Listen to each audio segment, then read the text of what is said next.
itu bermulalah era kompetitif. Dari musim 7 hingga musim ke-12, setiap musim nama baharu diukir di trofi. Tiada pasukan yang kekal di takhta. Di sinilah Todak membina legasinya. Bersama Ciku Guys menjulang trofi sebanyak 3 kali. Puncak kegemilangan mereka hadir di SEA Games ke-32. Gabungan superstar team Ripo, Chibi, Zod, Ciku Guys, Izarami, Momo dan Gary menakluk pentas Asia Tenggara dan membawa pulang pingat perak. Satu detik bersejarah yang mengangkat nama Malaysia ke mercu isukan tertinggi di era ini akhirnya mencapai noktahnya apabila musim 12 Homeboy, pasukan yang sebelum ini tidak pernah menjulang trofi, mengangkat piala buat pertama kalinya dan membuka jalan untuk babak seterusnya. Sorakan peminat bergema bukan hanya kerana nama, namun kerana SRG menjadi pasukan Malaysia pertama menjulang MSC 2024 dan mara ke Grand Final 2 tahun berturut-turut. Sekaligus menyemarakkan api harapan baharu untuk MPL MY. Era ini diterajui oleh Cram, Stormy, Yums, Skies dan Innocent. Bukan sekadar juara, SRG menulis sejarah daripada dominasi di peringkat liga sehingga ke detik terakhir mereka mempertahankannya dengan penuh megah. Musim ke-14 mereka terus membuktikan kekuatan, memecahkan lagi sumpahan menjadi juara bertahan.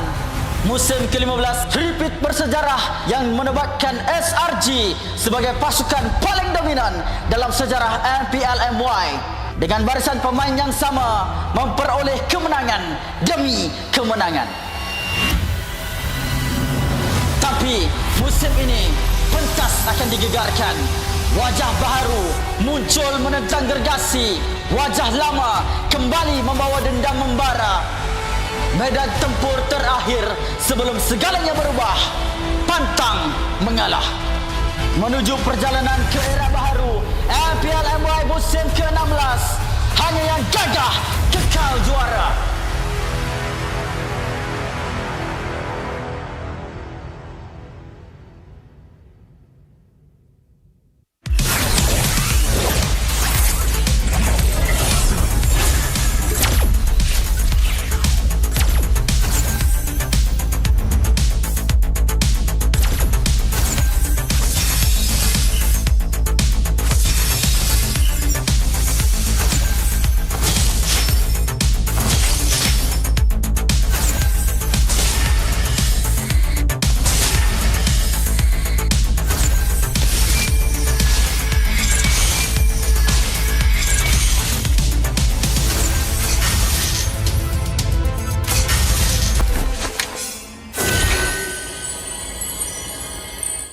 This is the brand new Aspirin skins.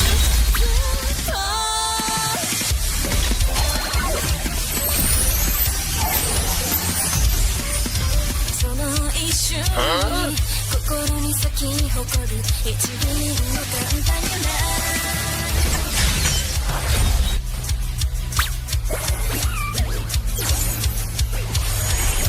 For the aspirants, I will be the shadow behind her light. outshines the stars, Vexana. Destiny aligns us under a shooting star.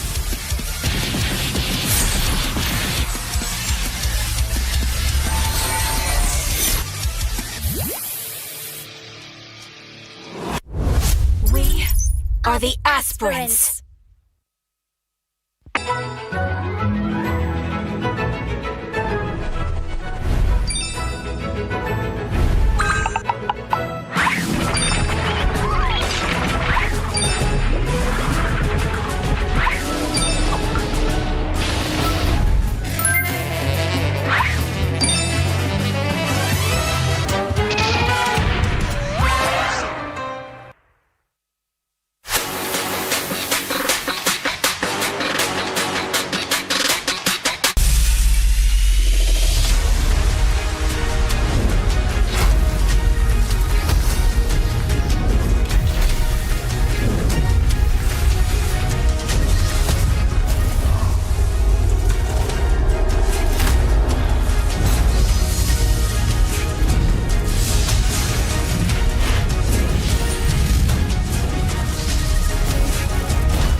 MPL Malaysia Season 16 is powered by Moonton.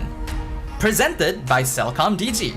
Stream, game, vibe on social media, and more to your heart's content without missing even a single moment. Power up with lightning-fast 5G speeds.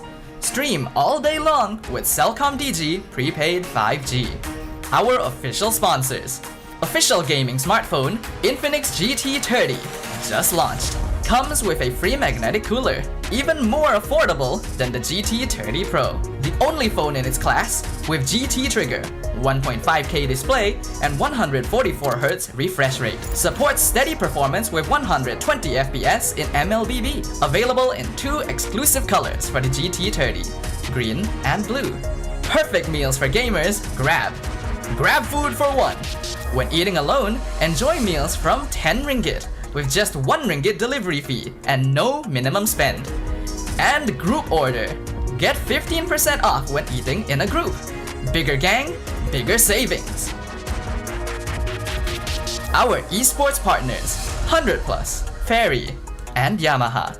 And thank you to all our strategic partners, CeraVe and Playaz. Predator Badlands in cinemas on 6 November. An action-adventure horror set in the future on a deadly remote planet. Predator Badlands follows a young predator outcast who finds an unlikely ally in Tia as he embarks on a treacherous journey in search of the ultimate adversary on the most dangerous planet in the universe where everything is trying to kill you. Catch Predator Badlands in cinemas 6 November. Keep an eye out for special ticket bundles that reward you with in-game diamonds when you purchase Predator Badlands movie tickets for IMAX or 4DX. Supported by KBS, Rakan Muda, ESI, MESF, and Selamat datang ke MPL Malaysia musim ke-16.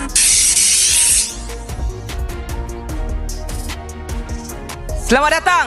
Assalamualaikum. Selamat datang ke MPL Malaysia musim yang ke-16, hari yang kedua, minggu yang terakhir. Nama saya Poji. Minta maaf hari ni Ros tak ada. Dia tak sihat. Kita doakan kesihatan dia. Baiklah. Untuk perlawanan pada hari ini, based on semalam punya perjalanan, kita dapat tengok landscape perjalanan mereka jadi semakin rumit. Ada tim yang nakkan pasukan dia menang dan ada tim yang nakkan pasukan lain kalah sebab nak pergi ke playoff. Tapi ada satu sahaja misi dan visi setiap pasukan pada hari ini. Misi perlu menang. Sebab sekarang ni adalah misi do or die untuk setiap penampilan mereka. Sekarang ni adalah perjalanan menuju ke end of era. Kita nak pergi kepada era yang baru, pembukaan satu kisah yang baru. The last dance untuk setiap pasukan bakal bermula. Maka kita akan terus tengok jadual pada hari ini. Untuk GMX Kelantan menentang dengan Monster Vicious. GMX ada peningkatan cuma belum cukup menyala. Tumpuan sebenarnya pada Monster Vicious tinggal 2 lagi game dan setiap kemenangan adalah sangat penting untuk mara ke playoff. Kalau GMX buat kejutan, maka mereka boleh jadi penghalang terbesar untuk Monster Vicious ke upper bracket. CG menentang dengan Vamos. Chico sebagai legenda yang sudah buktikan legasi perjalanan dia. Tetapi Zon sebagai calon semasa yang nak tunjuk dia layak sebaris dengan legenda. Perlawanan ini bukan berkenaan mata semata-mata, tapi ini adalah penentu tempat kedua jalan menuju ke upper bracket. CG pula hanya perlukan satu saja mata untuk sahkan slot ke upper bracket. Vamos ada peranan sebagai kingmaker, maka mereka boleh ubah rupa akhir perjalanan di peringkat playoff. Dan untuk game yang terakhir, Tim Ray menentang dengan Aero. Aero tunjuk kebangkitan hujung musim sejak semalam lagi perlawanan. Kita tengok mereka menang dengan Homeboys dan nampaknya jalan mereka macam semakin cerah. Tim Ray pula dah tak ada apa dah yang difikirkan. Tak ada apa-apa lagi yang boleh merugikan mereka. Boleh tak mereka buat kejutan macam tu dan buktikan ini adalah masa mereka. Inilah minggu terakhir kita dan masih lagi ada kod. Ini gaya kita. Jadi anda jangan lupa masuk ke dalam Mobile Legend dan tebus kod ini untuk anda semua nikmati bersama. Jadi kepada anda yang sedang menyaksikan MPL Malaysia secara langsung di YouTube MPL MY MLBB Esport, tik TikTok, Facebook dan juga Astro Arena. Mungkin ada ternampak post-post kita yang kita share beberapa hari ni. Maka korang boleh tolong share lagi ramai-ramai biar ramai lagi yang tahu berkenaan dengan MPL MY ini, kerana dengan suara-suara anda lah kita dapat sebarkan lagi maklumat mengenai MPL Malaysia kita. Dan terima kasih juga kepada anda semua kerana menjadi penyokong setia kepada MPL untuk setiap musim dan anda terus menunjukkan semangat. Ini gaya kita. Masa untuk perlawanan bermula. Tak ada lagi dah apa-apa yang tinggal. Perlawanan minggu terakhir hari yang kedua. Inilah masanya. Tanpa saya melengahkan masa, let's go ke game hari ini. Caster, silakan. Welcome back to MPL Malaysia Season 16, where we are in the second last day of regular season. Here with me, my name is Said Adin, together with Husky as well as Gideon, who's going to accompany you guys throughout the day. So far, almost 6 weeks we have gathered here, and yet we're still not sure who's going to make it to playoffs, apart from, of course, Selangor Giants. So, does this mean our league is getting better? Or is this SRG is just too good right now? Well, SRG being too good is a given statement. But overall, I think we are just a whole lot more competitive. Head-to-head, aggregate points, these are factors that we are starting to really take into consideration even in week 6. I mean, personally for me, I think it's all because of our sponsors Infinix with the new GT30. I think these players have reached new heights because of the hardware that they have. Just launched now, available on the Infinix TikTok Malaysia, and if you purchase one now, it comes with a free magnetic cooler. It's even more affordable than the GT30 Pro, which is priced below 1,100, and it's the only phone in its price tier with GT triggers, a 1.5K display, a 144 hertz refresh rate, steady support performance of 120, I say 120-ish, but really you're getting a little more than 120 FPS in MOBA Legends with 2 exclusive new colors for the GT30 in green and in blue. I mean, thank you so much to Infinix at GT30 accompanying here MPL MY Season 16 up until the final battle, where we shall see within all these teams. I mean, GemXK versus Monster Vicious, where Monster Vicious would definitely need a win here to try their best to secure the upper bracket spot. But then again, we do have the matchup between CG as well against Vamos, where if CG gets 1 point, at least 1 point, they will be the definite upper bracket spot accompanying SRG. But let's take it back for GMXK.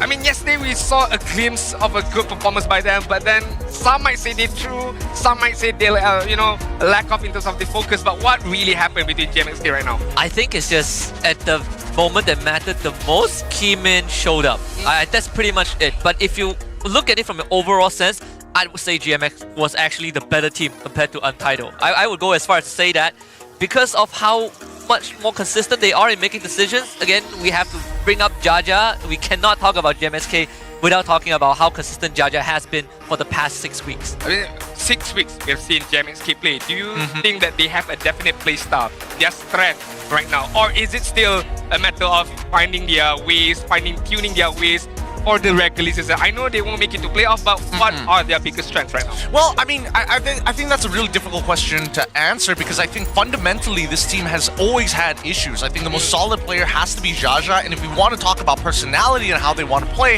I think playing around Jaja makes the most amount of sense. However, there's the big problem, right? The meta demands more from not just one person, but everybody from your squadron. From each phase of the game, we're seeing that there is a bit of a lack of due diligence when it comes down to the roam section, but Jaja has definitely compensated for the fact that, hey, we may be behind, I'll make some space, I'll steal Lords, I'll be the jungle div. I mean, they did make changes, especially on the gold lane side, where we can see Skyza brought back into the main lineup with Matins, Maima, Jaja, as well as Monsters. Do you think this change between Skyza in terms of the gold lane stage, is it a necessary changes to bring Skyzar in, or is it not? It's not a big factor anymore? I think in the first week that he played, there were definitely some questions, right? Even though he has played with some of the players in MAL before, but after yesterday, I think it's okay.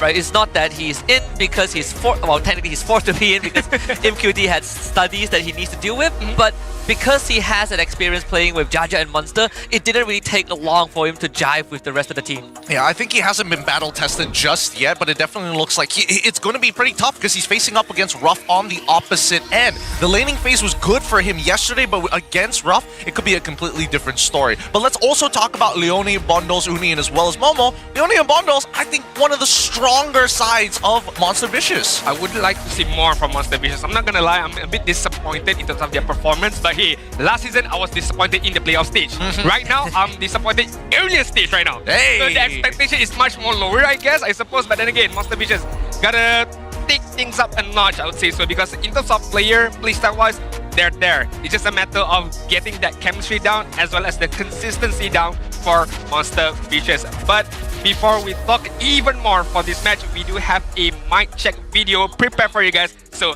let's take a look together right now. Tengok macam lain. It's okay. Mak balik jual burger tu. Tak dapat play off, balik Kelantan jual burger. Itu suara Abang Fish Virus. Dari mana Abang Fish Virus?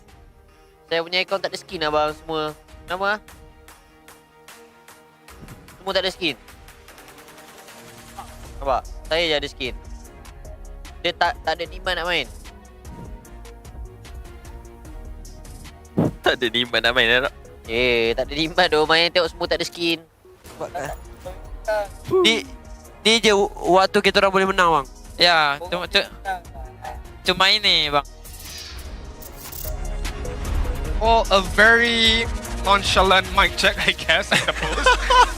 Not much information we can gather, but I mean, I like to see Ralph taking it very serious. I mean, he was complaining a bit about his phone. I'm not too sure what was it about, but hopefully it gets settled, everything, and you know, can help him to provide a better gameplay. Talking about better gameplay, what's the problem with Monster Vicious right now? Inconsistency, draft issue, like what is the problem? Oh, I think they are fine with the draft. In fact, they have too many heroes to pick, but it's more of the inconsistency that we see. Sometimes, most of the time in the jungle, they've talked about it on stage interview as well. You know, Uni gotta clean up that act a little bit. But overall, they have such a strong mid trio. If they can kind of fine-tune that, I don't see a problem at all. If they could, they would. But then again, they're not here in our best 5 rankers. I mean, we have Krabs, Storm, Skyzet, Skies, Yums as well. I mean, it's funny putting Skyzet and Skies in the same picture here. I mean, I was tongue twisted a bit right there. But so far, would you agree with this week 5 best 5 rankers so far, or do you have any arguments towards this? Well, absolutely. I think that, you know, so far in terms of the dominance from specifically SRG's side, the only ones who aren't going to be here is Innocent as well as Stormy. And I feel like we're not seeing the savages upon savages coming in. And it does show a bit of a shift in the meta of what is important, which is EXP, roam alongside with your junglers. Skyzen and Storm have done a phenomenal job. Don't get me wrong here. And just wait. If Skyzar does well and becomes one of our top 5 bets, that's going to be even harder to get through. Luckily, Skyzen and Skyzar play the same role. Oh, I definitely agree with you right there. But after yesterday's performance from Untitled, which is a bit shaky, a bit questionable from Skyzen as well as Toa, I have no arguments that they are very good players. But again, inconsistency, shaky performance, could not close game out very nicely, very comfortably, could be the biggest factor for Untitled. But hey, that's for another day, another topic that we shall talk about. But going back to Monster Vicious, not gonna lie, when the announcement of the Momo coming in, as well as Bondles, I was like, okay, they're cooking something in terms of the lineup. But when it comes to performance-wise, I just can't wrap my head around what is the biggest problem, what is the biggest issue that they have. Like, because seasons after season, we've seen them dominating the regular season. Comes into playoffs, it's a bit of an issue. But for now, it's not even playoffs.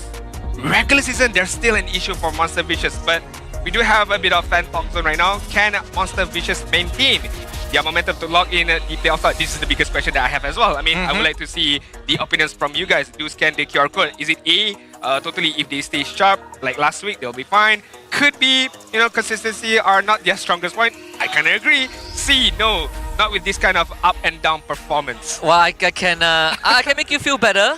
Okay. They have like a 95% chance of going playoffs, right? The only the only time that they're gonna miss it is if they somehow lose every single of their remaining matches and every other team wins 2-0. Well, I mean, that seems a little unlikely, but Exactly. I'm leaning more into the could be here. Consistency is not their strong point, and there's definitely highs and lows for this team. I think their biggest problem right now is because Uni is the main shot caller of the team, and as jungler, there's a lot of things that you kind of have to do already as per the role, right? It's very micro-centric. It's very, oh, I need to look at the map. I need to track the enemy jungler. I need to know positions across the map. That's something that I personally think a jungler should not have to do. They need to make independent decisions. Well, usually you get the mid laner or maybe your roamer to be your main shot caller because they not only have to be aware of the map and positions and movements across those maps, but it also requires you to not focus too hard on the raw micro of your heroes, especially when we're talking about roam. I mean, it's kind of difficult for Monster Vicious because they do have new players on that mid duo side, Bondles as well as Leone. So to give the role of the shot caller might be difficult because they are trying to adjust themselves to the playstyle of MPL MY. But then again, they are very talented players, so they do have the knowledge, they do have the capability to do so. But then again, maybe hierarchy is in place in Monster Vicious where Uni is the most senior player in Monster Vicious, hence why the job desk of a shot caller relies upon him. I mean, talking about Uni, he has a quote for us right now. For now, with 2 matches left, I'm confident that we can make it to playoffs. We believe in the team and we do believe in each other. I can't say that for myself. I'm kidding. I mean, it's not that I don't believe them. Okay. It's just time after time, they betrayed my trust, man. I mean, okay. Right. You again, I think there's a high chance they go playoffs. Yeah. The only time you will feel betrayed is if they finish 5th and 6th again for the 3rd season in a row. That's where I think you could truly feel betrayed. There's even a chance that they make upper brackets, but again, that one is even harder. And if these 6 weeks of regular season has taught us anything, is that the XP road like determines whether you win like the first 10 minutes of the game or not. You know, you look at the XP laners we have in the league, the top performers, right? Momo, Cram, Smooth, even Siska from Untitled, which I feel like is the only consistent member on Untitled. They are the big playmakers that is helping their team win games. I mean, right now, let's take a look at Martin's quote. Thank you to everyone who has supported GMXK for the very first day. Up until the last day of our journey in MPL, we are very sorry we are unable to deliver the best result this season. Hopefully, we'll meet again next season if we were given the chance. I mean, there's not a lot of expectation, I would suppose, for GMSK. They would want to survive this season if they could, but then again, we are in the end of an era. Next season might be different, might be a whole new landscape. But for me, personally, I feel like GMXK, not just GMXK, for any teams, I feel like all of the teams play far much better when there are no expectation. When there's nothing to lose anymore. That's so Malaysian. Yeah. It's such a Malaysian thing, and it happens, historically speaking, happens way too often than I would like to admit. Teams like Team Secret, teams like Ocean Black have definitely made outstanding plays at the very last day, which is why I'm considering when we go franchise, hopefully it's a double round robin. Yep. Will that change the perspective of these players? Because it's like, man, we're taking a lot of punishment within the first round robin. Do we want that, you know, bit butt whooping for the rest of the season? TLID bounced back. They didn't make playoffs, but they bounced back in the second leg after going like what? 14 or something? I don't remember, right? They lost the entire first leg. Look, everybody wishes that they were the Falcons, right? Do badly, but still make it into the playoffs and be like, all right, faith restored in humanity. Somehow we still made it to playoff for Team Falcons. But let's take a look at game number 1, where we shall begin with the random match draw. I would like to see Flying Clouds, but I know my wish won't be granted because it's going to be expecting Reavers for 67 win rate for Monster Vicious and 33% win rate for GMXK. Then again, why did I bring up upon the topic of no expectation, no pressure? There could be a world where GMXK wins this game. Oh yeah. Yeah, and they win again. GMXK, I think it's the only team playing today that is not going to qualify for playoffs. But if they do upset Monster Vicious, it is going to once more shake up the leaderboard and continuously prove that teams with nothing to lose play better, but also solidify that our league is getting a lot more competitive. Oh yeah. I think there are a lot of eyes on GMXK, on specific players, and this team is a hot commodity, so hopefully we get to see some of them get acquired for an enhanced franchise. Now, here's the thing, right? The only way that we're going to have that 5-way tiebreaker that I was talking about on Friday itself is if GMXK is able to 2-0 MV. And then MV is now put in a position where it's like, oh, shucks. We really got to make sure we get the points now. Coming into the draft, however, at least from Sora Payong's POV, they figured it out, right? Monsters, a real pain in the butt. Get rid of the Uranus, get rid of the CC, and now it kind of opens up a lot more options for your team. I'm surprised that they do still want to ban out the Angela. It seems to be a recurring trend when you play against GMXK. But on the opposite side, right? Fanny, Chip, alongside with the Arlet, good bans from Coach Vivi.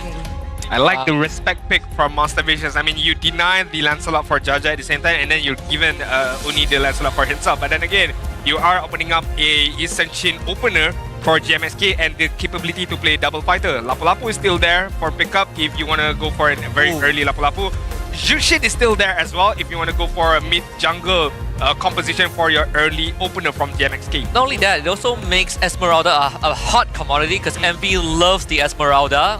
The Ruby also, like double fighters, has been a thing for Monster Vicious, and they are very comfortable with that playstyle. So GMSK, no matter what they pick, I'm pretty sure MV has a response. But this is also one of the classic combos that GMSK always go for most of the time, right? You know, the Kimmy, the Gatot. I don't think Skyza plays the Kimmy Go, so most likely it's a Maima pick again, which he finally won after like 5 straight losses.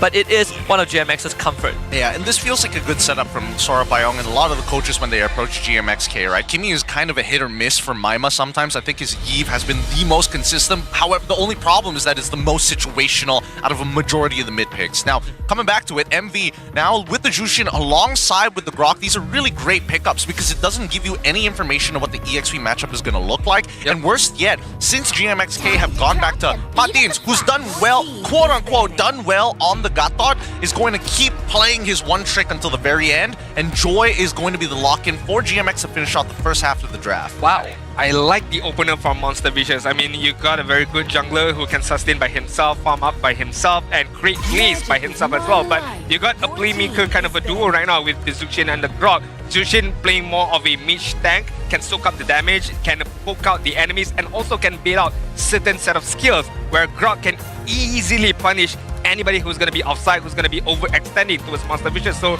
and as Gideon mentioned, you don't show too much of what you're going to pick up for your EXP side. It could be a damaging kind of EXP, it could be a very soak up kind of hero. Alice is still there for play because we've seen Momo playing Alice before. Yeah, I think if you want to play really safe, assuming that Alice and Esmeralda both get let through, then GMX wouldn't be so worried, right? Now that Lapu is gone, you sort of eliminate a potentially disadvantageous matchup for both sides. Though I think this Joy pick might also be because of that Jushin on MV side. You just don't want to get picked up. It's not as easy to pick a Joy up compared to a Yishun Shin, but it doesn't eliminate the fact that you still have a lot of crowd controls that you have to contend with when you decide to jump in, and you can't just rely on Muddins for the setup, right? So Munster also has to be a part of that, but without Arla, without Lapu, the XP pool is definitely shrinking. I feel like GMX might want to get that XP lane of 4. I don't know, because it really depends on what Monsters is capable of playing. The Wanwan's a really good ban here because, again, this all feels like a setup to get Granger into the hands of GMXK. So the big question is whether or not they're going to get it, because with Lapu alongside... never mind. Oh, no, Granger ban. Really good read coming in from Sora Payong. And I think MV have done a phenomenal job at this draft, right? Get rid of the Lapu, turn it into a traditional gold lane battle down by the bot side, and they still have access to things like Moskov, for an example, which I think right now the GMXK not going to get as much value from the Moskov. They need something more early game oriented. They could steal the Alice early on, but even then, does it really follow along the game plan that GMX wants to do, or is it more to just disrupt MV? Because if GMX want to play early game, sure, you could go for the Alice. There's not a lot of EXP laners that can kind of do what Alice does in the early game, unless you're playing something more lane dominant, Dairoths, the Thamuses, the Yuzongs, more likely. Yeah, I feel like GMXK will require someone who can dive into the backline for the EXP side. So I'm looking towards Esmeralda here to be able to follow up with the Gatot Kacha, or to be able to start first, the initiation first. But they're gonna secure the Bruno first, the gold lane first. Gideon did mention because of the opponents haven't showcased their EXP side. So keeping Monster's hero unchecked yet could be the idea here. And now Monster Vicious, there's a lot of way they could go right now. You could go for a setup kind of hero for Momo. Badang is still there. You could go for, again, a very front line of a hero. Alice is still there if you want to go for it. Esmeralda is still there as well. Because you do have the damage from Lancelot already. And Zushin with the Sky Piercer can provide a good amount of damage as well. So maybe a tankier EXP laner here. Yeah, anyone that can build blade armor is a good thing. So Alice is one. The Bane Gold. This is not too bad, I mean, considering GMX sort of want to be in your face. More so for Jaja than it is for Skyzar and Maima. But if you can stop Jaja from getting into the fight, you could leave the backline to Momo and Uni. So it's falling into place. It's a bit of a double-edged sword, to be fair. I think that the Bane is more understandable because their options left was Moskov, Obsidia. Moskov and Obsidia. Obsidia, yeah, she scales late into the game, but doesn't really have much effect, especially against Bruno, who can dominate her in the lane. Worse yet, if you decide to go lean back into the Moskov, you still don't have the easiest matchup against the Bruno, and you have counterplay against Joy. However, it does take a little bit of time to kind of get into that process, and Envy, as of right now, we need an answer to the Joy. We need a deterrent for the Joy because we already have to deal with the AOG. Overall, Envy has a bit of a mix and match when it comes down to how the lanes are going to be played. Generally speaking, their team fights are going to be very strong coming into the mid game specifically. So all of which, right now, GMXK, they're playing around Jaja. If Jaja can find a lead and crush that mid trio, the game opens up so easily for them to snowball out of control, especially on the expanding rivers. I'm just gonna say, I mean, Uni should have a good game here. I mean, there's not much that they can do to stop the Lancelot. So I would like to see Monster Vicious go a bit more aggressive early on, try to take that early lead and try to dominate as much as the early game goes. Let's head into game number 1 as we step onto the land of dawn. It's Monster Vicious against Games Mike Alanta, and Monster Vicious finding themselves on the blue side. GMXK on red side of expanding rivers. I honestly thought that maybe the Natan would be considered. It's one of Ruff's signature pick. I was thinking of it for Skyza, but they already have too much magic damage, so that was sort of a no-go. But either way, it shifts Envy's priority to that mid-game rather than it is for late, where they rely a lot more on Uni. But this mid-contention becomes very, very tough. Every time you have a Gatot Kimi, it's going to be like this. Yeah, but they just need to hit level 2 first. Once they hit level 2, the matchup becomes a lot easier to start managing. But we see that GMX love to go for this opener, right? They get the early information and then immediately start fighting for Lethal Wanderer. They get the information on exactly where Uni is going to be starting. They know that he started on his purple buff side, so they're expecting more pressure down by the EXP lane. Do you think that the lack of crowd control from GMXK could be an issue for them? I mean, they would only have what? Avatars of the Guardian, Maima's skill, and yeah, I mean, roughly that would be the biggest crowd control that they have right now for GMXK. Then again, do you think this will be the issue for them to be able to stop the Alice, to stop the Lancelot later on? Well, I don't think they can really stop. No matter what they do, they can't really stop the Alice from getting in. They can only position around it. I'm more curious how Muttdins is going to disengage the team with the AOG, right? Because it's going to come to a point where fighting in this early game is actually pretty necessary for both sides, right? So Muttdins might have to force a trade on their opponents, and I'm hoping that Ruff is able to kind of participate early on in these fights after he gets the Holy Crystal, considering that the laning phase for him is pretty, like, dead weight, right? He's just waiting to get the items before he moves, and Skyzar is the one who needs to take the initiative to try and trade against him. And even then, Bane is kind of like oh, I take damage, I heal back up. No, but quite mechanically intensive too for both teams, right? They have good Pew or self-Pew, but at the same time, it really relies on how they position themselves. More so for GMSK when you have the Bruno and Kimi. I don't think Muttdins can provide any pressure here. Revitalize does get popped. Traction Pulse ends up missing. Monster now finally joins the fight. Two-man Throne of Ruin into a Phantom Execution and a Tectonic Charge. Envy has way too much crowd control for GMSK to contend with, so 2 kills for Envy and a turtle to boot. That's a very good initiation from Monster Vicious. Waited it out. Played out really, really well. Kited them really, really well as well. Forced them into that turtle pit with the Throne of Ruins, with the Tectonic Charge. Was just icing on the cake right there. Really, really nice stuff. And more so that we see that Leone is actually hitting level 4 on that time, right? Despite the changes to the roaming blessings, he still is making sure that he is hitting his level 4 on time with the help of Momo. So that's a big issue for GMXK. They can't stick around too close. Not only that, GMSK, they can hardly think about starting the fight first because Envy have so much re-engage too. And we saw even in the early fight just now, I felt like it was a bit ambitious for GMSK to even attempt it, but you know, lesson learned. Now they will have to somehow get Jaja back up to speed. This purple buff was spotted out by Leone being not taken just yet, so GMSK needs to allocate a few more members to help Jaja secure it. Yeah, right now, I think a lot of it just comes down to like Munsters trying to get pressure on Uni. I think he's the only one who could pretty much do it because Momo, he doesn't really care what happens to the rest of his team as long as he finds that big engagement. That way, Leone can start thinking about ways to kind of set for him as well. Then Bondos will have the space necessary, right? Until Ruff gets involved, that's our final line of defense once they have the Deadly Catch available. And even so, 27 seconds until we see the next turtle. I'm pretty sure that GMXK probably doesn't want to contest it for the time being, which is taking away from Munsters, but what can you do, right?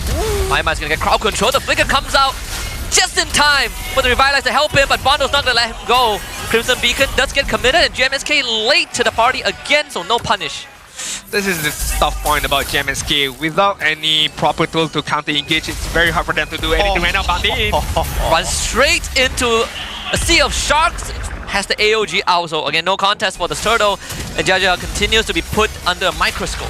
I mean, GMXK right now, I don't like how they are playing, but then again, I can't blame them because they can't do anything much because right now, Madis is just literally a sandbag without any kind of re-engagement, without any kind of engagement. He's just soaking up the damage without doing anything, without any replies from GMXK. And Ruff hitting the golden timing for the Holy Crystal too. 440, a record set by Innocent, and Ruff has matched that. And also forgot to talk about this Grok, which has been Leone's signature pick. All the games that he gets his hands on the Grok, MV have crushed the early game. He's killing it with it, I'm not gonna lie. Like, again, I love the way that MV plays when they have a lead because this is what you expect from a professional team, right? They are going to force tempos on you. They're going to make sure that you cannot breathe. And look at this. With that, they can cut off supply lines, rotational paths, and there's no way to kind of support that top side. And now that Skyzar, his laning phase is completely ruined 5 minutes into this game. He's not going to have the time to scale up like Ruff, like people like Bondos as well. I mean, they say one-way traffic right now for Monster Vicious. 4k goal lead, or almost 4k goal lead up until the 6-minute mark when the next turtle is going to spawn up on the top side. Less than 60 more seconds. GMXK. Again, I can't blame them. I want them to do something, but hey, what can they do? They can't initiate. They cannot re-engage at the same time. All they can hope for is a mistake by Monster Vicious, and somehow, someway, they could capitalize on it. Well, maybe if they didn't lose the first turtle, I think this would be a very different different scenario. Or at least giving up that turtle and then looking to play for picks. That's the thing, right? This first turtle for a lot of teams, especially when they have to play these early game compositions, don't necessarily need to force it. They just need to understand what exactly they want to fight for. Now, Uni's by himself. He should be able to clear this wave no problems whatsoever. Yep. I don't think they have enough damage to even threaten him. And they lose the bottom tier 1. Calm, cool, and collected from MV. And this is unlike most of the games we see from GMXK where Jaja can just take the side lanes, get some farm up. You have 3 cores that are very resource intensive. Maima wants go, Skyzar wants go, and Jaja losing out his jungler early on means that someone has to take the loss. And in this case, I think Jaja is the one taking the biggest hit. I mean, if there were a Sunshin in this game, could be different. At least you do have your... Oh, hold on the thought, because Madis is going to get taken out right now. He has to somehow get the AOG off. Revitalize gets used. Maima gets knocked up. Jaja with the turtle steal. And Munster should be able to make his way out of this. Let's get knocked back. Picked back up by Bondos. They won't let him go. 4th kill for MV, but at least GMSK got something. Okay, alright. It's still a punch upwards. MV still making sure that this punishment is actually effective. Alright, initially I thought, okay, net neutral, you lose monsters, you're able to kind of, you know, catch back up in EXP with the help of that turtle, but then losing both your buff, losing your purple buff on top of losing a small camp as well, MV still come up on top of the 4.6k lead. The deficit is just a little too big. And GMXK at this point, right, are just praying that Skyzar can get to a point where he scales into the game. Same goes for Jaja as well, but it's more likely that Jaja will have the space because Skyzar can't peel for himself. Very tough though. I mean, even if Skyzar gets to that point, will the frontliners of GMXK sustain the damage coming in from Ruff or Bondos as of now? Yeah, Mundins is gonna stay alive with the passive and get out again with the AOG. Unlucky. Leone didn't charge up his passive fast enough. Even though he was next to the walls, just a little bit off. We got that knockback on at least his powered auto. Could have made the difference. And that's gonna be a flicker up for Maima. Deliscus actually lands. Maima now with no flicker, no jetpack. Doesn't go down. Leone didn't commit the tectonic charge.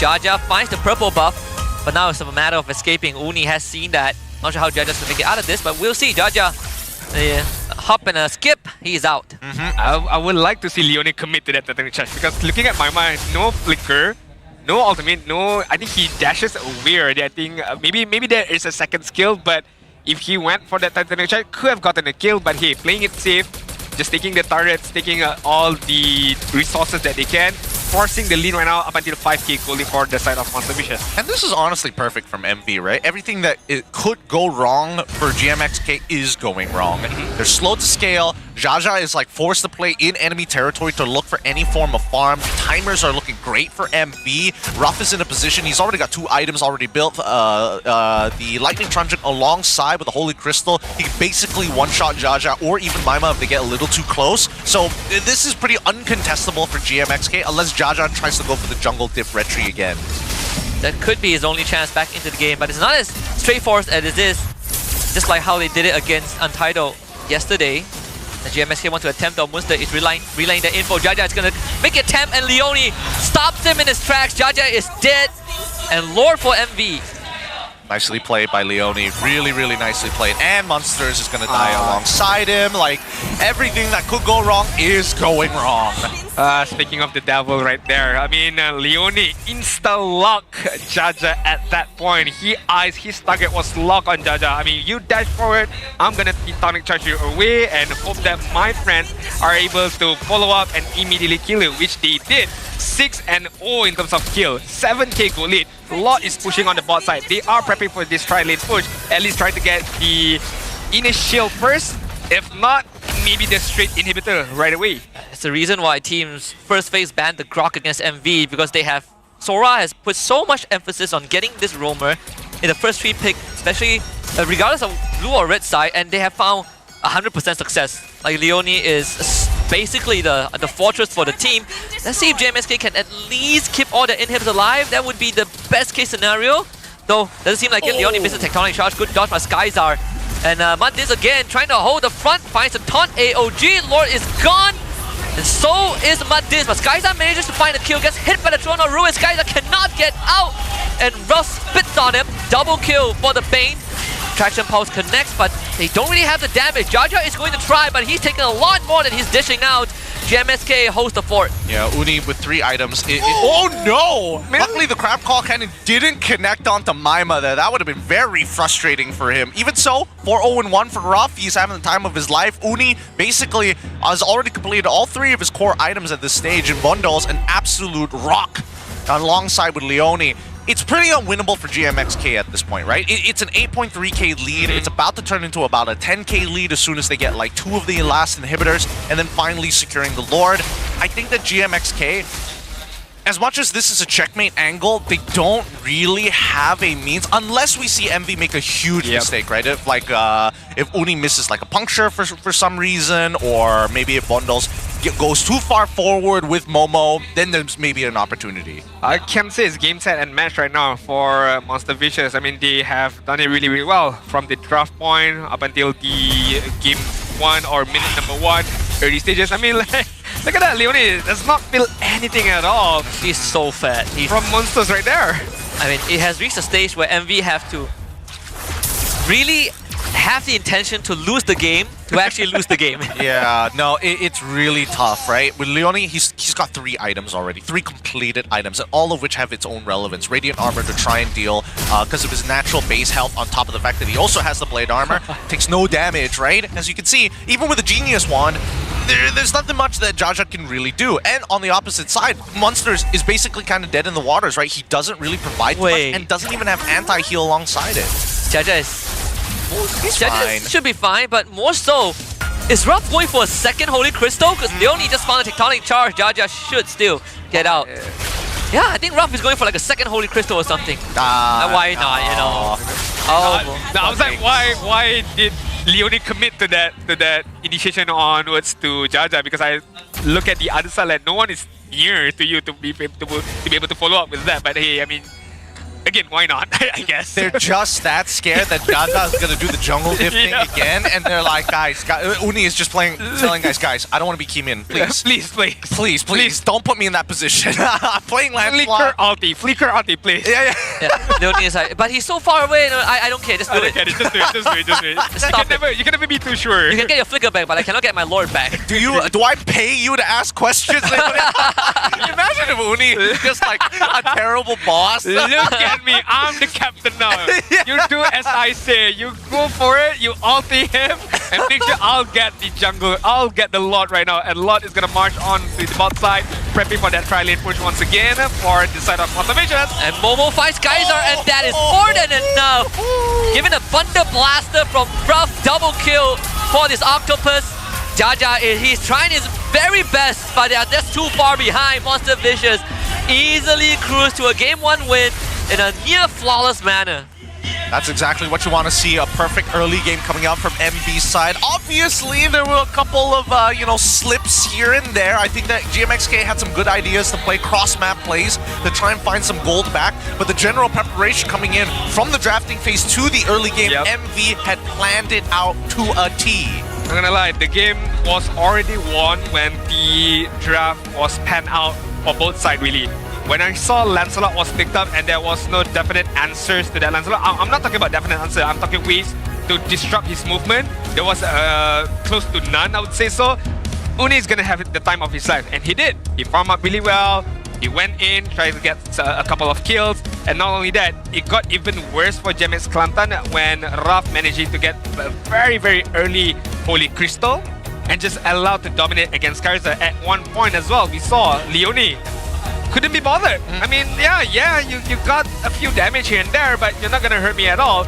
You're just allowing me to know where you are so that I can prep for a better tectonic charge, and he did. He did that to perfection, I would say, but maybe the additional point is because Monster Vicious got that early lead prior to that first turtle. Yeah, I mean, it's not only that, the opening, right? We've seen a lot of teams kind of try and deal with the GMXK opening of knowing, hey, for the most part, we see that taunt is generally picked up first by Matin. Sometimes he switches it up depending on the matchup to either focus on the wave clear to get that early information. In this game, as soon as they knew, hey, he doesn't have that taunt, they're going to try and go for the invade to get that information. Notice that straight away from the get-go, we noticed that Uni is starting on his purple buff rather than his orange buff, knowing that Hilda on the opposite side might go for a proxy and then disrupt him. Let's look at the backstage, right? Because I wouldn't be too shocked if it's Leonie right here as our MVP, the Grok Master, rock hard as they call him. Yeah, just rock solid. It's everything that you need in a roamer,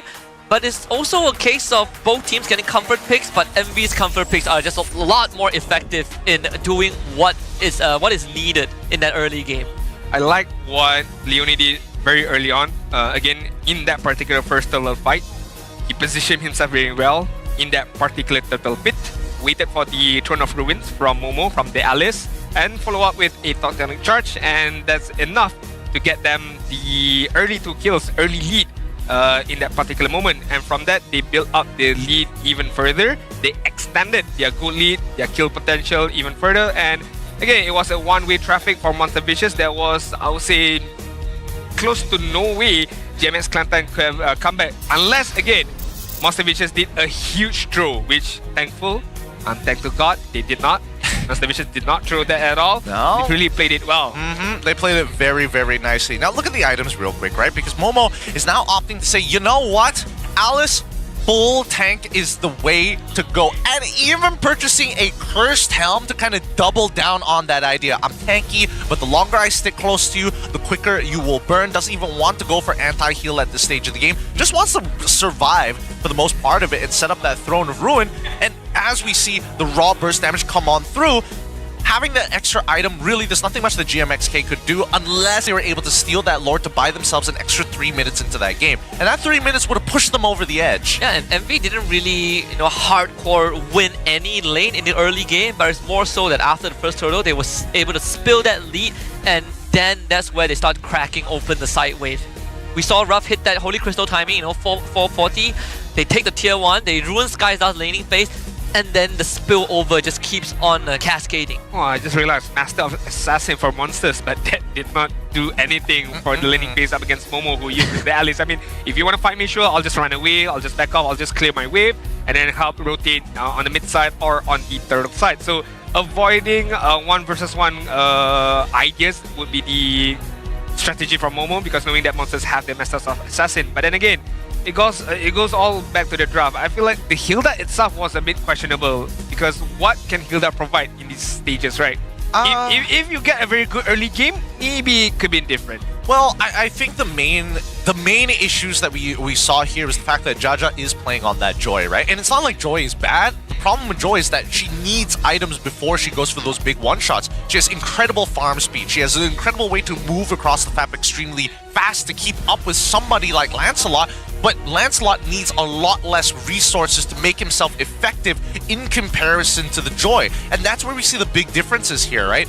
MV already planned from the get-go to snuff out Jaja. They made sure that the EXP was kind of a dead lane. They made sure they started on the right side of the map. So even when Monsters, we saw him rotate 2 times. One into the enemy side of jungle, realized nobody was there. Second time towards that mid lane, still didn't get much value off of it. And now that the early game is phased, Monsters kind of fades out of existence because his only other revenue of value is through playing through Skyzar, and he's the only one who can actually get value from the armor reduction. And it didn't help that they lost the first turtle fight. Jaja ends up dying. Yep. And not only that, the Ahmad Dins was also forced to mirror Leone, right? So he's not providing support to the side waves.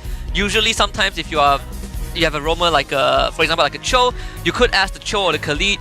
You help the Hilda proxy a wave and then you move across the map. But in this case, it didn't really happen. And it didn't help that he took Master Assassin into the Alice matchup. So that kind of...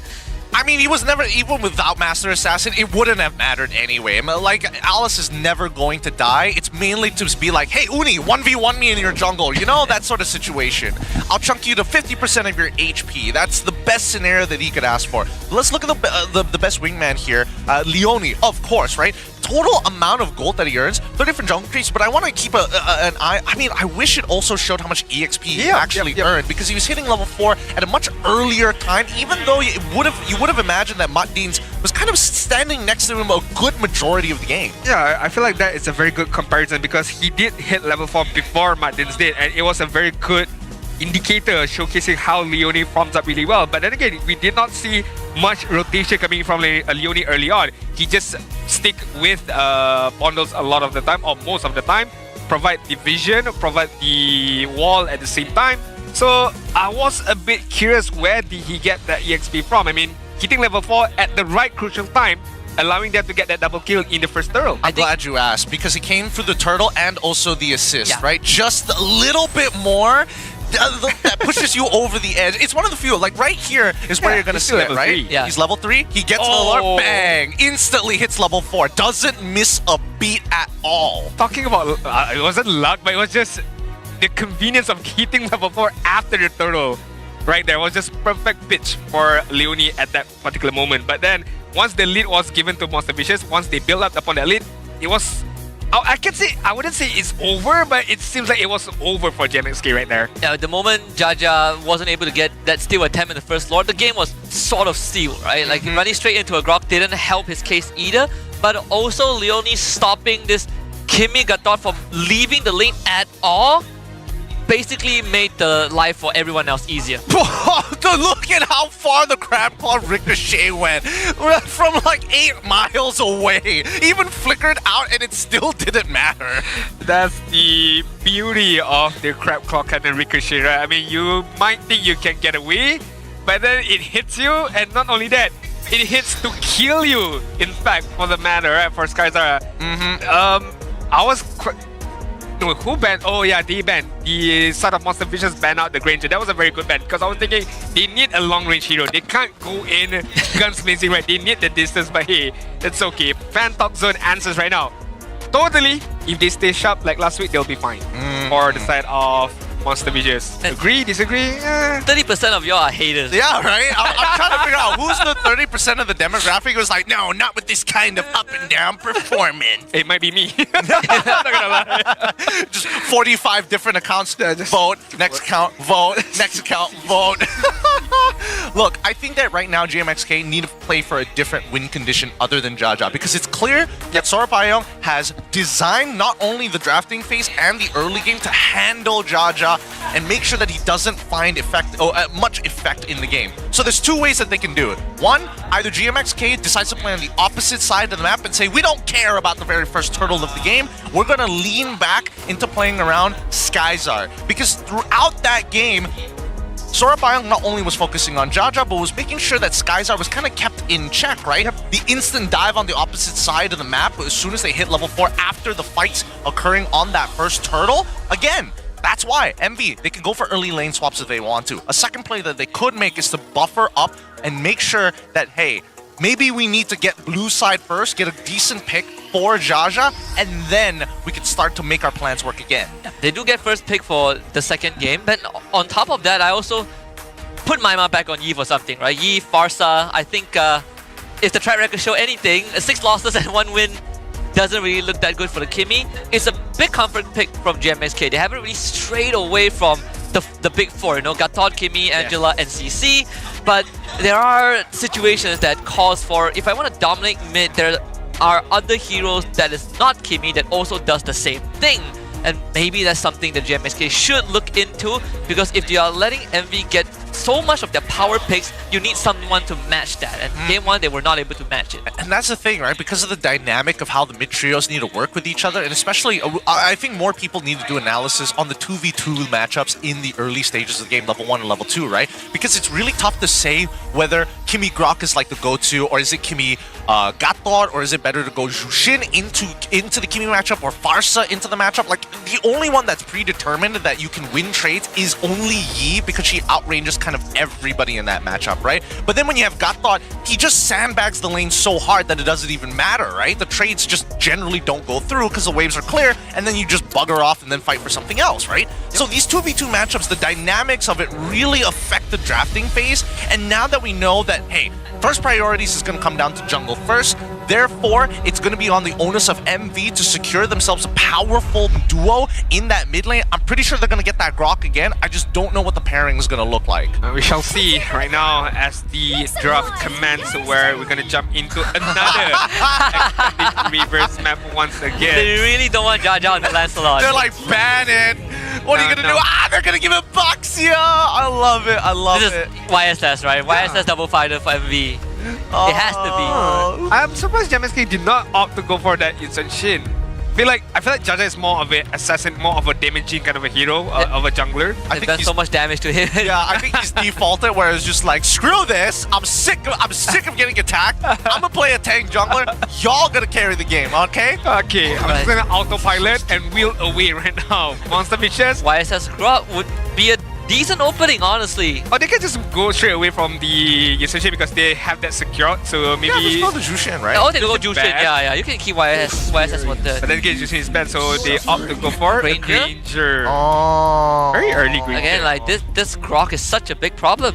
Yeah. Okay. Like there are some like Yeep is one good pick. Lunox is not bad in blasting the Grok too. Okay, Lapu for GMX. Give a comfort hero for monsters. You go for the Eve here. Please don't go Kimmy here, please. But then again, you need the pressure. You need the pressure though. The Kimmy again. Because you have to. It's the only way you can sort of deal with this Grok in the earlier stages, just by like taxing his HP, right? Yep. Tax his HP, you have the Lapu to kind of jump into the back, you have extra peel with the Baxia as well, because you know they're never going to pick Kimmy, but you do let the Arlet through. So it does mean that at least Kimmy must take the Purify. Now Arlet's also one of the picks that most teams ban against MV. There are two players that are that excel well with this Arlet here in MPL MY. One being Siska, phenomenal player with the Arlet, and one of course is going to be Momo, and given a very comfort hero to Momo such as the Arlet, it's going to be, you do have some level of confidence right now from GMXK, but we shall see. Do they have what it takes to take down this Arlet of Momos? Right now, Monster Vicious could ban out a gold laner here, a Harith, and Nathan. They got to get rid of Bane. They really have to. I think personally for me, if they can get rid of like anything with like strong AoEs, any mid lanes, like honestly, the Lunox doesn't sound like a bad idea to get rid of as well. In terms of like the jungle sector of things, No, Fred. The Gwen's a good idea. I feel like they might even consider leaning into like getting rid of Lucas as well. Ooh, been a while. Since we Would. But here's the problem, right? YSS is still up, you know? That's the thing. I feel like if you go for YSS, you're going for a greedier composition. If you want something with like some early, a quote-unquote early aggression at this point, you can go back to Joy, I guess. Yeah. But you're depending on everybody else to kind of do the work for you. That's why I'm thinking if he wants to be participating, you go for either Lucas, the Suyo, the good old pocket picks that Uni can whip out. I think GMX, if you want to release a lane, you probably don't look at the jungle, right? There's too many choices for MV. Maybe you protect Skyzar's lane. Because like the XP matchup is already revealed. Mid matchup is like whatever. Okay, they still ban the Joy. So YSS up on the table. Hayabusa is actually still up. Hayabusa isn't too bad, knowing that most likely GMXK have to take flickers. Doesn't give you like much of an option to try and outplay it with a Purify. I mean, you can Purify like the Shadow, but it kind of doesn't matter once the Oki Shadow kills on top of you. Yeah, and most of the time, if unless you have Kalra's reaction time, Final Slash will hit you like 9 out of 10 times. Yup, that's facts. That's a big task to ask for the side of Monster Vicious right now. Would require their jungler as well as their mid laner right now. Most likely is gonna secure their mid laner first, and it's gonna be the Yiv grab combo is hella nasty, not gonna lie. I mean, you can slow down the movement of the enemies, allowing a very clear-cut tectonic charge at the same time. You can block off the movement or the pathway for anyone who is in the RWM, and not only that, once you are in the RWM, you're gonna get hit with a lot of that Sonata shot coming in from the green Jhin later on. Not only that, at level 1, like Kimmy a lot of times will take her second ability, so no jetpack. So if you get hit by a wall, you're guaranteed to have like 2-3 Void Blast follow up. I mean, this is a bit of a risk, right? Because again, they're saying, you know what, we want to have some form of lane dominance, but at the same time, we want to make sure that we're also kind of sacrificing our mid laner to a degree in these 5v5 fights. If Lapu jumps on top of you, what are you going to do? You're going to try and flicker out of the way. If you're in the middle of your RWM, you just got to eat it, right? You're just going to have to pray that Arlet does, I mean, at least for Momo, does such a good job that Lapu doesn't have enough damage to take you out in the first place. But now that we see Khalid, this kind of changes the dynamic. Now Grok has to be careful in the lane. Yeah, and funnily enough, it's actually not easy to catch the Yiv unless she really like opens the RWM right out in the open. Aside from that, you get a shield from your passive when you hit an ability. You actually get movement speed when you hit your Void Blast, which is at like what, 2-second cooldown? Yep. And then if you max out your cooldowns, it's like 1.5 second. So it's not too bad, but with the Akai there, I feel like even if GMXK jumps in, you're gonna get pushed away by a heavy spin. I mean, GMXK, they have to just kill Arlet because that's like the whole composition is designed around him. Like the mid trio, all of them have CC, some form of CC to trigger Arlet's vengeance, and that's exactly what they want to do. Reset the vengeance again and again and again, target down one guy, jump, you're dead. I mean, not only that, for the side of Monster Vicious, they do have the option to go more aggressive. They can also go for a counter engagement as well. They can wait out for GMX Klanta to move first, and then they can re-initiate back with the heavy speed, even with the RW at the same time. So we shall see who would have the better draft, who would have the better gameplay in game number 2. Monster Vicious are 1 point away from a clean sweep and keeping that dream to upper bracket alive. Whereas for GMSK, let's see if they can pull off an upset and take us to game 3. Game 2, here we go. Back on the Expanding Rivers. GMSK now on blue side and B on red. I am curious about how Matins is going to perform on this Khalid, right? Because again, the early game is kind of where Khalid really shines. And now they have 2 ways to kind of deal with the RWM once it's deployed. And more importantly so, lane prio, even though Matins will take a lot of damage, as soon as he hits level 2, it kind of doesn't matter at all. But they will find out some good information. Purple buff start for Uni, and they're going to immediately try and steal a camp? No, just to build up some passive for Maima. Yep. And it should be easy retribution for Jaja. And Matins now hits level 2, so whatever pressure that, as long as Leone doesn't have his knockback, Matins should be fine. Looking at the emblem right now, nothing too surprising because as I take a look at GMX Klanta, I mean triple thrills being picked up by Lapu, Kimi as well as Khalid. They do want to go a bit more aggressive early on, trying to win that trading of health between one and another. For the side of Monster Vicious, again, not too much, I mean it's scattered all around, but the Impure Reach, triple Impure Reach to be fair. the Akai, the Yif, as well as the Granger at the same time. It looks like they want to poke him out a lot. I'm surprised that Uni wants to go for the Impure Rage, but he also understands that the early game is kind of where they want to win, so every extra bit of damage helps. Madins. Ooh. Madins escapes death. Lucky that Momo decided to jump out. I think Momo was like, oh yeah, I pretty much got him at this point. Realizes that Madin still had 1 health. It's not worth flickering for, and it's not like you're punching above your weight as well. Good initiation from Monster Vicious right there. Trying to establish dominance early on before the turtle spawns. Unfortunately, could not get the kill by the heavy spin from Uni. Yep, he has the damage reduction from his ult, but again, the damage is too much. MV getting first blood again. And this time GMSK wasn't even in the position to try and contest it, so not sure why they still commit to this. That is just again too much for GMSK. They are funneling into MV, so Momo gets the free triple kill.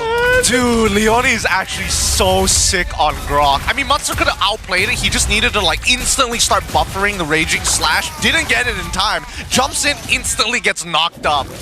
Again, hitting level 4 after the throw.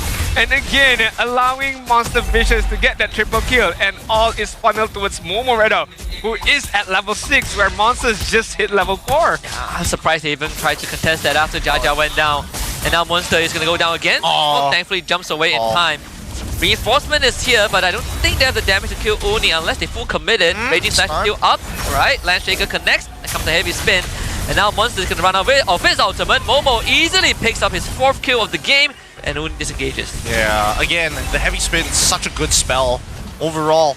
Not only to disengage, but just a natural inbuilt purify. He knew exactly what he was doing. He can play this Beatty style of game, knowing that Jaja, yes, you can chase me on, but now I've got my whole team here. And Jaja is going to most likely go down. That's Leone with the pickup. This game is going downhill very, very fast. Momo underneath the tier 1, but he's gonna survive, no problem. Musta back with the flicker, Raging Slash. Fondos will now flicker away, and Leone is just sandbagging everyone from GMXK. And Musta finds himself all alone, and that orange buff is gone. Imagine picking up a Baxia. Oh, hold on. They still want more? Musta doesn't have his ultimate, and Momo jumps in and up. He is fine, and Jaja now has the full commit onto Momo. Again, the bump from Uni knocks Maima away. So Maima dies. Jaja barely survives. Musta still wants to continue fighting here. The Raging Slash again. Musta's gonna try and swing, but doesn't have enough damage. So Mundis get chased away. Musta goes down. GMSK are straight up chain feeding this game. And it's a monster kill for Momo. Yeah, this is kind of done already. What is this? This game is already kind of done. I think that GMXK severely underestimated how easy it is for MV to actually trigger the passive coming in from Momo. Like a ridiculous amount, right? It's not even about, it's not like yes, you can say that MV is very ult dependent, but that's when it comes down to the 5v5 team fights. In terms of raw skirmishes, the only one who can skirmish consistently for GMXK is Maima and as well as Jaja. You have to kind of wait for Matdins to have his ult available. Oh. They should get rough, right? What? Leone saves him!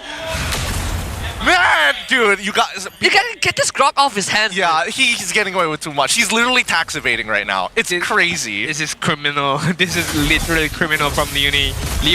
What is he's doing right now so far is just outstanding. Just initiation after initiation and saving his teammate as well on the top side. Monster Vicious are in the driving seat and are very, very comfortable in the driving seat. 5-minute mark, 8 kills, 5k gold lead.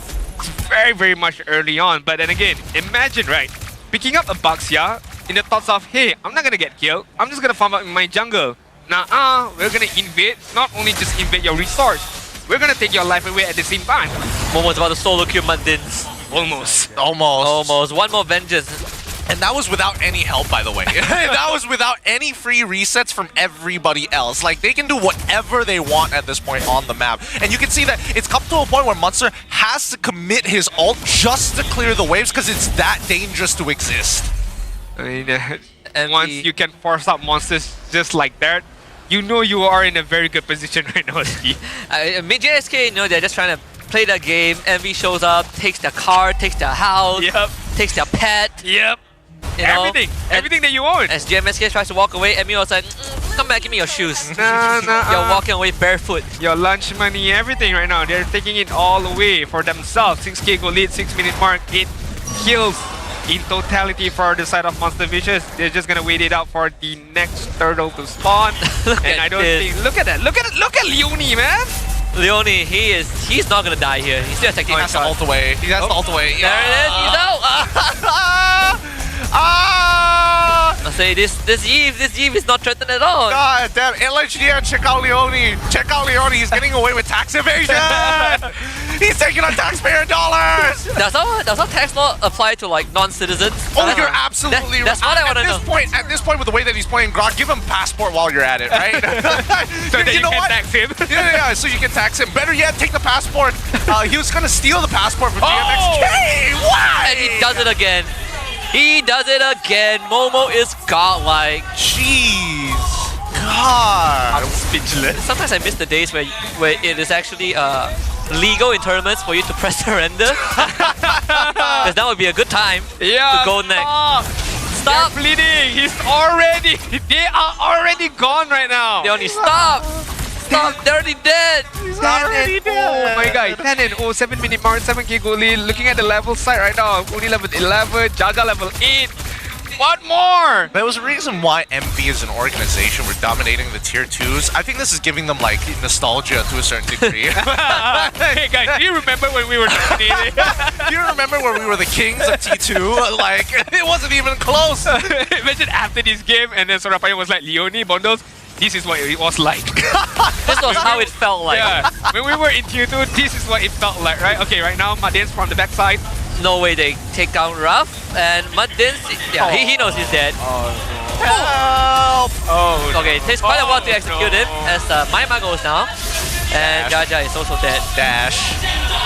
Man, oh no. Why is Monster there? How did Monster end up there? Why? How? What? When? The shakedown is crazy. The shakedown holding them up by the collar with one arm, and it's just like they've got both of their ankles and they're just shaking them. What are you gonna do about it? Fight back, protect yourself. Please, hands fight up. back, punch me. And JMX like, I don't want to do this. This is a bloodbath from Monster Vicious. This is a massacre. I don't think this is, safe enough to watch. I mean, kids, look away. This might be a children's game, but what MV is doing is... There's nothing children about this. Look, I would have been cool if like people were sharing this video, this game on Telegram. That would make a lot more sense. This is as close as it gets for you to be legally entitled to bully someone, alright? This is as far as we go. Oh god. The Lord is already gone as soon as it spawns. There's nothing JMXK can do anything about it. Yes, they can do something through their bodies, literally right now. Alright, one last Hail Mary.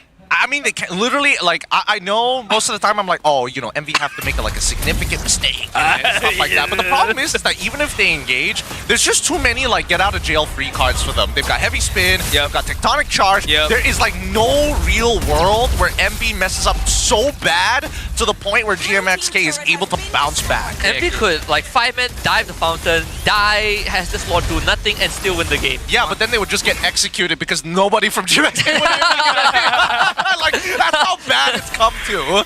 Okay, one thing's for sure, whoever dies from MV, they're gonna buy lunch. Oh. That's for sure right now.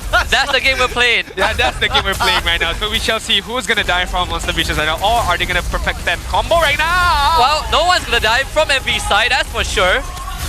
Leonie with the setup again, and that's 3 dead for GMSK. Skyzar, he's gonna try. Bondos! This is gonna be your Bondos! Bondos buy lunch today as MV celebrates their 2-0 win over GMSK. At least we know that Bondos gonna fork out some of their salary, but still, 2-0 Monster Vicious. I am Gepuk for everyone. Top global. Top global, I am Gepuk for everyone, but what was that? 17-1, 18-1? I mean, the game is kind of over by the first turtle. Yeah, no, I mean, well done to Sorapaya. He made this so vicious, like truly brutal for GMXK. Lost straight from the draft, lost straight from that very first turtle. The preparation is why people say that MV can be monsters in their own rights. Well done to the coaching staff. Like, they did a majority of that work. Okay, now question is, can MV remain consistent? Let's do one more against Toda tomorrow. Tomorrow, yeah. So can they remain consistent with this kind of performance, with this kind of draft, with this kind of preparation, facing off Toda tomorrow in the first match as well? Because hey, today they showcase why they are, again, once called the dominant teams in not MPL MY, but in tier 2 level. But then again, this is what we're expected from Monster Vicious from the get-go, honestly. But hey, it took them a little while to finish things off, to heat up. But hey, once they heat up, it's a matter of consistent. So hopefully they can remain consistent up until playoff if they make it to playoff. But right now, we shall take a look at the winners interview. Let's head it over to Poji. Inilah perlawanan terakhir untuk GMX Kelantan di pentas regular season. Sayangnya, GMX Kelantan terpaksa mengucapkan selamat tinggal pentas playoff kerana mereka tidak berjaya untuk pergi ke playoff lah. Terima kasih juga ke atas usaha anda untuk sepanjang 6 minggu ini. Jadi, Maima, kita nak tanyalah sikit kan, macam mana perasaan awak selepas beberapa season kembali semula ke pentas MPL? Ada tak kenangan manis yang awak dapat kumpul bersama dengan kawan-kawan baru? Bagi saya banyak kenangan manis yang dapat dengan diorang. Orang cakap pahit manis semua ada lah. Sebab saya pun satu season rehat dan saya bertindak sebagai coach dekat Todak Ladies. So bila dapat balik peluang untuk balik ke MPL, rasa teruja. Tapi boleh cakap memang jauh lah level saya dengan mid-mid yang lain. Tentu lah. Tapi kalau kita nak cakap selemah macam mana pun korang main, korang adalah antara pasukan yang berjaya mencuri poin daripada Selangor Red Giant. Itu satu pencapaian yang sebenarnya boleh dibanggakan. Jadi macam mana perasaan menjadi antara yang terbaik mencuri poin? Kita orang memang gembira sangat-sangat lepas kita dapat 1 poin dengan SRG tu. Memang kita orang pun datang pada hari yang lawan SRG tu memang untuk belajar. Sebab kita pun tahu orang cakap sedar diri yang level kita orang jauh dengan diorang. So kita orang memang cuba dapatkan sebaik mungkin lah ilmu daripada diorang. Faham, terima kasih. Baik, jadi musim depan kita akan mula enhance franchise format kan, di mana segala-galanya yang baru bakal bermula. Dan wajah-wajah dekat sini mungkin kita dah takkan nampak lagi. Mungkin kita akan nampak semula dengan pasukan yang baru. Ada tak apa-apa yang daripada siapa-siapalah korang yang nak cakap berkenaan dengan benda ni untuk perjalanan seterusnya? Plan, ada tak apa-apa perancangan? Bagi saya, kita pun semua sudah diwar-warkan yang MPL kita akan franchise di depan. So maybe korang akan nampak lagi muka-muka yang ada sekarang ni, which is Jaja. Kita tahu capability dia, Mat, Skyzar, Monster juga maybe akan ada lagi di next season. Tapi dengan tim yang baru, which is berwajah baru, dengan kita pun tahu franchise maybe akan dari luar negara semua. So just hope korang untuk sentiasa support diorang, di mana diorang belajar, di mana diorang menimba ilmu pengetahuan MLBB ni di mana-mana saja. InsyaAllah guys. Baik, terima kasih kepada Maima. Tapi Maima, kata-kata terakhir kepada semua ahli keluarga, peminat, penyokong yang datang ke Dewan Sri Putra dan juga yang sentiasa memberikan sorakan semangat daripada rumah. Kata-kata kepada mereka semua.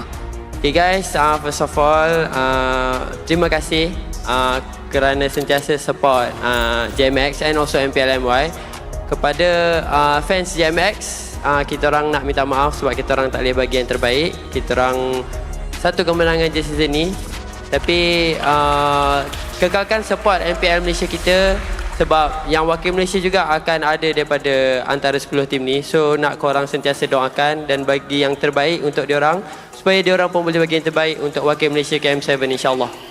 Baiklah, itulah dia kata-kata terakhir daripada Maima dan juga GMX Kelantan. Dan inilah final bow daripada mereka in 3, 2, 1. Dipersilakan. Terima kasih GMX Kelantan. Anda boleh masuk semula ke belakang. Dan sekarang pemenang kita, Monster Vicious.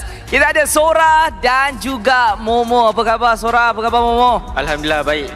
Alright, jadi untuk Sora lah saya nak tanya sikit kan. Selepas beberapa season kan, layak ke playoff, tapi playoff tu macam tak cukup manis untuk korang. Tapi untuk perjalanan ke playoff kali ni, ada manis-manis tak perancangannya? Anything goods yang untuk bawa, memberi kejutan kepada pasukan-pasukan yang bertanding? Sebab inilah end of era. Mungkin korang ada kejutan di playoff. Oh, sebab tu kita orang bawa Momo. Sebab Momo tak pernah kalah first di playoff. Sebab tu kita bawa Momo. Momo yang akan tolong kita orang dari pengalaman, dari segi macam mana resepi-resepi untuk lepas first day playoff tu. Faham. Jadi untuk Sora sebagai seorang coach kan, pada pendapat Sora sebenarnya ada lagi tak kekuatan yang masih lagi disimpan daripada MV ataupun mungkin ada meta-meta rahsia yang akan keluar pada match-match seterusnya sampai ke playoff nanti? Depends on patch tu sendiri sebenarnya, meta tu sendiri. Untuk cakap kita orang simpan tak, sebenarnya kita orang memang all out setiap game. Faham. Tapi sekarang saya difahamkan kita dah bersedia untuk umumkan siapa MVP. Jadi siapa MVP? Dah ready ke? MV ada tak? Macam-macam nama. Baiklah, in 3, 2, 1, MVP kita. Wow, Momo! Jadi Momo, macam mana rasanya menjadi MVP? Ganas Arlot hari ni? Happy ya. Jadi Momo menjadi antara salah satu EXP yang terhebat berada dekat MPL Malaysia dan hari ini dinobatkan sebagai MVP. Ada tak awak rasa macam puas hati dan ini adalah pembuktian sebenarnya awak masih lagi layak untuk bermain di pentas MPL? Saya rasa saya tak puas hati lagi sebab saya rasa saya boleh buat lebih lah. So saya nak keep improve lah. Keep improve, nak buat lebih lagi. Ada rasa orang kata membara tu lagi? Ada. Jadi kalau bila kita cakap pasal membara untuk lawan yang seterusnya, mungkin ada sedikit bara yang tersimpan lawan Todak. Jadi ada tak yang awak nak macam dah ready untuk bertemu dengan mereka? Nak bantai Zaid lah nanti. Nak bantai Zaid Zaid.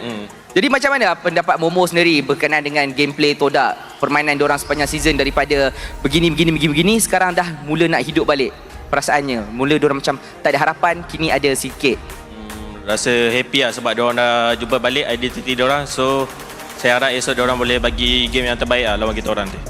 Hopefully boleh memberikan yang terbaik. Jadi kepada anda, ada apa-apa tak yang awak nak cakap kepada Zaid? Tadi awak cakap ada macam nak jumpa nak bantai Zaid kan? Yang nak cakap sekarang, diorang tengah tengok kat rumah tu. Zaid, datang lain aku geng aku nanti. Baik, terima kasih kepada Momo. Terima kasih juga. Oh, Sora ada benda yang nak cakap kepada anda semua? Okay, saya nak cakap terima kasih untuk fans sebab datang. And thank you dekat Bos Koga and our sponsor, semua sponsor kita orang. And MV nak inform yang esok, game yang pertama kami akan ada meet and greet. So korang berpeluang untuk dapat phone Infinix juga, ada mini game. So itu apa yang saya nak sampaikan lah. Jangan lupa meet and greet, jumpa esok. Meet and greet dapat phone Infinix. Menyala. Hebatnya semua kan? Jadi korang akan ada ke untuk meet and greet tu dengan diorang sekali akan bagi? Okey, terima kasih banyak-banyak kepada Sora dan juga Momo. Terima kasih juga kepada Monster Vicious dan juga GMX Kelantan. Dan ini sahaja daripada pentas ini. Dan sekarang let's go back to the caster untuk kita tengok apa yang boleh mereka simpulkan daripada pertemuan mereka sebentar tadi. Let's go. Thank you very much, Poji, with the winners interview. At the very last moment, Poji did say, okay, let's hear what the casters have to say to wrap things up. I'm not too sure what to say after that match, not gonna lie. I think that Momo, he's playing like a little too safe. Where's the full damage, right? You're 10-0-5. Like, where's the Sea Halber Sky Piercer? Yeah, right? He was like, what, 7-0-2? 7-0-2, like, wait, no. He was 6-0-1 by 4 minutes into the game. At that point, why not, right? Why not? You're so strong. It's unbelievable. It's unbelievable that they got away with everything. And worse yet, GMXK just got into like the chain loop of dying, and they just did not respect the fact that the skirmishing from the side of MV was just so much better. JMX is pulling the MV on the MV. Look at this, there's 3 belts on Uni. I mean, he is a panda. He wanted to go for like Guardian Helm or something, and worse yet, Bondo's even going. This you don't see it very often, but Lightning Truncheon on Bondo's. He knew how far ahead he was. Man. That's why you need a stabilizer like Momo. Like, he knows that, okay, everyone is gonna go, go cuckoo a bit on the itemization because they are so far ahead, but let me be the one who's in check right now. I'm gonna build the tank, I'm gonna be very tanky, and yet I can still provide the damage onwards to the opponent. Because if we're talking about, if this would to be Zeno, all damage. Zeno will be a Sky Piercer, Sea Halber, Malefic Raw. Right. Because this is Momo, a very much more level-headed player. I'm gonna keep everyone in check. I'm not gonna full on damage. We still need to win the game. I'm not gonna buy lunch. I don't want to buy lunch. I don't want to buy lunch. Let Bondles do that job. Oh God, I wish I was Momo, man. I never. He didn't. Where's better yet? He didn't even bother trying to like rush immortality or anything like that. Just to guarantee it. Again, nothing much we can really say about this game. One of the quicker games here in MPL MY, and just a big sense of domination from the side of MV from beginning to end. I mean, they knew exactly what they were doing in the draft. They knew exactly what they were doing in the early games each and every single time. I mean, I have no complaints. It's a perfect blend of having not only your own identity, but making sure you're negating what your opponent wants to do. 9k damage dealt for mine. 9k. Telling you. When's the last time I've seen 9k damage dealt? Kimmy is not always the best pick, but it is comfort, you know. I don't blame GMXK. Oh my god. But there is something to be learned that everyone can learn. From how GMSK has like approached the draft, you know, there are some good takeaways, but there are also some takeaways where like it makes you think. You know how they say like, certain teams they need to play, they need to let loose a bit, they need to have fun a bit, they need to find themselves a bit, you know. Where GMSK maybe having too much fun right now. Just keep on dying after dying, like guys, we can go. It's a clear sign of, you know, like comms breakdown, right? Like no one is talking, everyone is autopiloting. Yep. Revive, go in. Like it was expecting Reaver, right? Yeah, like your jungler gets caught at the turtle, like he dies, and then your team goes in chains feed, and then they respawn. Your jungler joins, and he dies again. Like we have like what 2-3 ultimates in one single fight, and it keeps coming back off cooldown. I think that GMXK, the only way that they could come back is like based off of the map RNG. If they had flying clouds, this would look very different.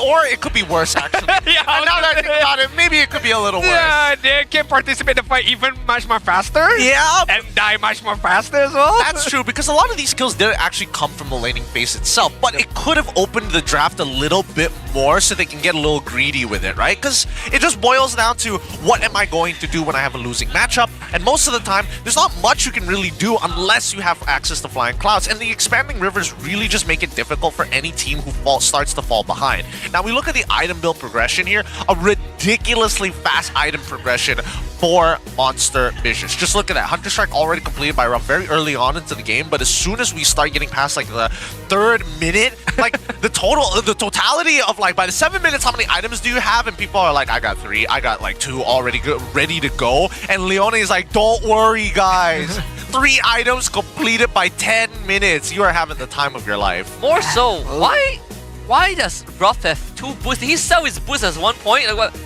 what is that at the 340? Yeah, he sold his boots so that he could quickly get a faster pick on the Hunter Strike. Because then once you have the Hunter Strike, you have the movement speed, so you don't need the boots, and then eventually you buy the boots later on. It's efficiency!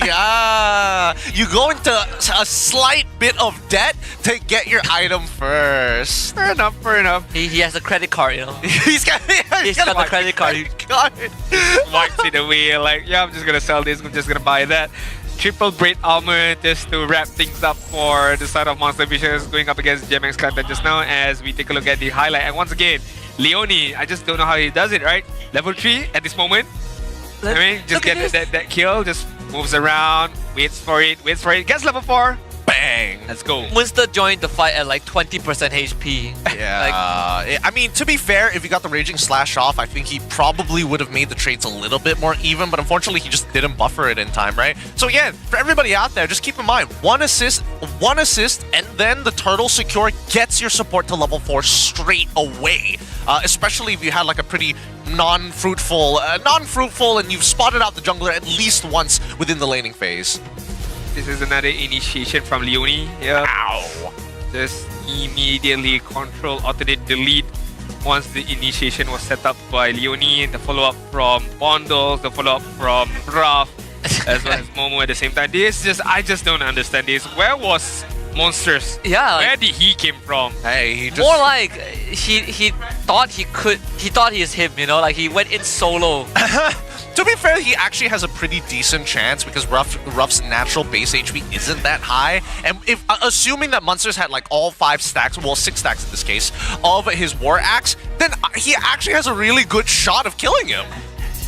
Oh man, it was a massacre really, that game too. I mean, game 1 was tough already for me to watch. game number 2 was just destruction from the side of Monster Vicious. But hey, congrats to them, and we hope that they can remain consistent going up against Toda for tomorrow's match for them to be able to secure the upper bracket spot. But then again, talking about the upper bracket spot, our next match is going to be CG up against Vamos, where CG needs, what, 1 win? Just 1 point, yeah. Just 1 point to secure that upper bracket spot with the best of 3 match.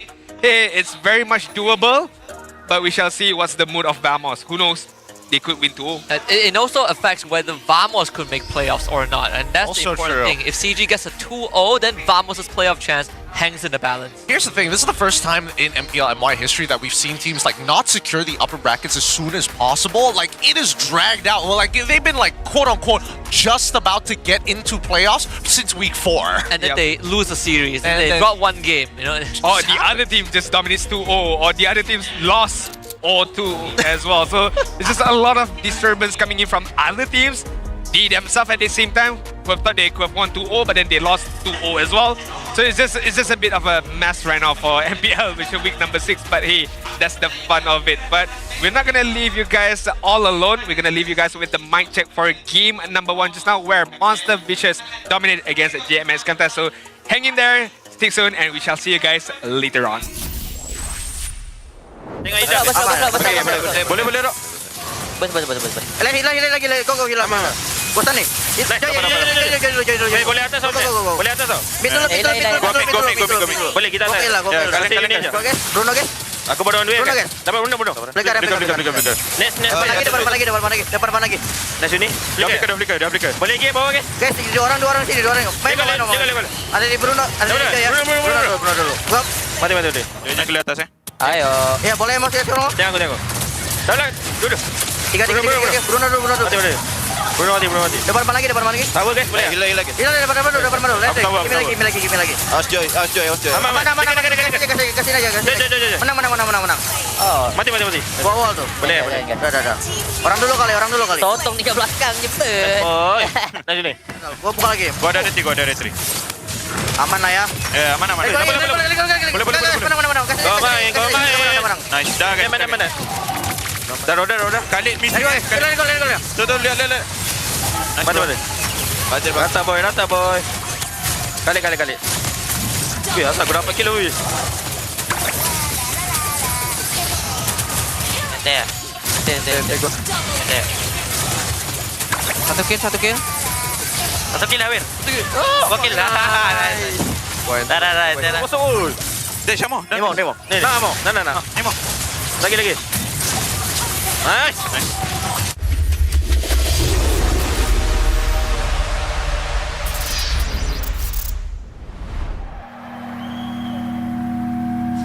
Bye.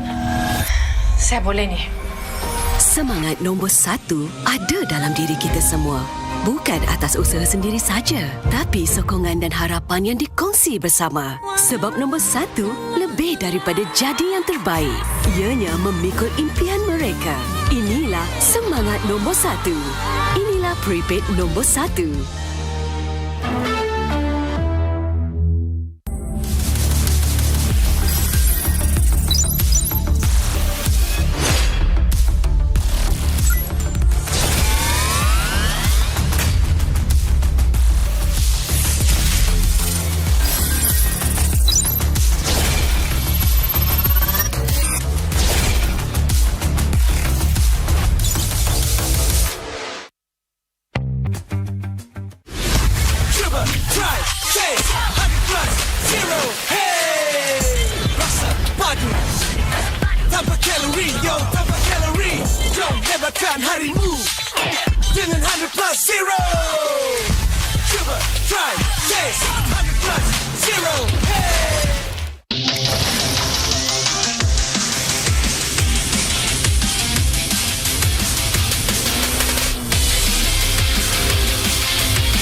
CeraVe baharu blemish control Membersih.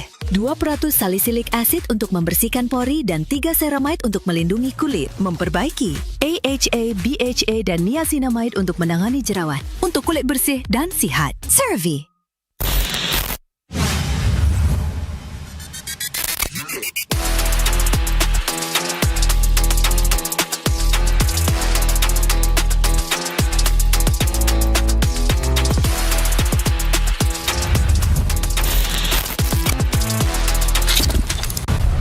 So much talk of AI and tech today.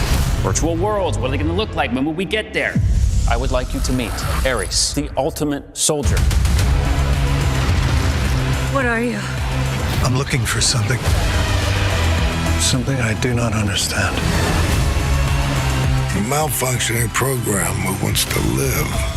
Fascinating.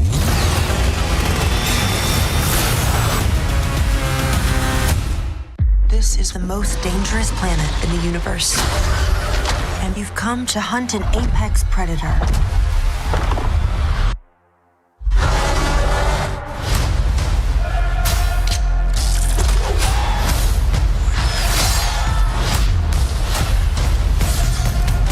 You might not be alone in this hunt.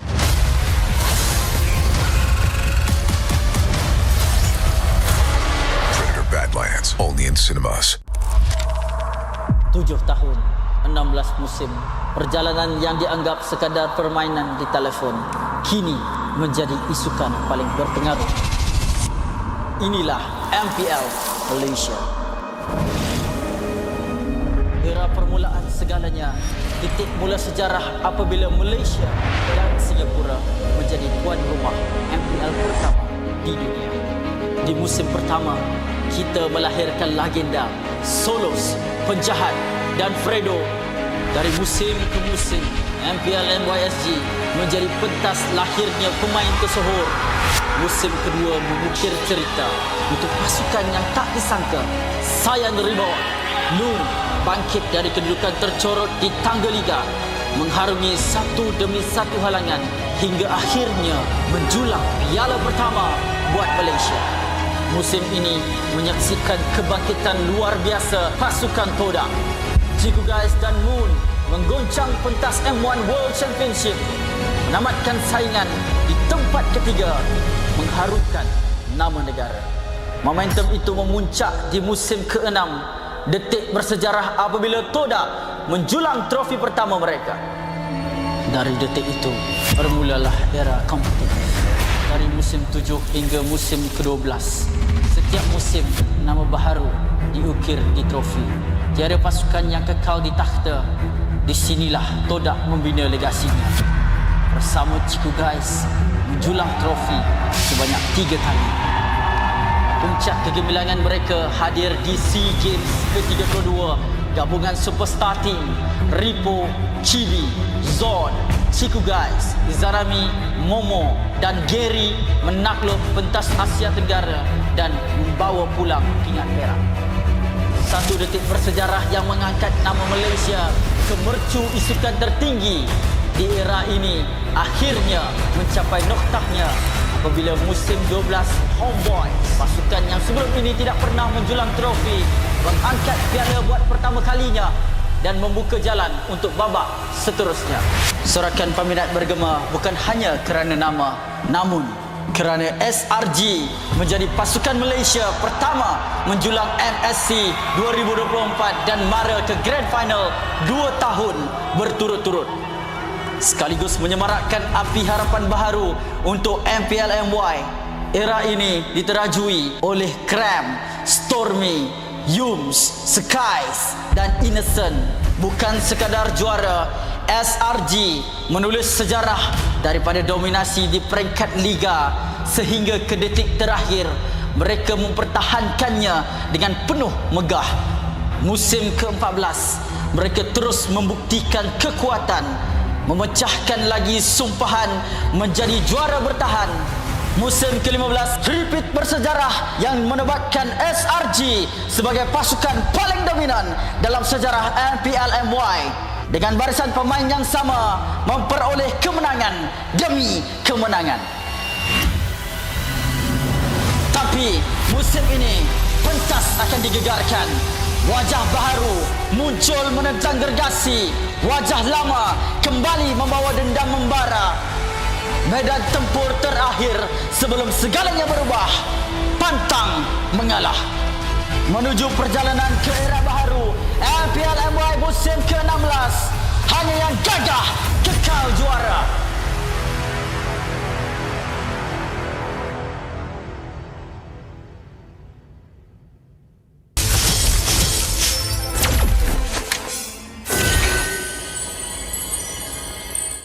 This is the brand new Aspirin skins.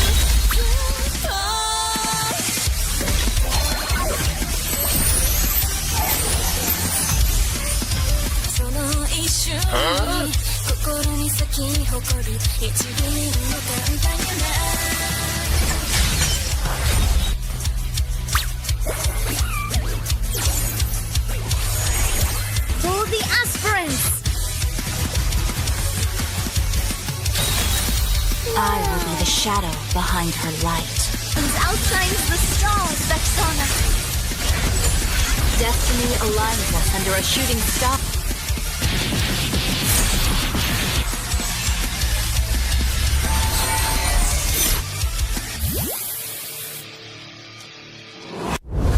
We are the aspirants.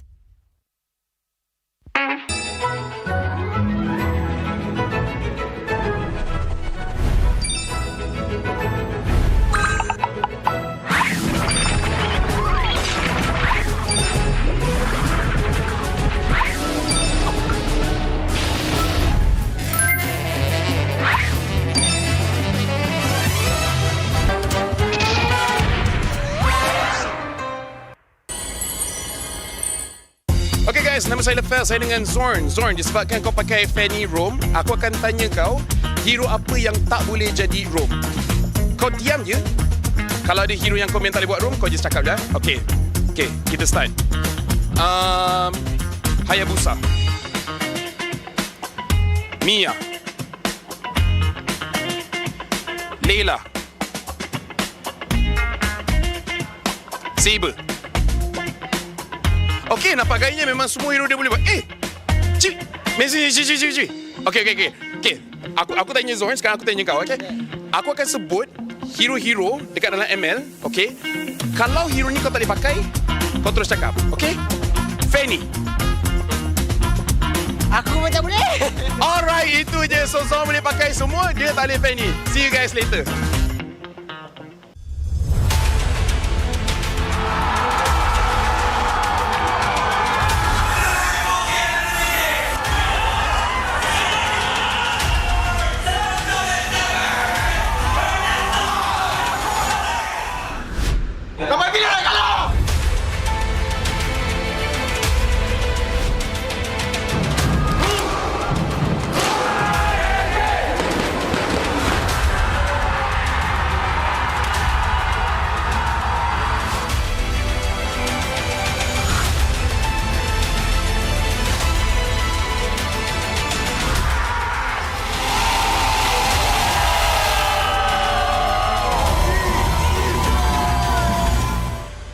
Is gonna be using Vexana and Gwen. Just describe, don't tell me who. I'm gonna describe. Okay, so maybe. Well, is there anyone on that team that Team.Corona wants to target? Give us a clue. Give us a clue. Okay. Who's gonna get target? 1, 2, 3. Arcadia. You want to attack the coach, huh? Yes. Basically, the other team wants to target only you. Oh, to be honest, we already predicted that. That's why we have a counter gameplay. Okay. So what is the base strategy that you guys have? Maybe akan duduk dalam base. Do you think the draft will be very important? Ya, kita orang akan buatkan draft yang paling bagus untuk dorang. Bagus untuk kita orang. Bagus untuk dorang jangan. We are the aspirants.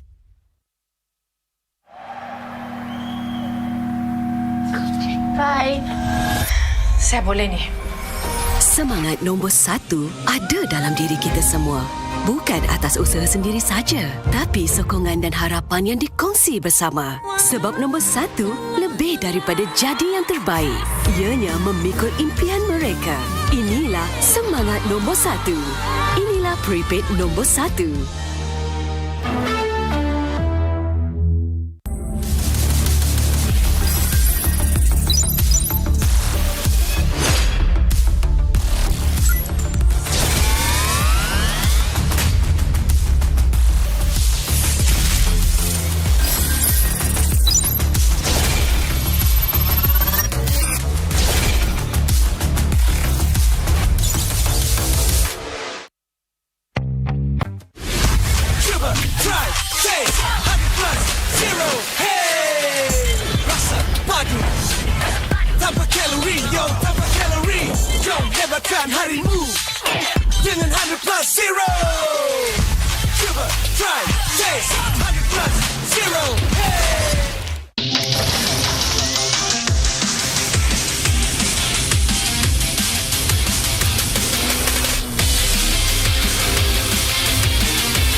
CeraVe baharu, blemish control, membersih. 2% salicylic acid untuk membersihkan pori dan 3 ceramide untuk melindungi kulit, memperbaiki. AHA, BHA dan niacinamide untuk menangani jerawat, untuk kulit bersih dan sihat. CeraVe.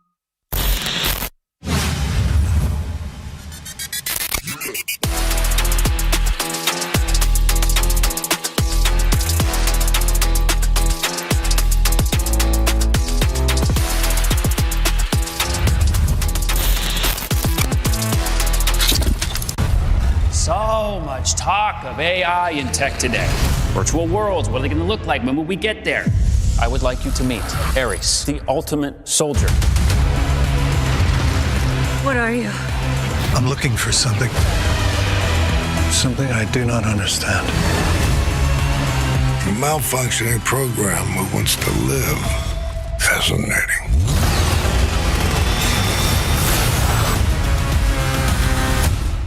This is the most dangerous planet in the universe. And you've come to hunt an apex predator.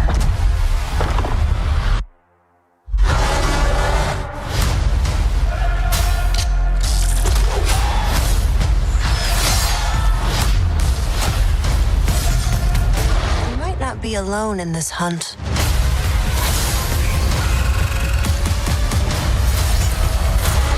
Predator Badlands, only in cinemas. 7 tahun, 16 musim, perjalanan yang dianggap sekadar permainan di telefon kini menjadi isukan paling berpengaruh.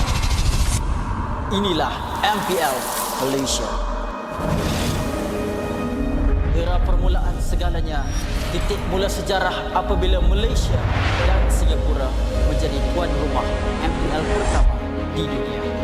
Di musim pertama, kita melahirkan legenda Solos, Penjahat dan Fredo. Dari musim ke musim, MPL MYSG menjadi pentas lahirnya pemain tersohor. Musim kedua mengukir cerita untuk pasukan yang tak disangka. Sayan Rebound, Noon bangkit dari kedudukan tercorot di tangga liga, mengharungi satu demi satu halangan hingga akhirnya menjulang piala pertama buat Malaysia. Musim ini menyaksikan kebangkitan luar biasa pasukan Todak. Cigu Guys dan Moon menggoncang pentas M1 World Championship, menamatkan saingan di tempat ketiga, mengharumkan nama negara. Momentum itu memuncak di musim ke-6, detik bersejarah apabila Todak menjulang trofi pertama mereka. Dari detik itu bermulalah era kompetitif. Dari musim 7 hingga musim ke-12, setiap musim nama baharu diukir di trofi. Tiada pasukan yang kekal di takhta. Di sinilah Todak membina legasinya. Bersama Cigu Guys menjulang trofi sebanyak 3 kali. Puncak kegemilangan mereka hadir di SEA Games ke-32 gabungan superstar team Ripo, Chibi, Zon, Chiku Guys, Izarami, Momo dan Gary menakluk pentas Asia Tenggara dan membawa pulang pingat perak. Satu detik bersejarah yang mengangkat nama Malaysia ke mercu isukan tertinggi di era ini akhirnya mencapai noktahnya apabila musim 12 Homeboy, pasukan yang sebelum ini tidak pernah menjulang trofi, mengangkat piala buat pertama kalinya dan membuka jalan untuk babak seterusnya. Sorakan peminat bergema bukan hanya kerana nama, namun kerana SRG menjadi pasukan Malaysia pertama menjulang MSC 2024 dan mara ke Grand Final 2 tahun berturut-turut.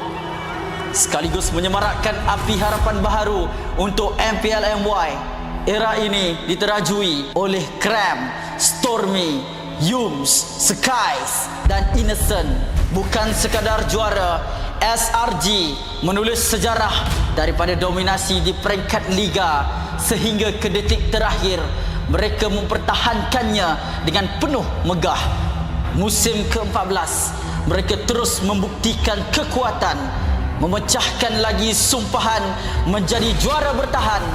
Musim ke-15 repeat bersejarah yang menobatkan SRG sebagai pasukan paling dominan dalam sejarah MPL MY dengan barisan pemain yang sama memperoleh kemenangan demi kemenangan. Tapi musim ini pentas akan digegarkan. Wajah baharu muncul menentang gergasi. Wajah lama kembali membawa dendam membara. Medan tempur terakhir sebelum segalanya berubah. Pantang mengalah. Menuju perjalanan ke era baharu MPL MY musim ke-16. Hanya yang gagah kekal juara.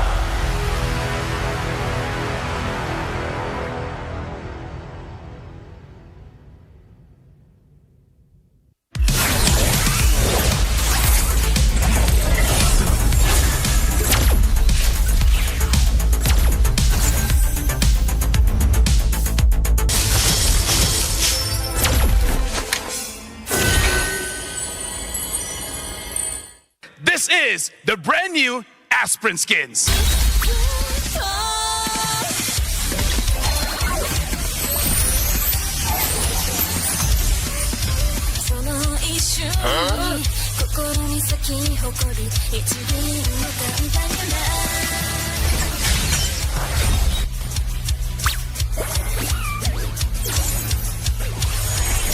For the aspirants.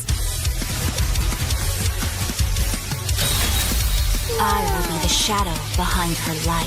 Who outshines the stars, Vexana. Destiny aligns us under a shooting star.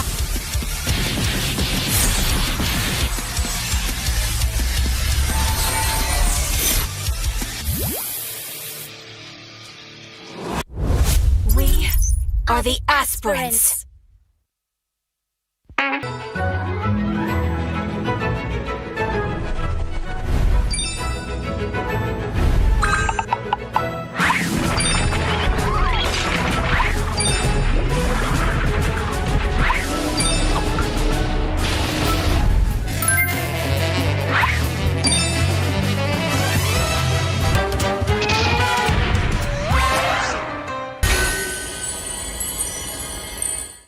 Okay guys, nama saya Lefel, saya dengan Zorn. Zorn, disebabkan kau pakai Fanny Roam, aku akan tanya kau, hero apa yang tak boleh jadi Roam? Kau diam je. Kalau ada hero yang kau minta dia buat Roam, kau just cakap dah. Okay, kita start. Hayabusa, Mia, Layla, Saber. Okey, nampak gayanya memang semua hero dia boleh buat. Cik, Messi. Okey. Aku tanya Zoran, sekarang aku tanya kau, okey? Aku akan sebut hero-hero dekat dalam ML, okey? Kalau hero ni kau tak boleh pakai, kau terus cakap, okey? Fanny. Aku macam boleh. Alright, itu je. So Zoran boleh pakai semua, dia tak boleh Fanny. See you guys later.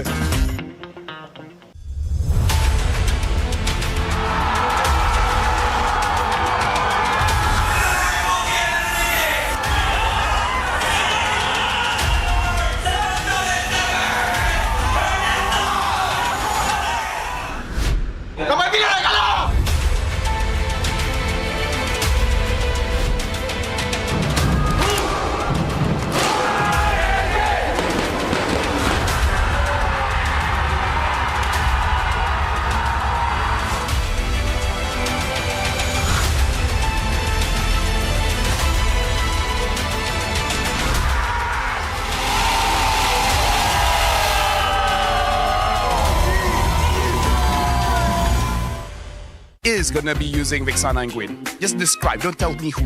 I'm gonna describe. Okay, so maybe.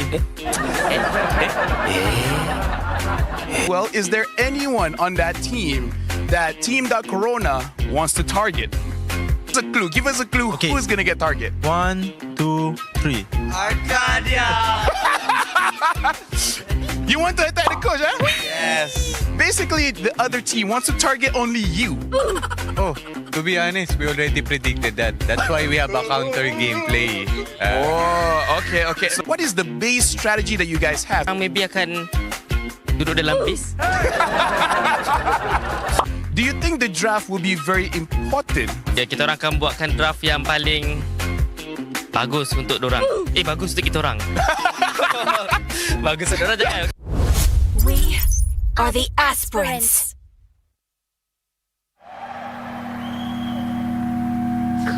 Bye. Saya boleh ni. Semangat nombor 1 ada dalam diri kita semua. Bukan atas usaha sendiri saja, tapi sokongan dan harapan yang dikongsi bersama. Sebab nombor 1 lebih daripada jadi yang terbaik. Ianya memikul impian mereka. Inilah semangat nombor 1. Inilah prepaid nombor 1.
CeraVe baharu Blemish Control membersih 2% salicylic acid untuk membersihkan pori dan 3 ceramide untuk melindungi kulit, memperbaiki AHA, BHA dan niacinamide untuk menangani jerawat untuk kulit bersih dan sihat. CeraVe.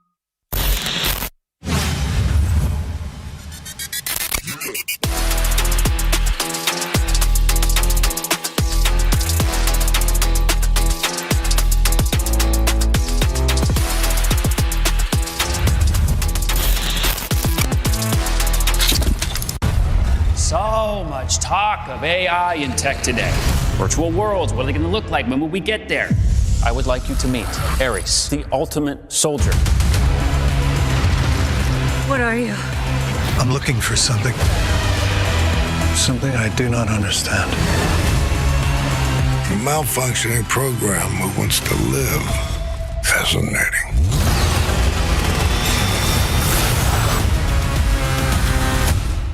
This is the most dangerous planet in the universe.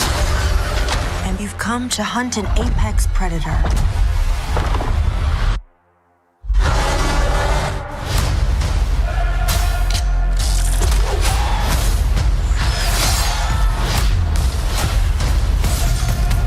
You might not be alone in this hunt.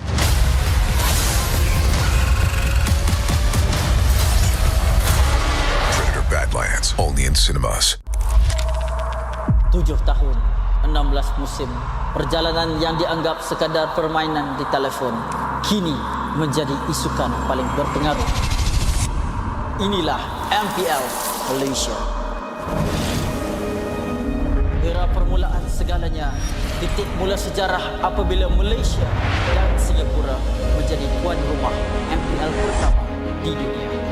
Di musim pertama, kita melahirkan legenda Solos, penjahat dan Fredo, Dari musim ke musim, MPL MYSG menjadi pentas lahirnya pemain tersohor. Musim kedua mengukir cerita untuk pasukan yang tak disangka. Sayang Rebound, Noon bangkit dari kedudukan tercorot di tangga liga, mengharungi satu demi satu halangan hingga akhirnya menjulang piala pertama buat Malaysia.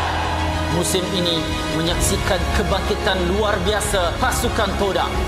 Ciku Guys dan Moon menggoncang pentas M1 World Championship, menamatkan saingan di tempat ketiga, mengharumkan nama negara. Momentum itu memuncak di musim ke-6, detik bersejarah apabila Todak menjulang trofi pertama mereka. Dari detik itu, bermulalah era kompetitif. Dari musim 7 hingga musim ke-12, setiap musim nama baharu diukir di trofi. Tiada pasukan yang kekal di takhta. Di sinilah Todak membina legasinya. Bersama Ciku Guys menjulang trofi sebanyak 3 kali. Puncak kegemilangan mereka hadir di SEA Games ke-32. Gabungan superstar team Ripo, Chibi, Zod, Ciku Guys, Izarami, Momo dan Gary menakluk pentas Asia Tenggara dan membawa pulang pingat perak. Satu detik bersejarah yang mengangkat nama Malaysia ke mercu isukan tertinggi di era ini akhirnya mencapai noktahnya apabila musim 12 Homeboys, pasukan yang sebelum ini tidak pernah menjulang trofi, mengangkat piala buat pertama kalinya dan membuka jalan untuk babak seterusnya. Sorakan peminat bergema bukan hanya kerana nama, namun kerana SRG menjadi pasukan Malaysia pertama menjulang MSC 2024 dan mara ke Grand Final 2 tahun berturut-turut.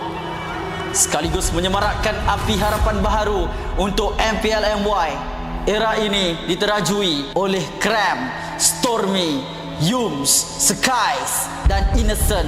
Bukan sekadar juara, SRG menulis sejarah daripada dominasi di peringkat liga sehingga ke detik terakhir mereka mempertahankannya dengan penuh megah.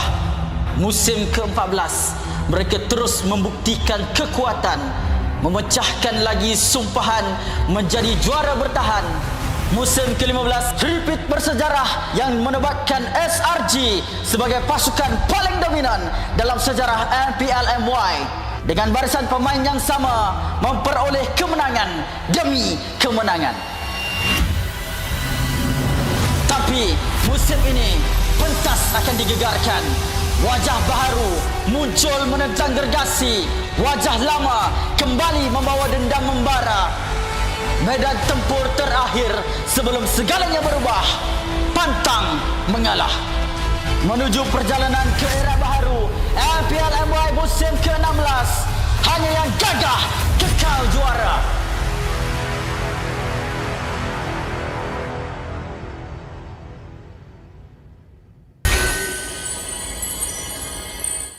This is the brand new Aspirin skins.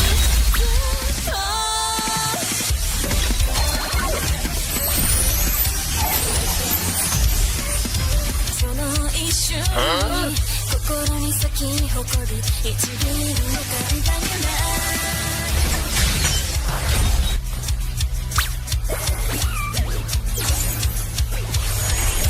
For the aspirants, I will be the shadow behind her light. outshines the stars, Vexana. Destiny aligns us under a shooting star.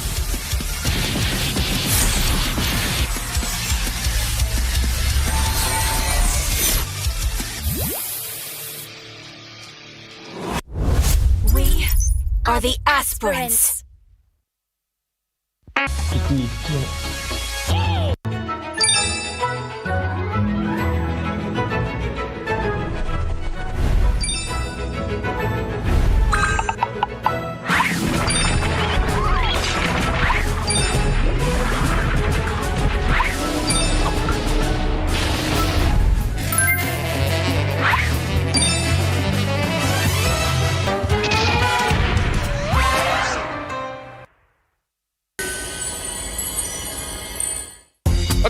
saya lepas saya dengan Zorn. Zorn, disebabkan kau pakai Fanny Rome, aku akan tanya kau, hero apa yang tak boleh jadi Rome? Kau diam je. Kalau ada hero yang kau tak boleh buat Rome, kau just cakap dah. Okay, kita start. Hayabusa, Mia, Layla, Saber. Okay, nampak gayanya memang semua hero dia boleh buat. Cik, Messi. Okay. Aku tanya Zoran, sekarang aku tanya kau, okay? Aku akan sebut hero-hero dekat dalam ML, okay? Kalau hero ni kau tak boleh pakai, kau terus cakap, okay? Fanny. Aku macam boleh. Alright, itu je. So Zoran boleh pakai semua, dia tak boleh Fanny. See you guys later.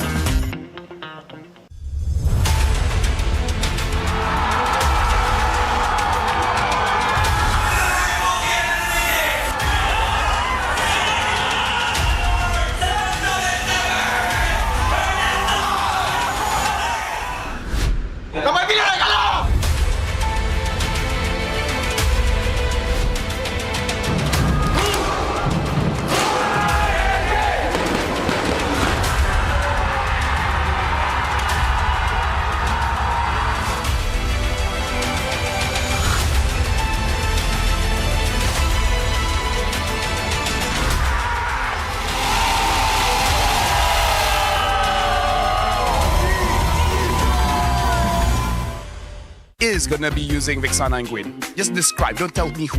I'm gonna describe. Okay, so maybe. Well, is there anyone on that team that Team.Corona wants to target? Give us a clue. Give us a clue. Okay. Who's gonna get target? 1, 2, 3. Arcadia.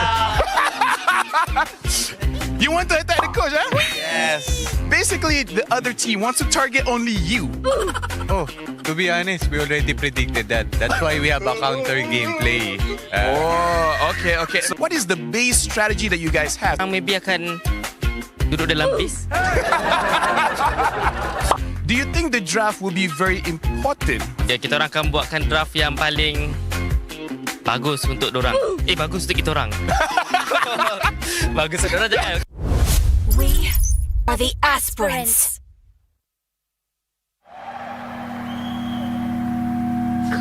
Bye. Saya boleh ni. Semangat nombor 1 ada dalam diri kita semua. Bukan atas usaha sendiri saja, tapi sokongan dan harapan yang dikongsi bersama. Sebab nombor 1 lebih daripada jadi yang terbaik. Ianya memikul impian mereka. Inilah semangat nombor 1. Inilah prepaid nombor 1.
CeraVe baharu, blemish control, membersih.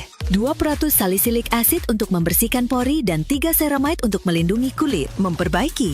AHA, BHA dan niacinamide untuk menangani jerawat, untuk kulit bersih dan sihat. CeraVe.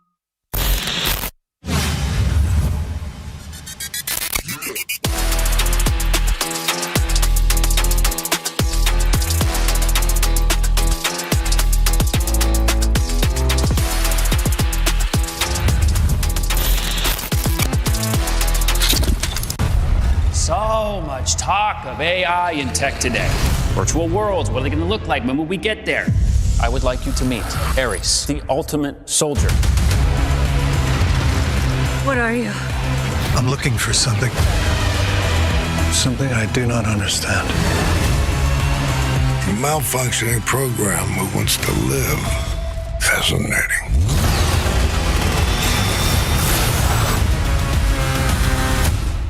This is the most dangerous planet in the universe. And you've come to hunt an apex predator.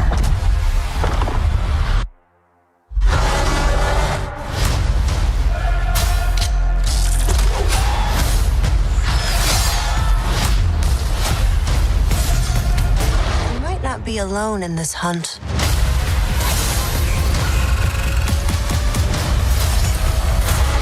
Predator Badlands, only in cinemas. 7 tahun, 16 musim, perjalanan yang dianggap sekadar permainan di telefon kini menjadi isukan paling berpengaruh. Inilah MPL Malaysia. Era permulaan segalanya, titik mula sejarah apabila Malaysia dan Singapura menjadi tuan rumah MPL pertama di dunia. Di musim pertama, kita melahirkan legenda Solos, penjahat dan Fredo. Dari musim ke musim, MPL MYSG menjadi pentas lahirnya pemain tersohor. Musim kedua mengukir cerita untuk pasukan yang tak disangka. Sayan Reborn, Noon bangkit dari kedudukan tercorot di tangga liga, mengharungi satu demi satu halangan hingga akhirnya menjulang piala pertama buat Malaysia. Musim ini menyaksikan kebangkitan luar biasa pasukan Todak. Ciku Guys dan Moon menggoncang pentas M1 World Championship, menamatkan saingan di tempat ketiga, mengharumkan nama negara. Momentum itu memuncak di musim ke-6, detik bersejarah apabila Todak menjulang trofi pertama mereka. Dari detik itu, bermulalah era kompetitif. Dari musim 7 hingga musim ke-12, setiap musim nama baharu diukir di trofi. Tiada pasukan yang kekal di takhta. Di sinilah Todak membina legasinya. Bersama Ciku Guys menjulang trofi sebanyak 3 kali. Puncak kegemilangan mereka hadir di SEA Games ke-32. Gabungan superstar team Ripo, Chibi, Zod, Ciku Guys, Izarami, Momo dan Gary menakluk pentas Asia Tenggara dan membawa pulang pingat perak. Satu detik bersejarah yang mengangkat nama Malaysia ke mercu isukan tertinggi di era ini akhirnya mencapai noktahnya apabila musim 12 Homeboy, pasukan yang sebelum ini tidak pernah menjulang trofi, mengangkat piala buat pertama kalinya dan membuka jalan untuk babak seterusnya. Sorakan peminat bergema bukan hanya kerana nama, namun kerana SRG menjadi pasukan Malaysia.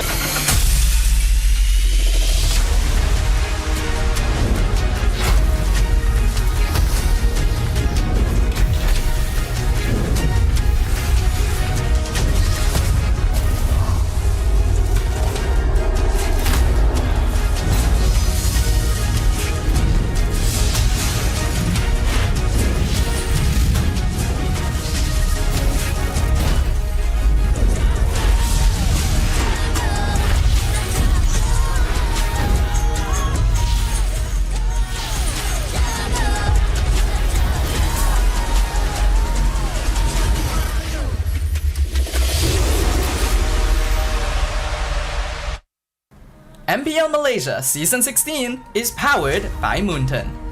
Presented by Celcom DG. Stream, game, vibe on social media, and more to your heart's content without missing even a single moment. Power up with lightning-fast 5G speeds. Stream all day long with Celcom DG Prepaid 5G. Our official sponsors. Official gaming smartphone Infinix GT30 just launched. Comes with a free magnetic cooler, even more affordable than the GT30 Pro. The only phone in its class with GT trigger, 1.5K display, and 144Hz refresh rate. Supports steady performance with 120 FPS in MLBB. Available in 2 exclusive colors for the GT30, green and blue. Perfect meals for gamers, Grab. Grab food for 1. When eating alone, enjoy meals from 10 ringgit with just 1 ringgit delivery fee and no minimum spend. And group order. Get 15% off when eating in a group. Bigger gang, bigger savings. Our esports partners, 100 Plus, Fairy, and Yamaha. And thank you to all our strategic partners, CeraVe and Playas. Predator Badlands, in cinemas on 6 November. An action-adventure horror set in the future on a deadly remote planet. Predator Badlands follows a young predator outcast who finds an unlikely ally in Tia as he embarks on a treacherous journey in search of the ultimate adversary on the most dangerous planet in the universe where everything is trying to kill you. Catch Predator Badlands in cinemas 6 November. Keep an eye out for special ticket bundles that reward you with in-game diamonds when you purchase Predator Badlands movie tickets for IMAX or 4DX. Supported by KBS, Rakan Muda, ESI, MESF, and PSM. A very good afternoon to everyone, ladies and gentlemen. Welcome back to MPL Malaysia Season 16, where we are in the second last day of the regular season, week number 6, day number 2. My name is Said Adin. Together with me, we have Husky as well as Gideon, who's gonna accompany you guys throughout the day. And we have reached towards our most anticipated match for the week. Is gonna be CG up against Vamos, where CG needs a win to be able to secure the upper bracket spot, and Vamos to keep their hopes alive to be able to qualify for the playoff spots. But before we begin to discuss about the match, we have to talk about Celcom DG, the new Celcom DG app built for you, around you. I mean, you guys can win awesome prizes such as MLBB Diamonds today if you join the Celcom DG family. How are you going to do it? Download the new Celcom DG app at the booth that is available here in MPL MY.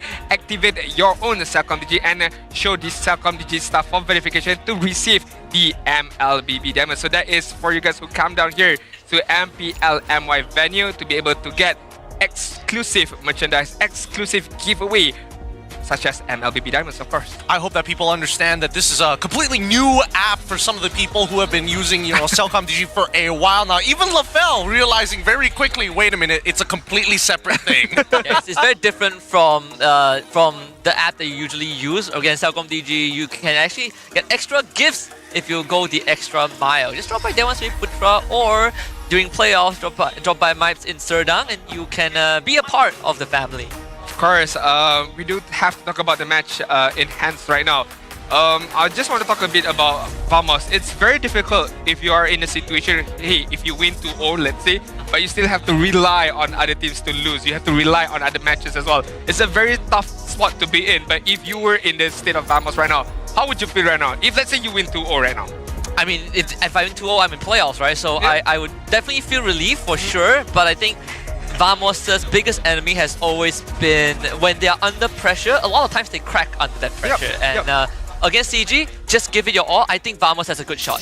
Alright, let's take a look at the full lineup. First of all, for the side of CG Esports, we're gonna have Chiku, Valence, Gary, Yetri, as well as EJ. And if I'm looking at it right, EJ is going to be playing on the mid side, whereas Chiku is going to go back to the goal lane. Yep, Chiku going back to his old role. Let's see if he still has what it takes to carry this team to victory, because Amzik was doing a very good job overall prior to this, but he's currently busy with his studies. Good luck with his exams. Hopefully he does well before coming back to the MPL MY, because people like Valence has taken time as well to finish off his studies before joining back in. Same goes for Gary. Now that they have those responsibilities out of the way, all of their focus, full-time players of their own. CG was up on the rise, but recently has been on a bit of a lose streak, right? In comparison to their opponents, Vamos, who is a little up, a little down. You're not really sure where they stick around, especially with a lineup of Natko, Zorn, Klokun, Chibi, and Gojes. I think this is going to be a strong test for Vamos right now in terms of their capabilities, in terms of their playstyle, as well as the drafting phase later on. To be able to win against CG is not an easy task because I feel like CG is quite a very dominant team, but there are some loopholes that they can explore trying to take away a victory against CG. Will they have what it takes? We shall see later on. Yeah, I think they definitely do because both teams have very contrasting play style. CG is very macro focused, but for Vamos, they love to fight. Yeah, but right now, before we begin our in-depth discussion, we're gonna go over to our mic check ping test. First of all, let's take a look together. Awas ya, cloud dia. Ni cloud ya? Power ya? Power cok. User. Main apa nih bang? Ciku bang ya? Kalau hero dia selalunya cloud. Semuanya dimainin cuma dia. Cloud Harit, Ruby. Shadow. Aku rasa hari ni ramai orang. Doji nak tengok kau je. Siapa je Cik tak nak tengok je? Siap cik. Ya. Dia macam trio mate belah tengah. Macam mesti ramai orang nak tengok hari ni. Aiming mode. Kau tahu tak SRG? Semua belah tengah. Sebab tu ramai lah. Ha. Okay, very, again, another nonchalant mic check. I mean, everyone just keeping their head straight, focus on the game in hand. But the changes that CG made right now, because they do have Trap in their own lineup, right? I'm very interested to see that, okay, they did not opt to go for Trap into the lineup, putting Chiku still in the mid side, but they opt to go for EJ for the mid, and then Chiku shifting over to the goal lane. What are your thoughts on that? I think this could be a signal that scrims may have not gone well, and maybe Trap is not integrating as fast as they were hoping with the rest of the lineup, or maybe in the style that Chiku guys is hoping to put out there. Because keep in mind, one is all it takes for Chiku guys esports to make it to the next round. If they want to secure that upper bracket slot, it's just one game. Yeah, it doesn't matter what MV does, as long as they take 1 point, they lock MV out of the second upper bracket slot. And easier said than done, you know. I think right after CG lost to SRG OG, they proceed to lose to Aero, and then they lost to Homeboys, right? So teams are starting to figure out what CG is good at and what CG struggles with. I think the series against Homeboys is a very good indicator that even a team under the guidance of someone like Chiku and Balance can crack under pressure. I feel like EJ is going to be a very, very, I wouldn't say tough game, but it's a tough ass as well. I mean, being in and out of the scene for quite some time right now and being put back in the main lineup in a, I would say it's not the most important match, but it's still very much important for you to be able to get that 1 point to secure the upper bracket. I'm pretty sure Chiku himself would want to get the upper bracket spot to be able to hopefully make it to M7 once the playoff comes. But the responsibility as a mid laner right now, knowing that you have Chiku in your own team, if you mess things up, you're gonna hear the best out of Chiku later on. I mean, you're definitely gonna get an earful, but luckily this time he's facing off, especially against Clawkun, who so far we haven't seen him been too lane dominant just in general, and I feel like even with the help of Zorn, the way that the 2v2s generally work with the help of Balance, I just want to see whether AJ just works with Balance in the first place. Yeah, right. And when we talk about Valence, right, his opponent is Zorn, the longest active player in MPL MY history. He's been here since the very beginning, since the beginning of the Aeons. He's gone through the 3 different eras of MPL MY. He's seen multiple teams go onto the international stage. He has won a lot, and he has also gone through the lowest points of his career, and he's still here, even after saying that he's going to retire after Season 12. But some dreams, they keep on living. I mean, from a single guy, married, now have a kid as well. Yeah. 16 season, 3 eras, and if he does continues on to our, you know, enhanced franchise format, there's going to be 4 eras he's going to be playing right now. If the longevity of his career continues on. But so far, what a decorative player we have here in MPL MY. In the local scene, maybe not much in the international scene, but the impact that he brought towards MPL MY is very, very much big. We started as MPL MY SG, and then we became MPL MY, and now here we are. He's still playing under the wings of Vamos and trying to get his next victory, next trophy. Will this be a factor towards him, knowing that, you know, I've been playing for 16th season? Does he have a lot more to prove right now? No, I don't think he has. I think right now, especially for veteran players who've been playing with his type of history, seeing all 3 of the eras, generally, I think that he's done everything that he can possibly do locally, but the internationals is something that seems to just elude him. I would like to know more about him. I mean, so we do have a short footage about him as well right now. Beyond the Arena is gonna be the one and only Zon right now. Yeah, and again, he has been with us for so long. And Zorn, you know, most decorated player, like we said, the only player to have competed in every single season. The moment we have MPL MYSG, he is already there. You know, we've seen him gone through so many different renditions of teams and organizations. You know, Geek Fam was one of the very first one he's with, and even claimed his first trophy back in Season 3.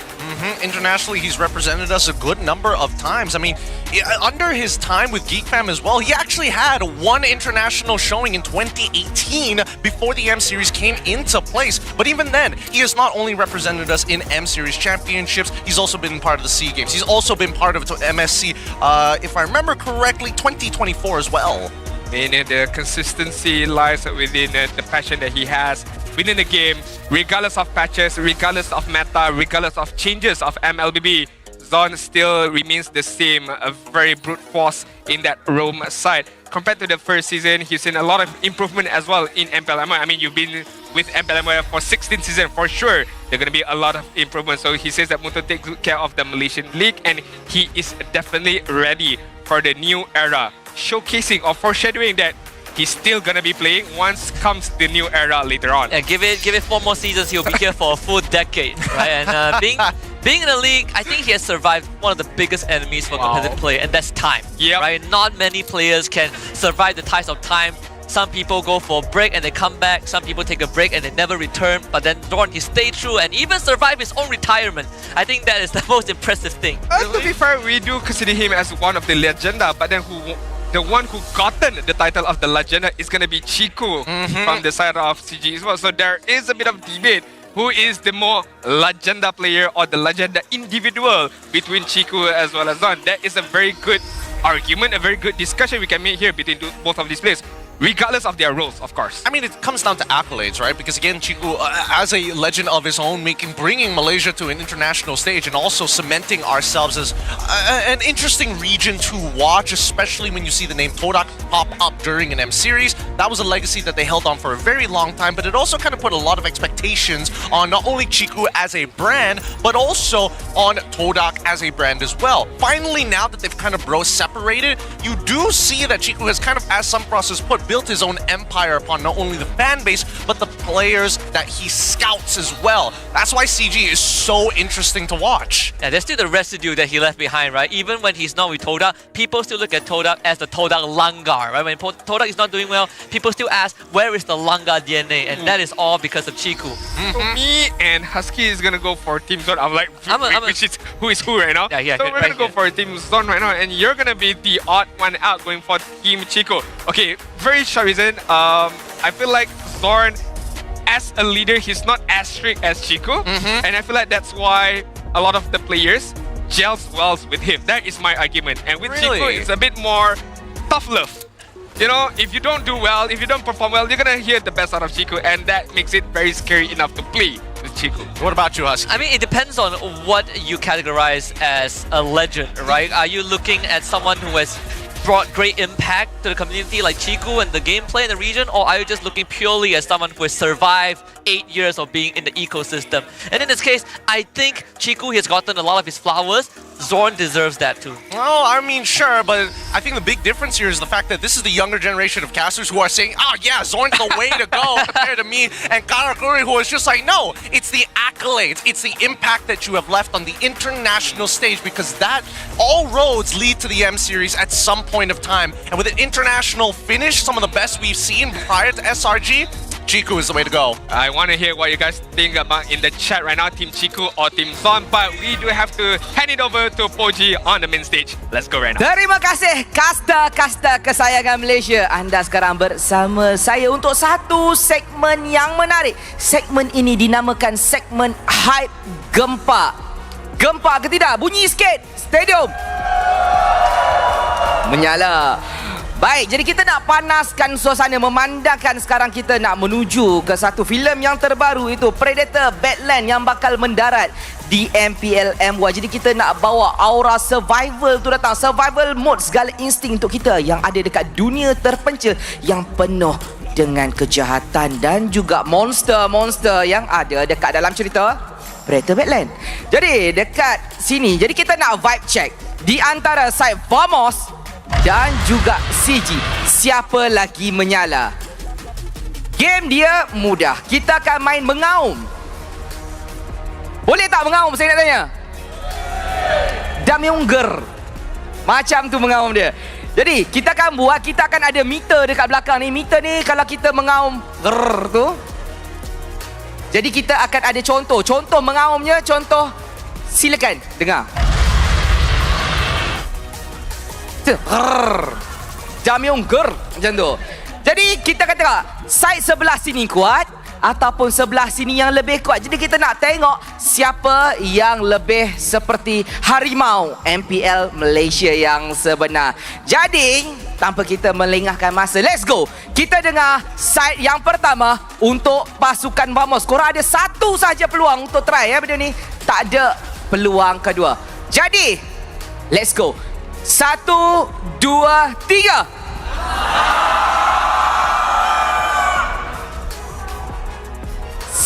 Okey. 110.2. Takkan CG kalah. Okey. 1, 2, 3.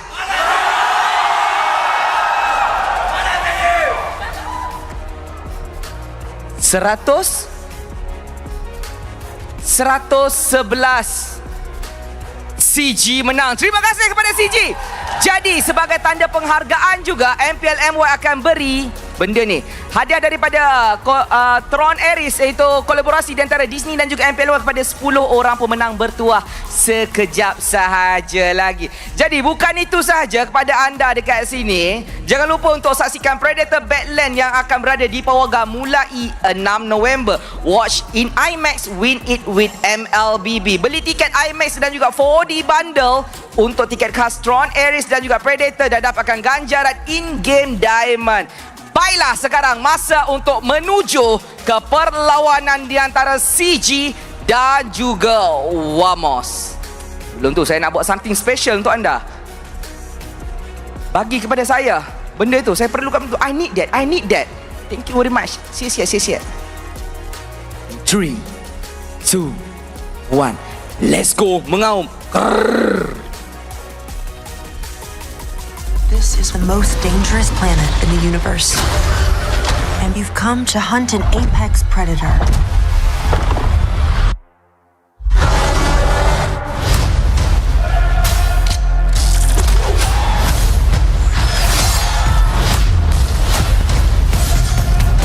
You might not be alone in this hunt.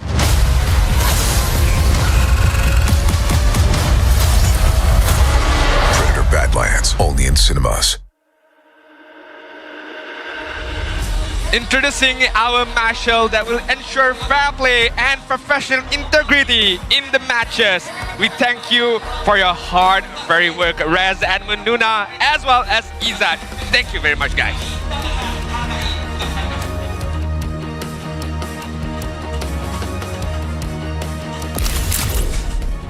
CG Esports.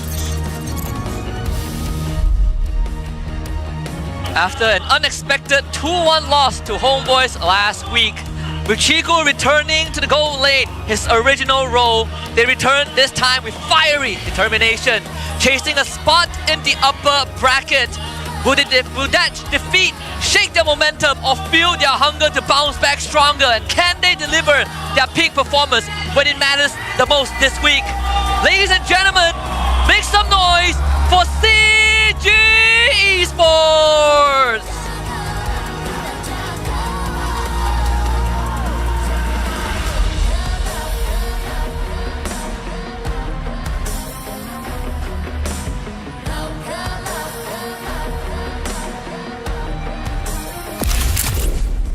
Team Vamos.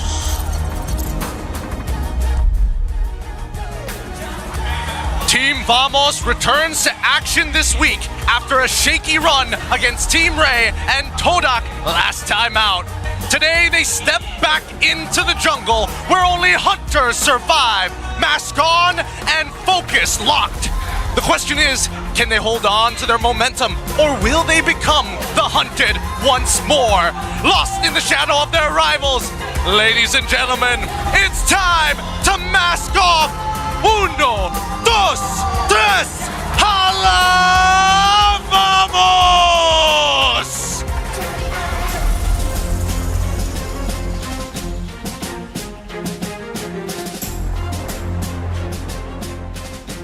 Introducing the head of League Ops, Franklin, along with the coaching staff of both teams, the masterminds behind every game. For CG, we have Coach Ruin as the head coach and Coach Cody as the technical coach. Vamos with Pak Bat as well as Pak Atan, the analyst of Vamos. Let's keep it going with the fist bumps between the teams. A true sign of professionalism, because this is how we roll. This is the Malaysian sportsmanship.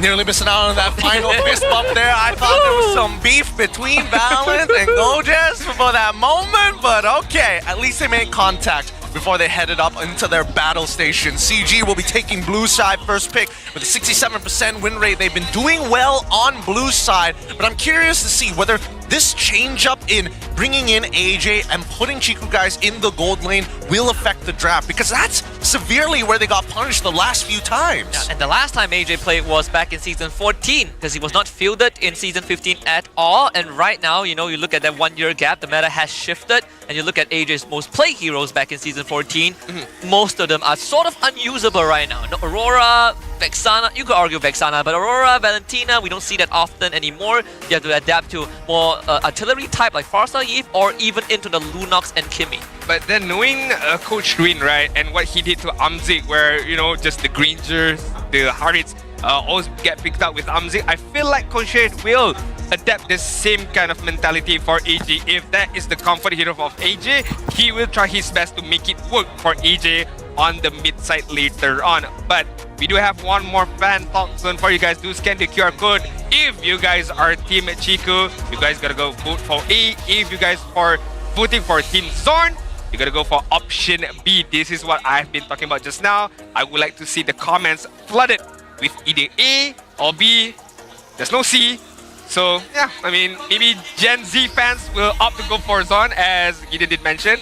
Or maybe an old hit fan might go for Team Chico. I don't know. I don't know. It could, to be fair, it could be the opposite way, because Zorn was like also a content creator for a large majority. If we're talking about like Gen Z, Gen Alpha, they probably learned the freestyle Cho from Zorn in the first place. If I don't know, I think Gen Z fans, they might go for Zyme Sempo. The good old classics. The good old classics. Now, the scary part as we get into this game is really whether or not, you know, the team is going to be able to make it work, right? Because I feel like right now with AJ, in terms of the hero pool, if I'm thinking about his entire career, the only things that feel relevant to the meta right now is Selena and Lunox, both of which he has played professionally in his own tenure within MLBB Esports Malaysia. Will Coach Ruin adapt to that, or will he force AJ to play something much more relevant towards our meta nowadays? The Kimmy, the Eve maybe. We shall see. We shall definitely see later on, because you do have Valus, who is a master of the pick-off potential hero. Your Kalias, your Cho, and Lunox could be a very, very good and a very optimal partner towards this kind of hero, like your Chos and your Kalias at the same time. So it's a very, very interesting thing to see when the draft comes on later. Another matchup I would like to see is definitely going to be on the jungle side between Gary and Chibi, both very talented assassin users, or again, really depends on the coaches. Will they pick up the assassin for their junglers, or are we gonna see a lot more tank junglers, fighter junglers, queen junglers at the same time in this particular match? I think probably, like, knowing both teams, they will probably opt for assassin jungles first to do a bit of ego check, you know, test the waters a bit, and then depending on what happens, maybe the loser will go into like utility jungle in the second game. But knowing Chibi, he has been a lot more flexible in recent times. You know, he's willing to go for like Baxia if all else fails. But one thing that I'm curious about is Chiku back in the gold lane. And I don't doubt his capabilities. He is one of the most decorated gold laners. But last time we saw Chiku back in the gold lane when he was with Holdup, the stylistic stylistic approach is that people play around the gold lane. And I wonder if this is going to be the case for CG now that he's back in that role. I like the ban coming in from Vamos, especially the last ban, banning out the Lunox, one of, I would say, a comfort hero for EG to be able to use, but denying that pick immediately. And CG, very interestingly enough, picking up the Baxia as the first pick, where Lancelot, his Sunshine, is still available. I think this should be a signal that yes, they are going to be playing towards the gold lane, right? I don't know how much practice Chiku has had in terms of like raw scrims, whether he's a little rusty playing the role. I don't doubt that he still has the mechanics, but overall, playing as a team is a completely separate ball game than having millions of games within ranked itself, right? Completely different play style. More importantly, let's see how Vamos will answer, because they go for the Kimmy alongside with the Lancelot. No fanny bans here, because again, not too surprised that Vamos' side, they know Chibi's not going to pick it up. Yeah, and after seeing the Baxia, they know for a fact Fanny's not going to pick it up. And like this, I want to see if like what they pick for AJ. I think that is a very important pillar for CG. If they do lean into playing for Chiku guys, then we have to see if it's going to be the same as when Chiku was doing Todak. The Grok is still up, one of Valence's top picks. Could go for that. Grok plus a mid here, Grok plus... I don't want to see them picking up EXP very much early on. A Grok plus a gold laner is still okay, I suppose, but the question is, what kind of a gold laner do you want for your own side? I hear Hilda as well as a Jushin being picked up for AJ right now. With the Hilda still, question, is this going to be a balanced Hilda or is it going to be a Yi3 Hilda? Still not showcasing too much from the side of CG, but so far, I'm just questioning about the damage right now. It's still not existent for the side of CG. Yeah, no, the damage isn't that great. The damage profile as well, again, still a lack of attack damage, which is where Hilda kind of needs a little bit of help with, because the scaling doesn't work well for her. Her early game, however, is decently good. But it doesn't really give us an idea of how CG wants to play, right? The Hilda is like, yes, we've seen Hildas as a means to either sandbag your opponent or snowball your lead. And it's usually one or the other. And now Vamos, with their final pick, I think that at this point you probably should show EXP, right? Or, okay, they go for the support instead. A pretty strong mid lane duo to work with. Whenever Grok is getting attacked by the Jushin, then Kimmy can start walking up and getting some damage down. And it makes a lot more sense, because even though CG isn't revealing much, the one thing that is for sure is that they want to pressure Chibi in the jungle with this draft. So the Grok sort of stops that in its tracks, and having a Hilda early also sort of locks you out of certain options, right? There's no good place for Hilda to go. If you put her in the XP role, then you're hoping to get out of the lane fast, but if you put her in roam into the Grok, then Zorn's gonna have an easier time.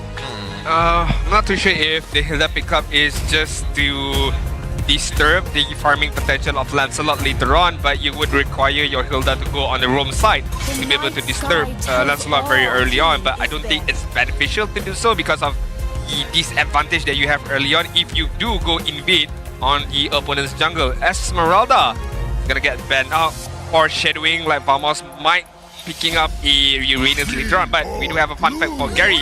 2 stages, 1 MVP. Gary is the first player in Malaysia to conquer both MPL MY and MEL MY final MVP honor.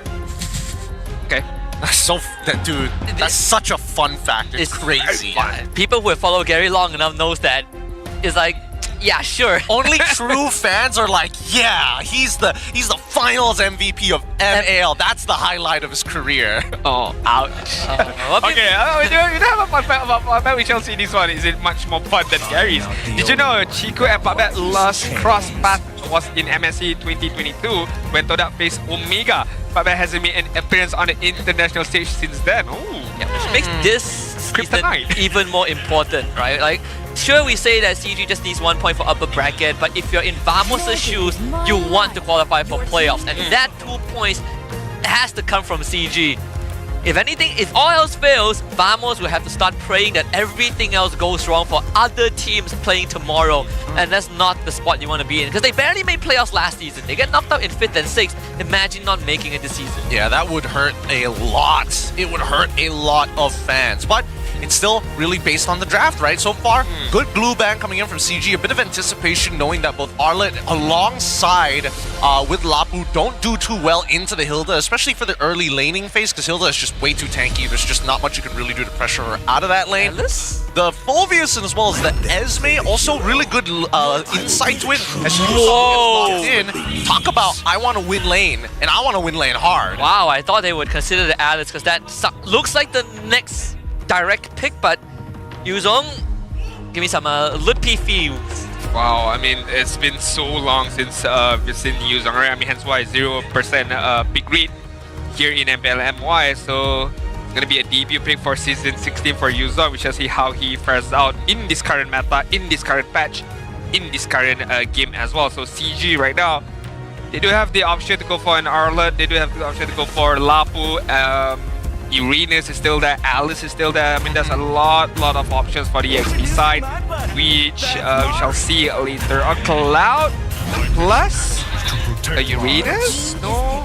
A high loss. I mean, this is one good way to approach it. Like, all you need is that War Axe for the Yuzong, and then suddenly that lane gets killed in your favor. You win almost every trade, you threaten backlines, you have insane sustain, and unfortunately for CG, it's all about Chiku this game. Yeah, and that's why he's going on to Claude, right? Claude is pretty difficult for Yuzong to catch, especially with the high mobility of the BMI. Not to mention that as soon as you miss out on that Petrify, you're kind of dead in the waters with Zushin, Hylos, and as well as Hilda. Not to mention Baxia as well. There's a lot of ways to actually cripple Yuzong early on. I want to see whether CG is going to take advantage of that, because right now, with Hylos alongside with the Zushin, it's just a great way to try and dominate that mid lane, and nice synergies to slow down the approach from Vamos. So unless we see CG dive deep head first into Natko's ult, it's a very push and pull game for both CG and Vamos. I like how they are putting the Hilda on the EAT to go up against the Yuzong. I feel like Hilda has a better chances to survive any engagement from Yuzong, because you are able to heal up once you go inside the bush. So to be able to sustain a bit more longer in comparison to Hylos is definitely an option, number one. Number two, I feel like the combination between Zushin and Hylos is a very great combination. One slows the enemies down, the other one grabs the enemy and pull them towards yourself. So that could be a very good way to play out in the early stages for the side of CG Sports. Yeah, incredibly good at sticking onto a single target, but the end goal is to get Chiku online in that late game. As we hop into the line on Dawn for game number 1 between CG Esports and Team Vamos. CG Esports on blue side, Team Vamos on red side. We have broken walls for game 1. So let's see if that Grok's gonna be able to compensate for that. I mean, he will, because again, Grok is one of the few heroes in the game that can actually manipulate the waves. Delaying it and pulling it closer to your tower is always great. Maybe not for EXP's side, because Hilda kind of wants to stay near the generally just bushes overall. But for now, at least between Balance and as well as AJ, they're playing quick clears, instantly start digging for information. Yeah, I mean, they do have the capability to do so, even though Zorn can manipulate the wave very much well in the early stages. But CG is not going to be bothered too much about that. Just clear up the waves immediately and try to rotate very much early on, just to get a bit more information where the opponents are heading towards and the positioning of the jungle, which buff he is beginning with. But Chiku right now taking a good chunk of damage, as well as Natko at the same time. Made his first bullet already, AJ! Even with the Purify, can't get away thanks to the Rampart, and things are already not well for CG. Natko also winning out the lane against Chiku. Bit of a history lesson here. Oh my goodness, wait, Chiku might just die here if Natko flickers on top of him.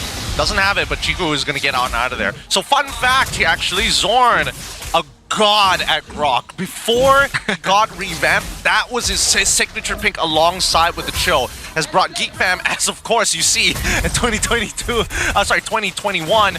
Generally, it's just something that he knows in and out of. The mechanics of it, we saw it right at the very beginning when he's manipulating those waves, but also understanding that now that the wall is actually a little bit bigger, so he can start pushing and forcing members underneath his turret if they walk up too close. I mean, double speed movement being brought by Zorn right now, allowing him to rotate much more faster, right, with the agility at the same time. So we ought to see Zorn a bit more proactive in the early stages to get a bit more vision, and of course to set up for his teams as we begin the Turtle Dance in minute number 2. It's worth noting that Natko had Weapon Master, so watch out for that as the game scales. Black Dragon Form is out here to chop Chibi, and this allows Gary to secure the turtle. Good stuff from CG.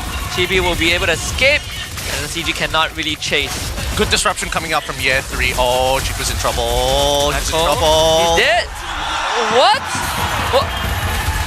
No, No, you shouldn't be taking these fights in the first place. Really shouldn't be taking fights. Like, I get it if you decide to go for DHS as your first item, but no first items are coming into play. Yep. You will never be able to out-trade Nako. He naturally has sustain, and he naturally just has more damage than you, even with the Blazing Duet. I mean, unless you're able to dodge the big abilities like maybe a single Crab Claw, maybe the Spit, I think ideally in this case you don't get hit by the Deadly Catch, and even then, we're asking for a lot. And to make it worse, that Winds of Nature doesn't help you against Nako. He still blows you up. This is very tough for CG in the early stages. To death immediately, but right now Chibi is gonna get caught. Great lift back. The Tectonic Charge actually hits on the tree! Hit tree! Flickers to safety, and Clockwounds can't really gun down Gary just yet. Not enough damage. That Vamos loses their jungler. Gary's very lucky that the wall did not knock him back towards the turret, and he can still survive that without any turret shots at that particular moment. If there were a couple more turret shots, pretty sure Gary is gonna get killed in that instant. Clockwood. It's just so sad that he didn't have the passive fully stacked up. I think they definitely would have been able to get a little bit more and maybe even go for a chase had he had it earlier. But for now, things are going well for Vamos, right? Yes, they did lose a Chibi in the previous fight, but it's not the end of the world. Only Chibi is taking the damage. Goja so far is just kind of butchered in lane. Can't do much against Yetri, who's just consistently out-clearing him for the majority of this. But once the laning phase is done for and we get into the bigger team fights, that's when we're expecting Gojas to try and make plays of his own, because Chiku is falling further and further behind, forcibly having to go into the mid lane to double farm. I think Gojas is okay with the state as well, with the war cry. Well, they do get onto Clockwood, and of course it's Flicker out, purple buff for Chibi, Traction Pulse pulls Gary back.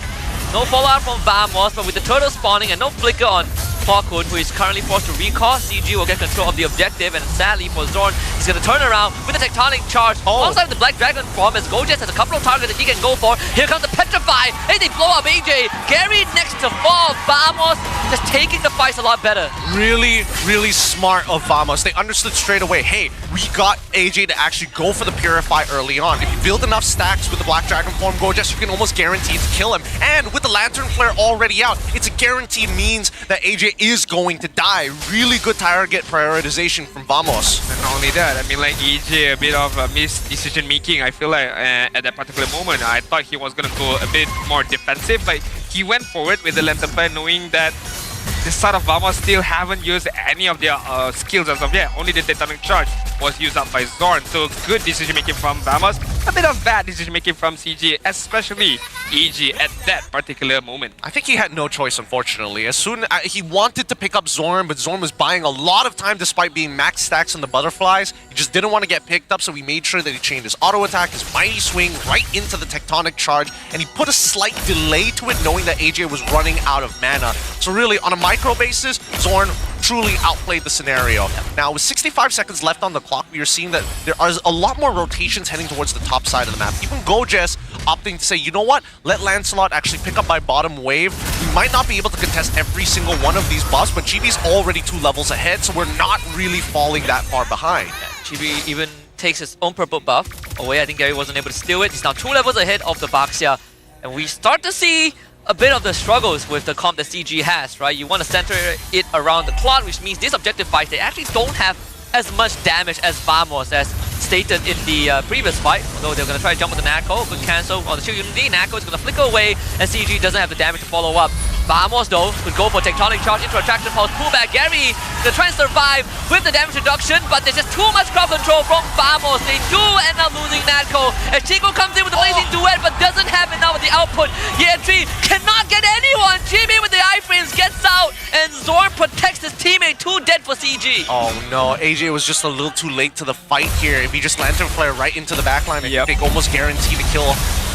And they probably would have gotten like maybe 2 more. Oh, Gojas, okay. Oh, he misses the black tail. Ah, if he connected, that would have been a kill. Almost getting a solo kill. Onwards to Yetri just now. Just missed the black tail from Gojas just now. But I feel like CG is a bit more scrappy right now. The engagement, the follow-up is very slow. The engagement is not clean enough. I feel like maybe a chemistry issue here and there, not knowing what's the best timing for them to go. But right now, look at Chico! He's gonna get out, had to use everything. Backup comes in from CG, instant Black Dragon from Nako, left to dry. Chico almost gets spat to death. Vamos can't really follow up on that. as Chibi, he's just gonna proxy that mid wave. How did they botch up their dive? They should have just started with the deadly catch first, force out the BMI, and then let Go just kind of do the rest of the work, right? That's all they needed to do. I mean, to be fair, Chico played it as good as it gets, but in the help of the extra fast rotations from not only Valentin as well as Gary, AJ, he's got to start keeping up with the rest of this team. He's got to stay a little bit closer to Valence. The only time he needs to worry about his positioning is when Zorn shows up, because that's something that he can't deal with. He's running Purify, unfortunately, and not Flicker, so that Lantern Flare is his only mobility option. I mean, you do want to get close with Valence as well as Gary up front, but you do know that you are putting yourself in a very dangerous spot. You did mention about the only way that you can run away is with the Lantern Flare, but right now Chibi is taking a good amount of damage from E3. Oh, he missed! Misses Phantom Execution. Should have the puncture stack still. One rolls. Good body block from Gojes. So CG can't really find the punish there, and Nako arrives on time. Vamos didn't really lose anything. In fact, they were able to make back around like 600 goals since the last fight where CG swung that net whip a little bit. Looking at the turret prioritization as well, I mean, Vamos are doing well to defend all of their turrets in the minute number 8 right now. CG is trying their best to split push, trying to get a bit of advantage in terms of turret, but they can't just find that angle right now. Looking at the bot side, there's Natko on the top side just now. Lancelot or Chibi cleared out that wave before this Turtle. Is it going to be Turtle spawning next? No, it's going to be the Lord. It's going to be spawned next. So it's going to be a bit tough for CG to even play the long lane right now. Yeah, they'll have to somehow buy time because Chibi is 4 levels ahead of Gary at this point of time. With tier 1 guaranteed to go down. No Purify for AJ for another 70 seconds. That's the thing. You take Purify, a lot of resources that Vamos can just invest to force that out. And you don't want to use your Crimson Beacon also.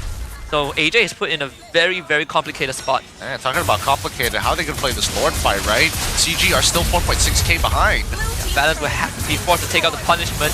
They get the lift out on the Chibi. He escapes with the puncture. Valence also forced away. Zorn, Tectonic charges already. Neko BI almost takes out AJ.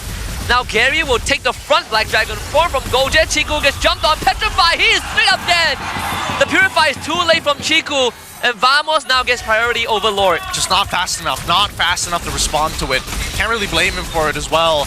Again, Petrify is just one of those spells you're not 100% sure when they drop it. You're just disrupted before the animation even comes out. Either way, Chibi still, despite everything that's happened to him, finally successfully secures the Lord. Chiku gets the golden stab, but Zorn has done so much in opening up this map and creating the space. Vamos right now are in a very, very good position in terms of goal lead, in terms of map control, in terms of level lead as well. I mean, Chibi hits level 15 already, and it's only been the 10-minute mark. In comparison to Gary, it's what, level 11, 4 levels ahead right now. So Vamos, they can't choke this up. The only way for CG to be able to win, maybe a mistake coming in from Vamos. There can't be any initiation from CG. As I take a look at their heroes, right? Who's gonna begin even fighting? You can't put the balance to start up fighting first. They're gonna jump onto Gary, take out half his health bar. Deadliest catch actually kind of hurts too. Honestly, all Vamos have to do is just take out Chiku. Once Chiku is out of the fight, CG will have nothing left. Or force the Purify out of EJ, you win a lot also right there. A lot of different ways to do it. Not to mention that the way that they can siege is actually pretty nasty as well, right? A lot of scenarios where that Black Dragon form is a bit of a problem for CG because they have no means to stop it. Wait, Yetri? Why are you there, Yetri? This is not looking good, Chief. Fun fact! Fun fact! I don't know. He's looking for a different angle here. He even had to use his flicker to get back out of there. Again, it's too late to try and stop GB now unless it's going to be a Lord fight. Once we're at the pit, that's when Yetri is going to come alive. Up until then, you really need AJ and as well as Chiku guys to scale. And finally, the Trinity build is in. Now AJ was able to walk away from the Traction Pulse this time. Can't say the same for Valence. You just have to eat it. Then this catch was actually used. Gary jumped onto Zorn, but with Chibi and Gojes at the front, it's almost impossible for CG's frontline to just stay there. Yeah, I mean, even if you walk forward, right, you gotta deal with the Grot, you gotta deal with Clockhood, and of course, you gotta deal with the Deadliest Catch coming in from Netco. So how do you even walk up right now? Because you don't have an angle. You can't go on the backside unless Chico jumps in with the BMI, but you need a setup from Balance or from E3. So it's very tough for CG right now. They're gonna drop the carpet, and Chibi, Phantom Execution, alongside Nako, easily finds 2 kills. CG just outnumbered. Attraction Pulse doesn't really pull anyone back. But if there's anyone that can save it, it's gonna be Chico. The Thorn Rose doesn't take him out just yet. Chibi with another great escape. And there is a wave or two that CG needs to take care of. All inhibitors are down. Vamos with the entire team left up. AJ gets spat on and jumped on. Hawkun finds the kill and Chiku can't really do much. Vamos loses to a game 1 win.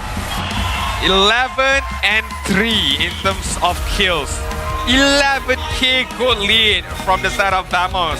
Guns blazing, won that draft well, played it well, knowing the matchup and so on.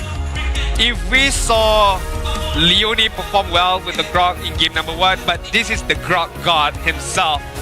On that Grok is gonna be Zorn with the catches, with the capability to buy time, to open up the map, and to just set up well for his team. He knows his angles. He knows the walls that's going to get him some max value. He's finding 3, maybe 4 targets at once with the tectonic charge, and not to mention that the barriers have done so much good work. At this point, they're going to have to relook at the draft one more time because this Hilda just ain't in. The Hilda has only been able to allow CG to actually take one neutral objective within this game and then never again afterwards, as the tax was just a little too high to get in position in the first place. Right now, AJ on that Zushin, probably not in. He needs to go back onto maybe, I'm thinking, get rid of the Grok, play an artillery mage. Honestly, right, I don't know about you guys, but I feel like Vexana, it's still playable, not gonna lie, it's still playable, but maybe you need a pick-off hero for balance. And in that particular instance, there was no Cho, there was no Kalia as well. The only option of a pick-off, maybe a Kaja. Badang is like not the worst, you know. Johan, questionable a bit. But maybe go for something that is a bit more comfortable for AJ. Although, even if it's not in the current meta for me. Comfort over meta. Comfort over meta. For AJ. I that's fair. I think Farsa Yif is like one of your safest pick, right? Maybe into Yuzhong is like a bit of a headache. Yeah. But it's definitely slightly better than that Jusin, which you have to deal with the Kimi. It's already quite tough. It is tough, but generally speaking, it's just because of this Lancelot from a Chibi, right? That makes mid lane's life very difficult. Just in general, right? His Lancelot, you never know when he's going to be able to jump on top of you. He's got the mechanics for sure, and better yet, the only time that he was being disrupted is when Yethri was on top of him. Afterwards, he was power farming throughout the entirety of the game. His first 2 items, War Axe right into Endless Battle, and then third item he decided to go for Brute Force Breastplate. He just wanted to power through the damage that Yethri was applying to him, and it worked out after getting that 2-level lead against Gary. I mean, hella power farming, not gonna lie. 10-minute mark, already level 15 and 4 levels ahead from Gary, just showcasing that, okay, if I can't get the kills, if I can't insta-lock anybody, it's okay, I'm just gonna farm up because nobody is gonna disturb me. I have Grok, I have Yuzong, I have Kimi to be able to protect me, to be able to provide at least some vision for me, to be able to know that, okay, this farming route is safe, this particular area is safe, and I can allow myself to go in, to go out at the same time. And it all thanks to, again and again and again, Thorn with the Grok. Double O and 7 in terms of KDA, literally assisting the team, not only in terms of providing the assist of kills, but providing the assist of vision. That is very, very much important for someone like Chibi to be able to farm up very well throughout the game. What has changed, I wonder, between last week and this week? Because I remember last week, a lot of teams are giving a hell of respect to Grok, right? People were first phase banning Grok and making sure that it's very uncomfortable to pick that hero. But today, Grok is just getting led through to all the Grok players. Yeah, and the focus has apparently shifted over to Hilda. And I can see why, because Lancelot is so highly contested within the jungle space that Hilda makes a lot of sense to try and disrupt it. However, I think that a lot of players, and especially Hilda players, just don't have a good read on jungle timings. They get the early information, they relay it, it's like, oh, they started on the purple side of the map. Therefore, even if you first early proxy or you first clear, you're not going to be able to disrupt them at level 2. So, therefore, you need to be able to ask your jungler, what's the timer after you clear that?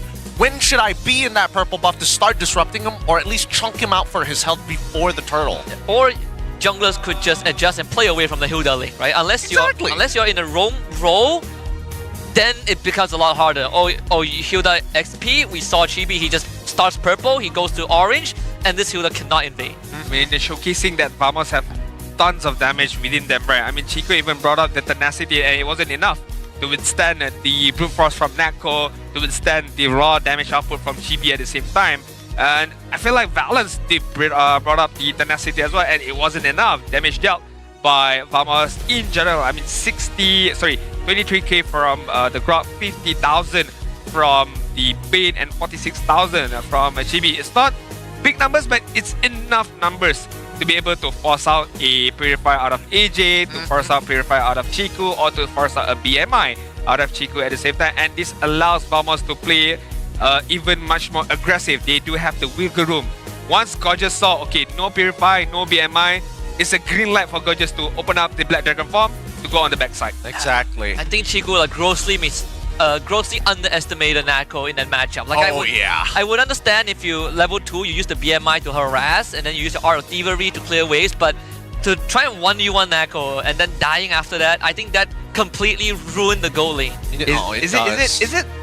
I don't think it's an experience issue, like knowing that Chiku hasn't been playing gold lane as much in the competitive scene, but it feels like it is like that because of, okay, I have not faced off Bane so much in the competitive scene, so maybe that is why I underestimate the damage output that Bane can provide, but it's no excuse for Chiku to be able to do such things for me. I agree because I get the idea, because again, Bane isn't actually that great level 1 at level 1, right? Because what do you take, the Crab Claw, or you just go for the Spit? And in most cases, people go for the Spit just so that they can actually clear that wave. So again, when we see the initial trades, he wasn't expecting the Crab Claw, right? He gets hit by the first Ricochet, and from that point onwards, he needs to start spacing perfectly to build at least 2 stacks of Art of Thievery before he wins that trade. But at that point, Nako immediately is like, okay, I've traded against you, I'm about to hit level 2. Once I get the sustain, you're in trouble. And I hit you with the Impure Rage every time, right? Extra flat damage, and Bane players, they don't start with boosts, they start with raw stats.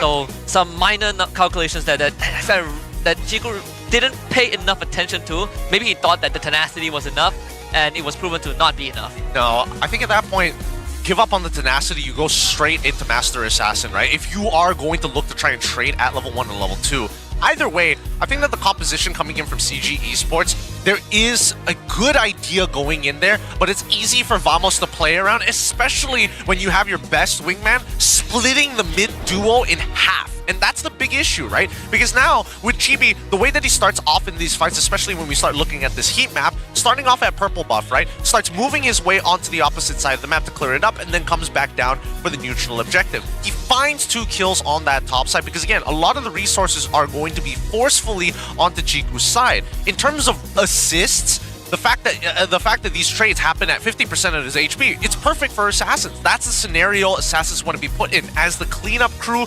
rather than the initiation. I mean, looking at the pathing, the jungle pathing of Chibi also understands that Chiku is the main prioritization. Chiku is the main damage dealer right now. So early rotation on that top side, getting those 2 kills on that top side. One is against the Baxia, one is against the Cloud at the same time. He understands that, okay, I have a good amount of farm, I have a good amount of space, so let me translate this lead that I have right now, trying to help out Natco, not really helping out in terms of easing in the lane, but just shut down Chiku's farming immediately. Yeah, now the funny thing is that GB was farming so fast and so quickly that even when he was getting harassed and had to sit on the bottom side of the map in that lane, it doesn't even show him like he was in the lane itself, because all he was doing was clearing waves so quick and then walking back into his jungle. The heat detection is just like, it's just cold down there. It's just cold. Like, this is the only turtle that CG got, and yeah, they were able to kill Chibi once, but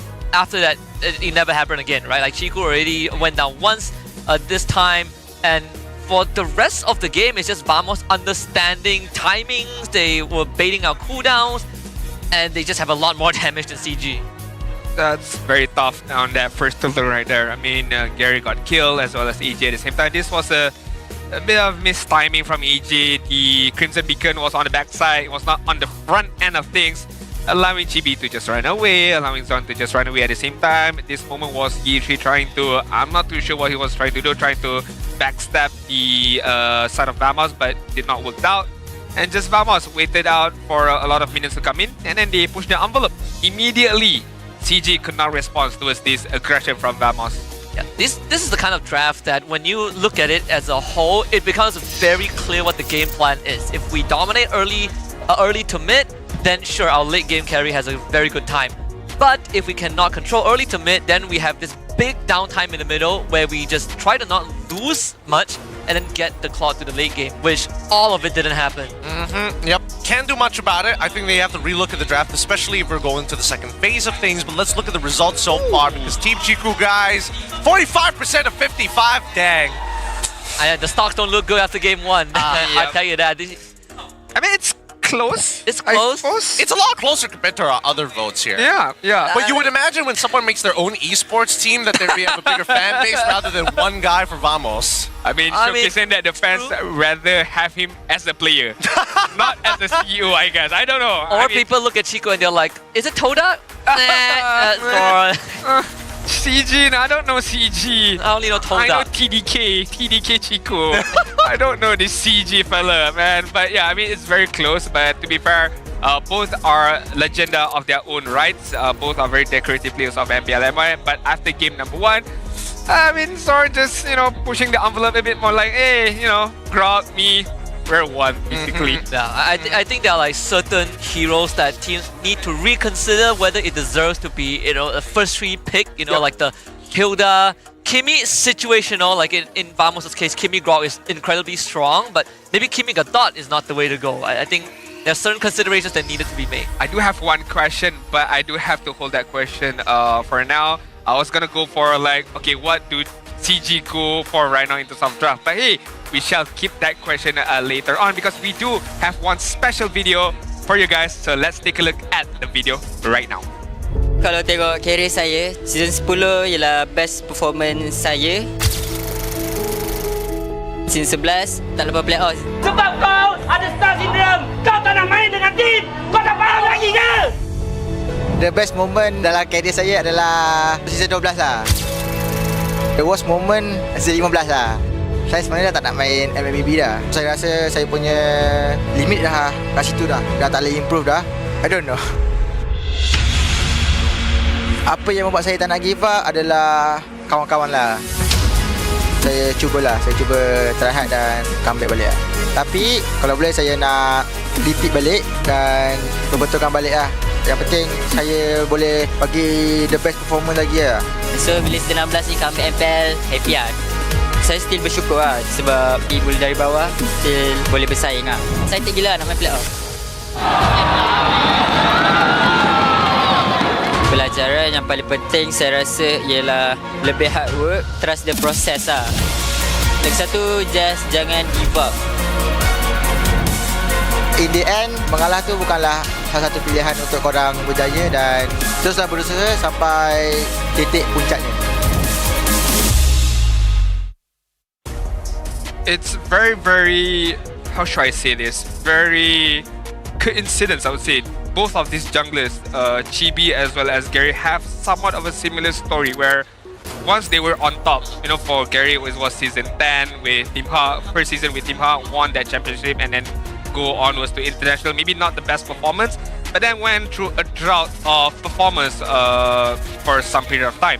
And Chibi, again, somewhat similar, champion in season 11, my bad, with Homeboys.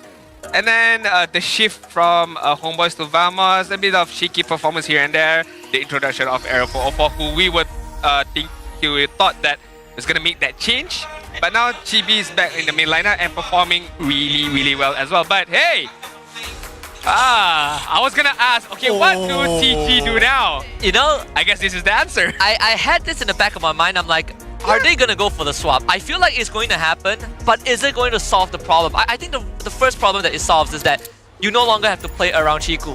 I think that's the most important thing because Game 1 showcased some of the the old archetype of the Chiku team where you are centering it around him. Now he gets to influence the map.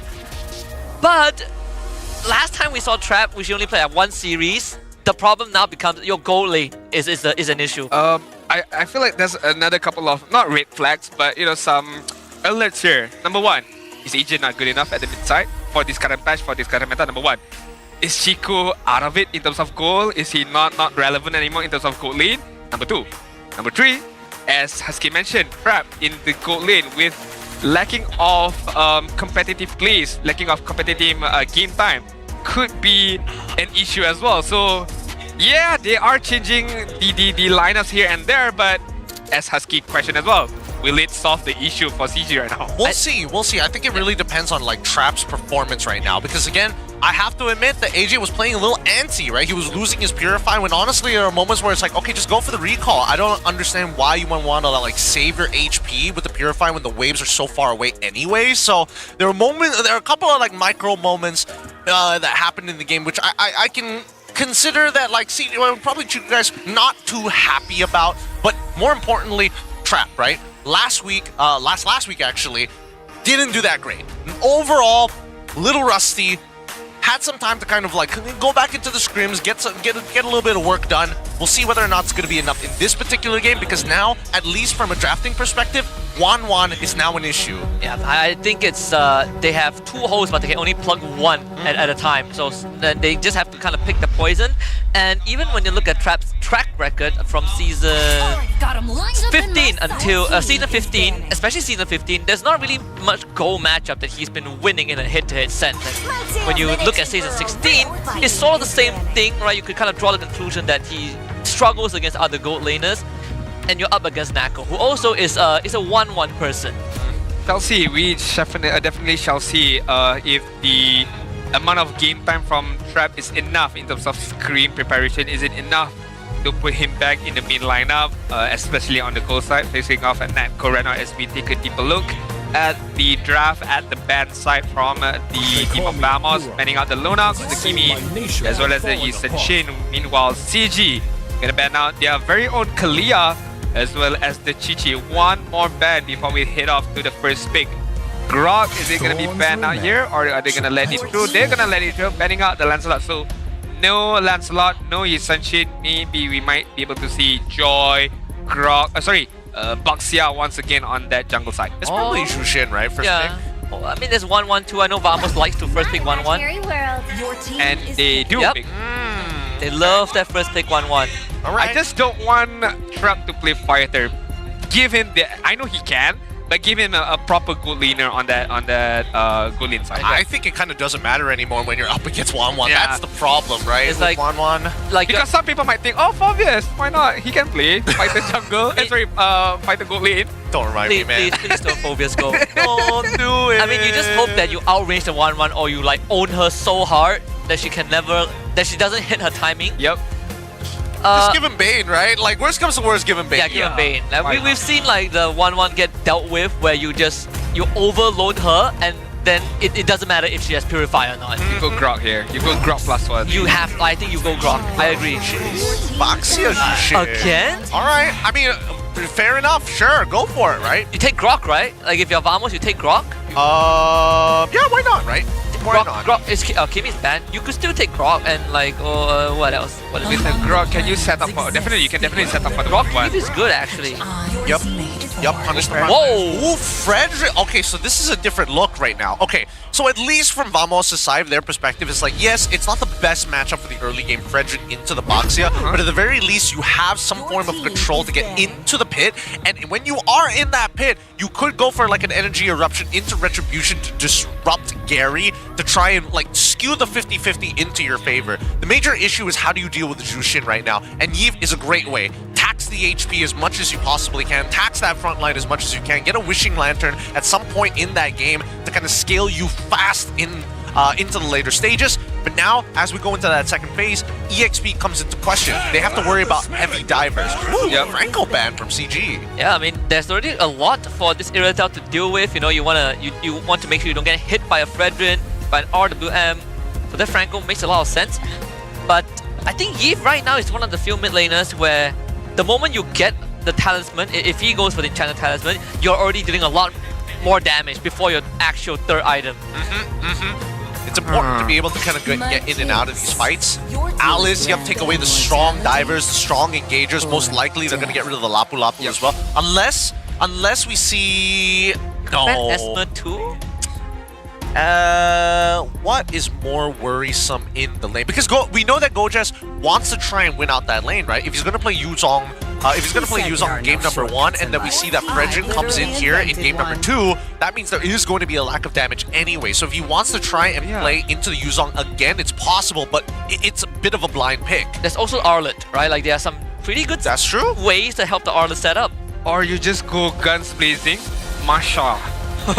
Just dive. Give me the back line. You can actually one tap like both the Irritel. I mean, you don't need to kill. You just zone them out from the team fight. You zone the Irritel out so that she does not participate in the team fight. You can zone out the Zuchin maybe, so there's no Lantern Flare, there's no Crimson Beacon, or force out the Crimson Beacon out of favor from the side of Zuchin. So it's just an option, but it's like, he's praying for a good matchup. It's like, if you get Esme, I might get Arlet. If you take Arlet, I take Esme. You know, please give me something good.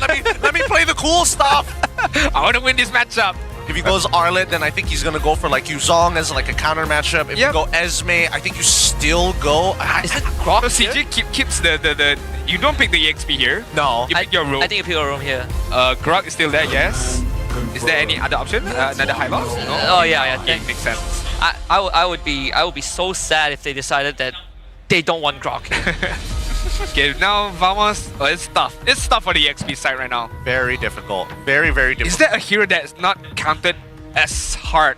Like just one hero that can just, sustain well or fight well? I mean, I guess. X-Porg is one. X-Porg is like okay, but like generally speaking, even against like an Esmeralda, you're still struggling. Ooh. So Yuzong, I think, is probably your safest bet. Of course. Give Zorn the Cho. How can Cho is not bad. Oh, okay.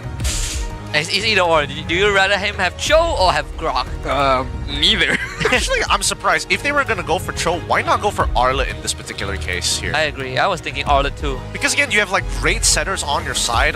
You have great setters with not only Eve's RWM, but more importantly with the Fredrin as your main combo. So now that you have the Cho, I guess you need a little bit more damage. I think worst comes to worst, Swiss Army Knife Benedetta is always going to be good, right? Because getting to the Eve right now is a bit of a challenge without committing like a tectonic charge.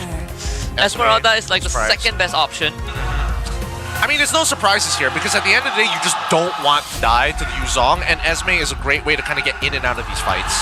I feel like with Vamos, with the Cho, with the Yuzong at the same time, I feel like they want to go a bit more aggressive. Level 4 is going to be the main prioritization, and when playing with a 1-1, you need a single target lock. You need a pick-off hero, and Cho fits that to a T right now. If Zorn can get a very good Way of the Dragon, to just feed on these skills towards Neko to be able to activate that crossbow of tank, it's game over, I feel. So CG's got to play it really well, especially in terms of kiting when it comes to team fight. It's still flying clouds, keep in mind, so worst comes to worst, you just fly back into the lane, right? So the laning phase I'm a little less worried about right now. Overall, it's a first turtle. It's either or here. The junglers know exactly what they need to do, but the supporting system, especially in that mid lane, is highly volatile. And once more, CG Esports forced to take Purify on both cores into Yuzong or Cho. You gotta pick a poison as we hop into game number 2. Team Vamos finds themselves on blue side, this time with CG Esports on red side. Damage profile, slightly better for the first turtle fight, but I would still skew the odds in favor of Vamos. I mean, with that being said, the respect is being put for Zon's kicking ability. Hence why triple Purify is being brought up by Trap, Chiku, as well as V3. But this implies that Gorgeous would have a good time. Once that Purify has been taken away, Gorgeous can have a direct access to go for that Black Dragon form onwards to the backside with his own Petrifier at the same time. The problem with so many Purifies at this stage of the game is that the RWM is going to get a lot of value, right? You're not able to kind of like dash away, for an example. Like, Yetri wants to go in front of your face, but like people like Trap, you might have to use the Purify early on just to run, and that could enable people like Gojes. So it's kind of an either or, right, to rotate across. Either way, it's still a lot of Impure Rages for the side of Vamos. They still want to play relatively early game, but you can just see how fast that they clear off that mid lane with the help of Zorn on with the Concussive Blast. You did mention about the Master of Assassin, and for this game, Trap picked up the Master of Assassin. He wants to go, I mean, try to go a bit more aggressive against a Nako, but we shall see, will that be enough to disrupt Nako in this laning phase? Yeah, I think this training pattern is what you need to do, right? You make sure that you never interact with Nako unless you have cooldowns, and you technically outrange Nako a bit just because you could run and gun.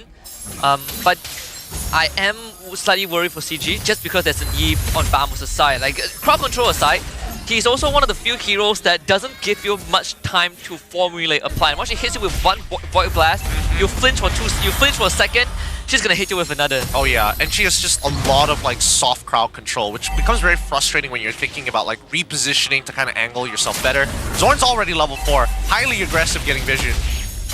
Does have the kick ready. And let's see what CG's plan is going to be. Yeah, she already threw in the Falling Star Moon. Zorn finally gets the kick off on the Gary to allow Chibi to find space. And it's going to be Clarkun that gets the retribution. Gary gets knocked up. Wants to run away. Gary escaped. The Petrify comes through, but it's first blood for Year 3. Gojas desperately trying to fight his way out of this, but it's not going to find that chance. He'll stop, actually takes down Balance before he dies. But still, is Year 3 getting a double kill? That was worth it. However, I'm surprised that he didn't. He knew that his leap was coming back up in like 2 seconds. Why didn't he continue to chase Gary? Because I mean, he knew he was going to die anyway. He knew that for a fact. Oh, and that's a kick on the Chico. Wow. No Purify this time. Using that cooldown to a T. Okay, wait a minute. How did Zorn hit level 4 so early on? Did they give him the EXP crab down on bot side? Is that how he's able to get it so quickly? But a very interesting response from CG Esports, right? Using the pressure and knowing that the invade is going to happen is able to send Gary on the opposite end of the map because he knows that Yuzong ain't gonna mess with him too hard. I think maybe at the Litho where Zorn saw 3 members of CG, that gave him an extra boost. That could be it.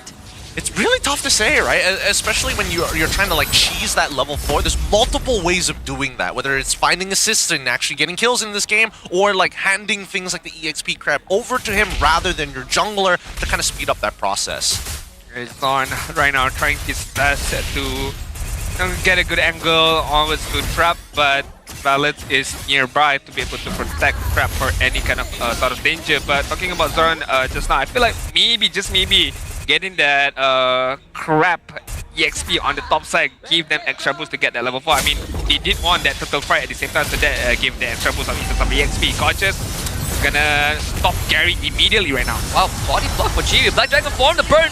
There, Chico getting a punish. Yeah, Chibi, he knew that somebody had to go down, and Gojas is like, me, sir, me, I will take the hits for you. But he doesn't, he still has his Purify, which is great. And more importantly, Natko, with the help of Zorn, is able to get a lot of pressure down on the top side, up on the top side of the map, as the first, next turtle has already spawned. We're expecting that, did Gojas use his Black Dragon form just to get to, but there's flying clouds. No, he used his Black Dragon form to run just now. Yeah, and then he died. They can't really reset the turtle, so Chibi finds an easy objective. CG still continues though, Yentry onto Chibi. No follow-up there, Vamos gets away cleanly. I mean, Vamos managing to get that turtle, but CG knows that, okay, no retribution, we can try to invade right now. Good RWF. 4-man. Fox, Nako from behind, good Petrify to control Gary. Nako, crossbow tank is now available as Gary goes down, and Nako does not commit it. He's got no damage right now. he shouldn't be participating in these fights, honestly. He's just trying his best to do something out of nothing right there, but that RWM from Clarkun, what a perfect RWM. 4 members of CG was trapped in that particular RWM, as Gideon mentioned as well. Without Flicker, you aren't able to escape away from the RWM. You have to literally walk away out of that box. Yep, he's going to get value no matter what. And that's a big issue right now because, again, Gojas, he doesn't mind actually sticking really deep in the fight because the majority of their damage is very slow and not very burst-oriented other than Trap. Other than like maybe Chico or like A3 who does magic damage, but even so, it's a like non-issue once he's already triggered his shot residue. In terms of gold difference, so far, Nako doing a perfectly good job, right? Like as much as Trap was able to kind of keep him within the lane pre-level 4, once Zorn gets involved, that's when he loses 800. Chibi just got Radiant Armor too, so I mean, good luck trying to take him down, even with Trap. Plenty of time to set up his combo. And checking bushes, well, staying in bushes is also a challenge because Clarko can just easily blast it. Even though it doesn't reveal vision to you, he could still look at his passive and be like, yeah, there's someone there. I think the worst part right now is the fact that those 2 deaths costed Gojas 2 levels, right? Yeah, 3 can proxy. He's outscaled Gojas at this point, right? There's really no point for Gojas to even try to 1v1 him unless he was like even in level and maybe has a 100 strike, and even then, it's still no guarantee.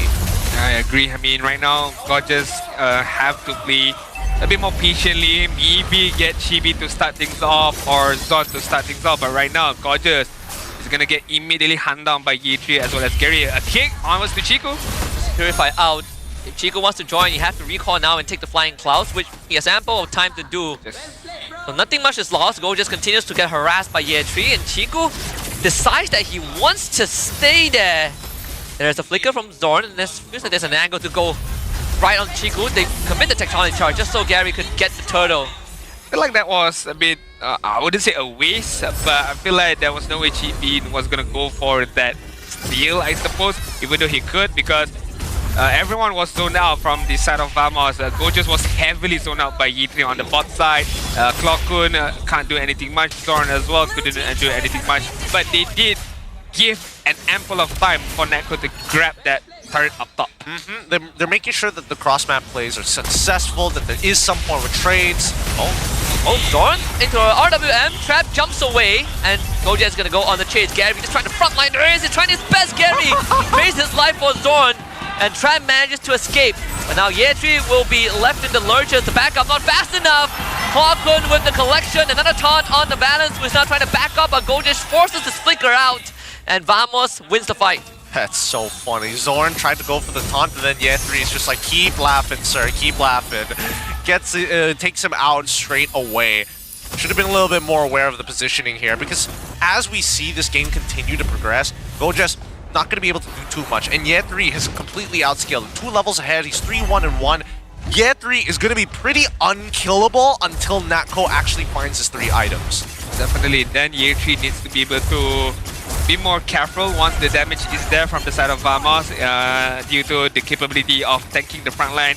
Could not be done by Ye3 once the itemization has been completed by Natko or even Clockun for that matter. Vigilante could be an idea here, Chico. Gonna get burned down, but can get away safely in the mid side. Almost got clapped. Once Clockun gets his Wishing Lantern, that's where Ye3 needs to be concerned. Until then, there is still some space for CG to, make up for themselves. Vamos aren't too far ahead, just, mere 1.3, 1.2k gold lead. This first Lord will be under Vamos' control for now. As they dance around, the top side has already gotten a pretty good push into the T2s, right? And Vamos, they want to actually be on the Lord first, because then they have the decision to actually reset it against CG. You can see that Valence is like fighting for space, but notice that Ye3, he's looking around, he's waiting for that RWM. They get the lift out onto Zorn, and Zorn will be forced back. Here comes Nako. They jump on the trap. Chico forces out his Crimson Beacon as Clockun gets jumped up by Ye3. Zorn peels him away. Gojet is going to sacrifice his life for this. And no cigar there. Chibi also starting to be in dangerous territory. Crossbow tank eaten up by Ye3. He is just a brick wall, but he overextends a bit, forces Zorn Purify out. Zorn cannot get the kill, and CG wins that skirmish. Very unfortunate. Ye3 played it as good as he can get. I do think that the overextension was a little greedy and it could have gone very badly very soon, but he's got to be in and out of these fights. He has to maintain this pressure constantly. He cannot let Vamos make that first move like that anymore, especially now that we're risking the Lord rather than just a simple turtle. I mean, in that kind of instance, you wish that Clockun had a Witching Lantern. Pretty sure he can get a kill onwards right there, but right now, a kick from Zorn. It's onto Ye3, who doesn't really care about it, but Gary is low. Tectonic charge out from balance. They were able to control Nako for now. The crossbow tank cannot go off. Gary's out of range, and that allows Trap to chase down Zorn.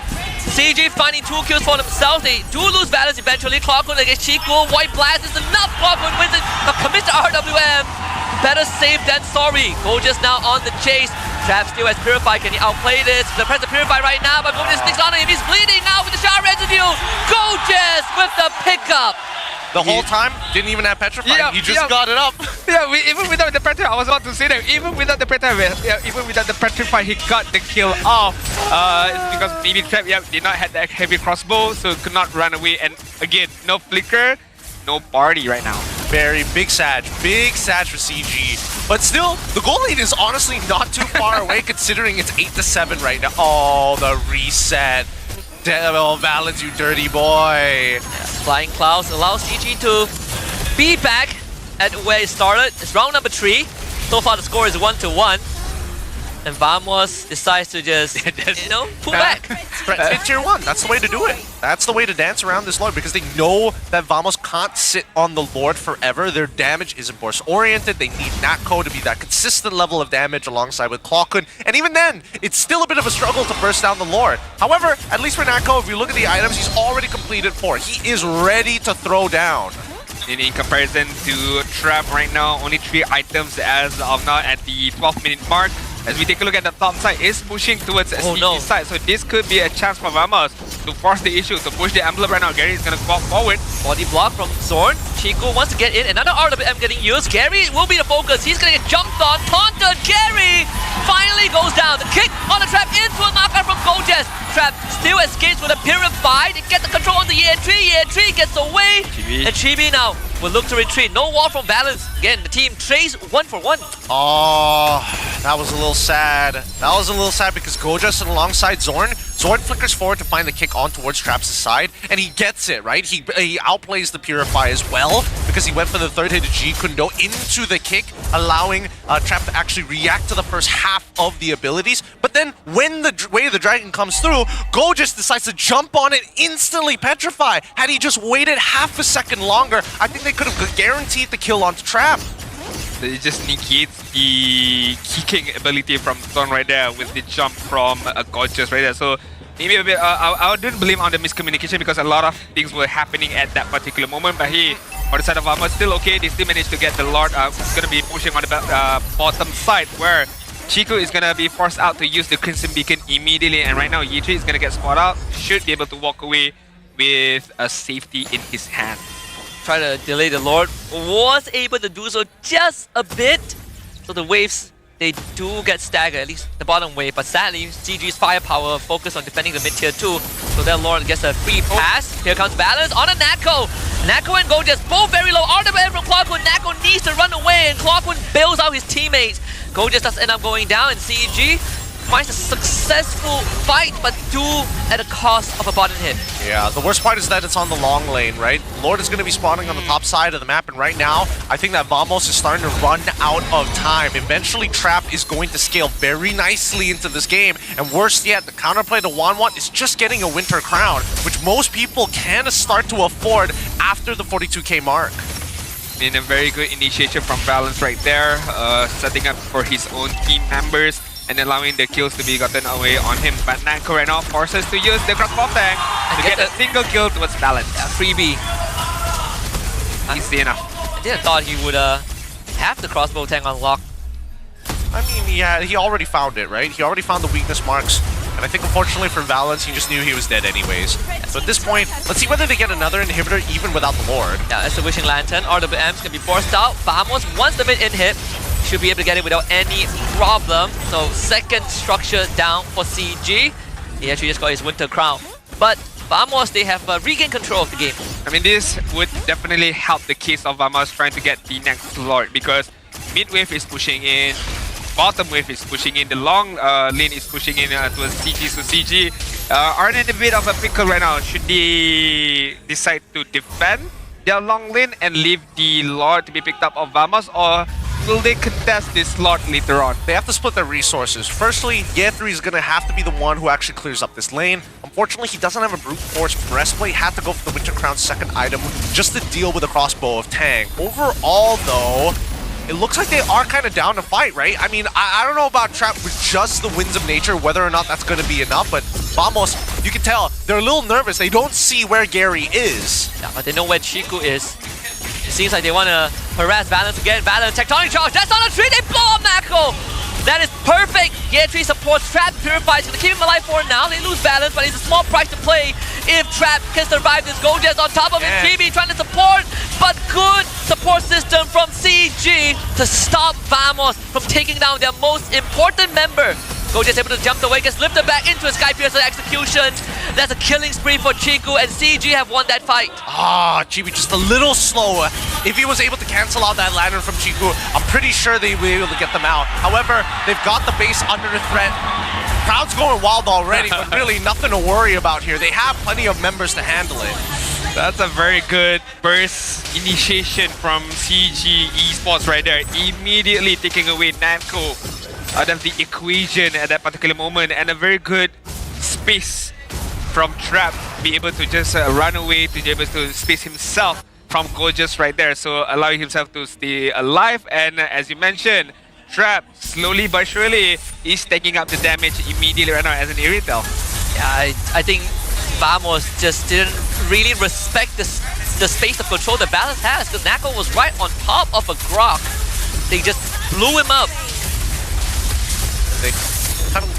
gone down a peg at this stage. I mean, looking back at this fight, yeah, it was just a really great initiation, but afterwards, does get a little bit difficult to handle, right? So unless we see immediate impact from Vamos' side, these Lords can be devastating. They can defend, don't get me wrong, but let's see how many inhibitors they lose off the push. Yeah. Gojez is going to make sure that the bottom one comes under threat for now. Lord gets a charge in.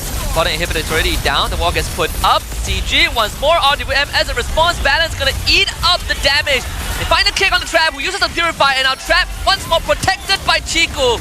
As he's on the mega kill streak, Yetri jumps in with a falling star moon. They control Chibi. He cannot move at all. The taunt is not enough. Gojez wants to salvage the fight. Only finds Gary. And that is not enough. CG still sort of won the overall fight. 2 missing inhibitors for the side of Vamos here. They've traded, again, dead even, 13 to 14. A 4.6k lead coming in from CG, but it means very little now that we passed the 42k mark other than switching your items. And even then, Vamos, as long as they have that mid, it's not that big of a deal, but the fact that both their side lanes are wide open, it doesn't matter where the Lord is going to spawn, and they will be at a bit of a slight disadvantage from that top side. Most definitely, right now, this next Lord is going to be very much crucial for both sides right now. CG as well as Vamos both have the similar amount of advantage that they have right now. I mean, 2 inhibitors down for the side of Vamos, 2 inhibitors down for the side of CG, but it's just on a different lane. So right now, both of these teams do have their work cut out for them to be able to protect that long lane, to be able to push that long lane a bit. But so far, CG would have the upper hand because Lord is going to spawn on the bot side. And in terms of the top side, they are definitely winning in terms of pushing capability. We have to recognize as well that right now, Chiku is in a phenomenal position, especially with the Sky Piercer, right? He can start clearing up these boys, no problem. We just need to make sure that Nako actually survives the initial attack engagement from CG for them to try and turn things around. And even then, it's still a very slim margin now that you're facing up against Trap. He's building full crit, right? So like, unless Nako has Crossbow of Tank to try and outplay it, basically dies in 2 to 3 hits. The Evolved Lord spawning here, and Gary just finding his Golden Helmet. CG also have gained the ability to stick onto the Lord for as long as they want. It's going to be very, very tough. Every single movement is going to be very crucial right now for both sides.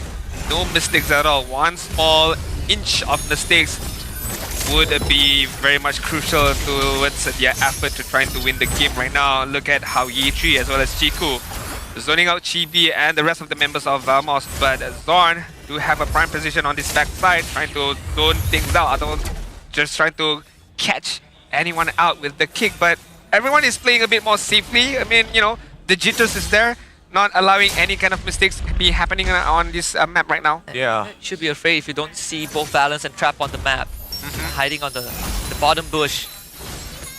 They're slowly trying to open things up right now, and Hawkwood. Oh no, they see Chibi. Fall? Can Chibi get out? The Black Dragon Fall will be used. Trap just easily jumps up with the heavy crossbow. Chibi losing immortality. Trap with the Purify, able to get away with some nation to protect himself. So Chibi is already gone. Gary eats up the damage from Gojez into the Winter Crown. Gojez gonna finish the kill. Gary ends up going down, but Chico finds an easy trade. And it's another fight won by CG. No, a mistake by Gojez there. The empowered auto didn't target Trap. It ended up punching Valence in the mouth. Sorry, Gary in the mouth. Now, they don't have to worry too much about that wave. It's too small, but it will hinder that mid-wave. Oh, barely gets away. It should be a free lock for CG. I mean, there's no way Vamos is going to be able to contest this. There's no Wind of Nature already for Nakko at the same time. And yeah, you did mention about Zuchin Chico be able to handle all of the boys from Vamos with that full stack of Sky Piercer already. No Gary is still doable. Can Ron find the kill down? Nakko's coming in! Oh, Cloudgood has just saved Vamos! What? They will lose Zorn to Chico, but Vamos back in the game. What? I feel like we've seen this episode before. What? Throwback. No way. And you let that happen. That's so sad. It's so very, very sad, but this drags out the game. Now we're going into the 21st minute as well. Both teams dead even. Whoa. Where did that damage come from? And Chico also just need one crossbow of tank. Yeah, also low. I mean, last time this happened was against SRGOG when they tried to do the Lord without Retribution. They lost the Lord, and then eventually the game. Please don't let it be the case. RWM, Gary is straight up dead. If it ends like this, it would be a tragedy. Balance able to get away. Another winter crown for Yetri. Trap needs to do it all on his own. The wall helps them up just by a little bit, but Trap still has a way to go to. Him and Chico needs to clear it out. It's gonna be damn close. Chico is already dead. Trap needs to wait for the heavy crossbow to be back up. Go just heals up with the War Axe. Balance is burning down. And Nako is doing all the work. The Petrify from Gojas. This one gets it done. And can you believe it? CG falls in the hands of their own mistake, just like they did against SRG OG. And Vamos are through to the playoffs. Wow. That's unreal. How did they botch that up? That's so unfortunate for CG. Well played to Vamos though. Well played to Clockun. Well played to Clockun. Well played to Zorn as well. Going on the backside, focusing on whoever is on the backside, forcing all the attention towards him. I'm not too sure why CG even bothered to entertain Zorn and the backside. Just focus on the Lord. It was there for the taking. I mean, it was there for them. Last time they did this against SRE, it's the same thing. No retribution. Try to flip the Lord. Lost the fight. Lost the game. And that's the 2 points that Vamos needed. They needed this win. And once Vamos got the Lord, they pushed the envelope. And it's very crucial for them to have that Yi. Because Yi, as you guys know, the cooldown for that first kill, that Void Blast, is instant. So he can just immediately burst. He can just immediately pokes bit by bit and allow Neko to just finish things off. That's very heartbreaking for the side of CG, not gonna lie. But hey, it's the game, it's the way of the game. Right now, Puji, take it away with the Invinus interview. Terima kasih. Dan anda sekarang bersama dengan pasukan CG. Malangnya mereka tewas, tapi mereka sudah pun mengunci slot untuk ke playoff. Tepukan gemuruh untuk CG. Baik, tetapi sekarang untuk CG, apa bracket masih belum confirm? Sama ada anda ataupun pasukan Monster Vicious. Ada tak apa-apa kata-kata yang untuk anda sampaikan kepada peminat kita yang datang, mungkin daripada jauh semua menyokong CG pada hari ini? What a game sebenarnya. Macam tengok grand final. Just nak ucap terima kasih sebab selalu support CG. Tak kisahlah kita orang berada di atas walaupun kita orang berada di bawah. Waktu kita orang awal-awal datang daripada ML, tak expect pun boleh jadi pasukan yang boleh tiba-tiba nak contest upper bracket. Jadi it's a good run untuk kita orang regular season kali ini. Yeah. Terima kasih. Chico, anything Chico nak cakap selaku owner, captain, segala-galanya CG Esport kepada keluarga, peminat ataupun aim untuk playoff? Ya, first kali alhamdulillah lepas ke playoff and first kali alhamdulillah lepas ke playoff. Lepas tu terima kasih juga kepada datang. Sorry sebab kita orang kalah hari ni. But kita orang akan cuba yang terbaik dekat playoff nanti lah. Terima kasih. Anything yang nak cakap sebelum saya lepaskan anda? Ada apa-apa nak cakap? Tak ada apa? Jadi kalau tak ada apa-apa, itu saja. Terima kasih kepada pasukan CG. Jumpa anda di playoff. Terima kasih banyak-banyak. Untuk yang seterusnya, ini dia pemain anda. Halo Vamos!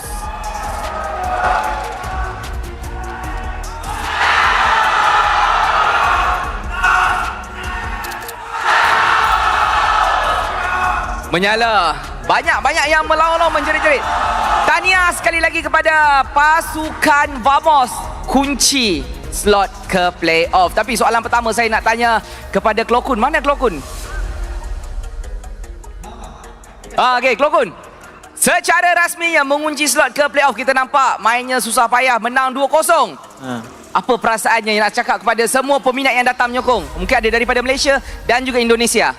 Ya, perasaan saya dan tim pasti senang lah dapat slot ke playoff. Senang-senang, alhamdulillah.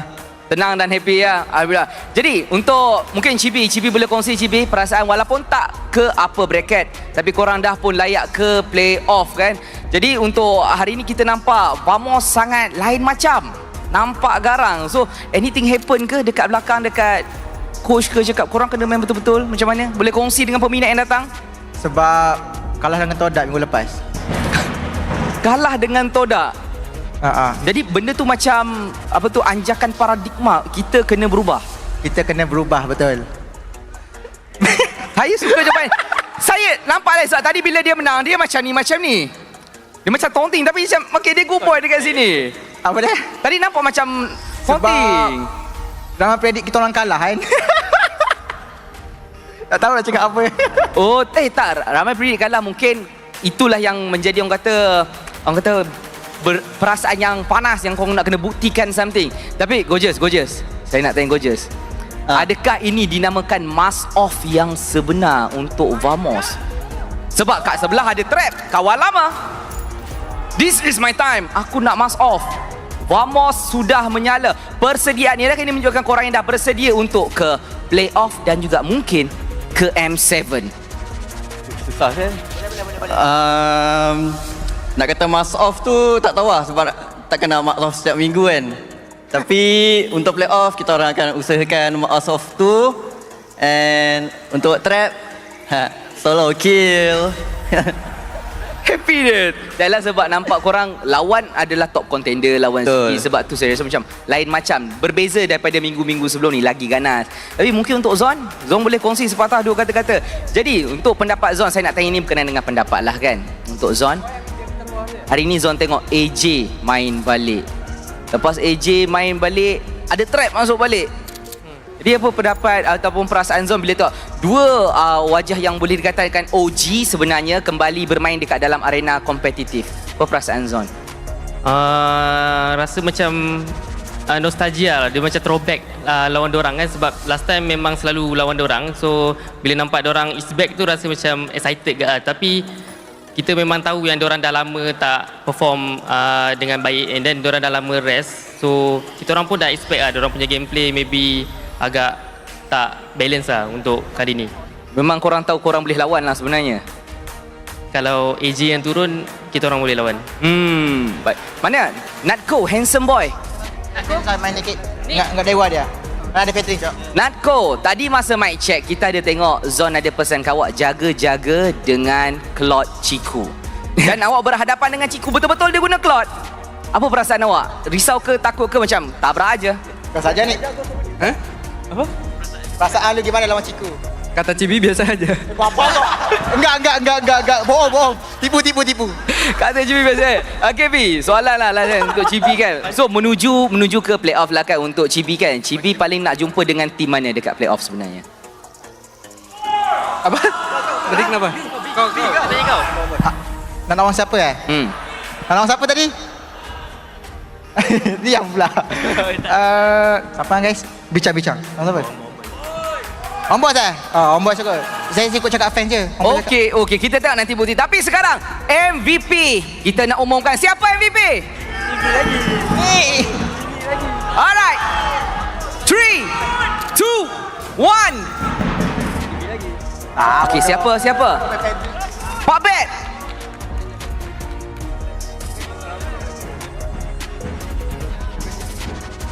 Gorgeous.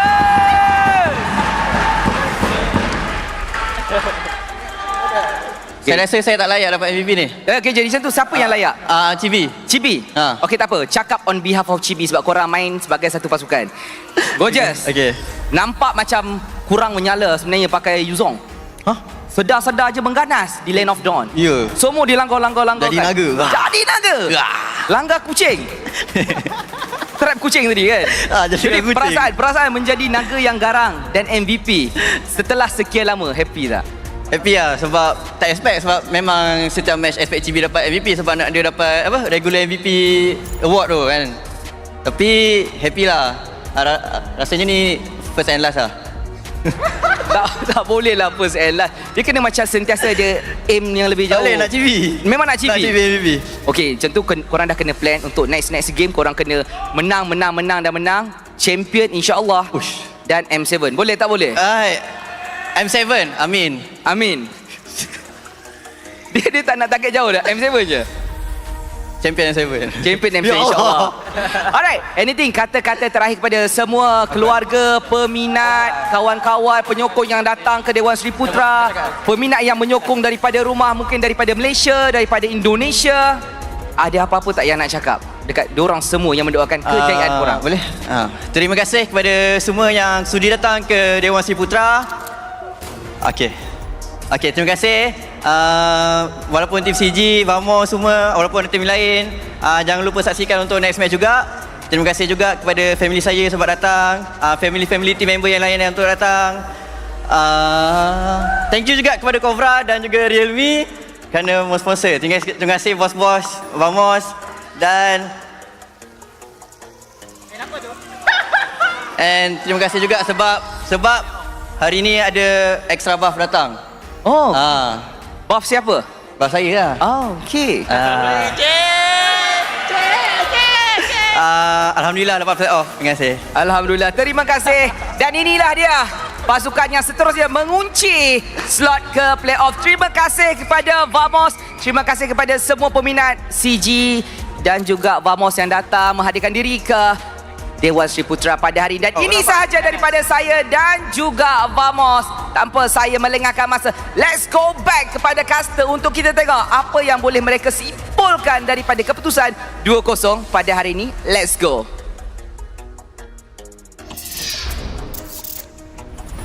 Alright, thank you very much Poji as well as Vamos with that incredible victory 2-0. I mean, Mass of did prove that it could be very, very crucial for the side of Vamos. But right now, let's take it away with the hot take. I was Team Chiku, but after Mask Off, I'm Team Zorn. And this, I don't know, sometimes we call it hot takes, but I call it common sense. You know why? When you try to take objectives, what helps you take objectives? Retribution, right? Flat damage, true damage on objectives. What happens when you do have Retribution? Maybe you don't take objectives unless you're sure that your opponents are not there. But what does CG do? They flip a Lord in a winning position with a man up, with both sides pushing in, with the enemy without inhibitor, and then they lost the game. And guess what? This is not the first time that they did it, it's the second time. First time was against SRG OG, and they lost that game as well. Cram was the one who stole the Lord from them, but CG learned nothing. So please do not flip Lord if you are in a winning position. Play the macro, just keep the enemy on their toes. Reset Lord if you have to. Why take the risk when you don't need to? This doesn't apply to CG, it applies to everyone out there in your solo queue games, whatever. Do not flip Lord when you have the lead. Don't flip Lord without retreat. Nice. Very good hot take. Very good hot take. Let's take a look at our post-match MVP. Do remember, guys, do not flip the coin when you don't have your retribution. And if not, this will happen to you. You will lose the game.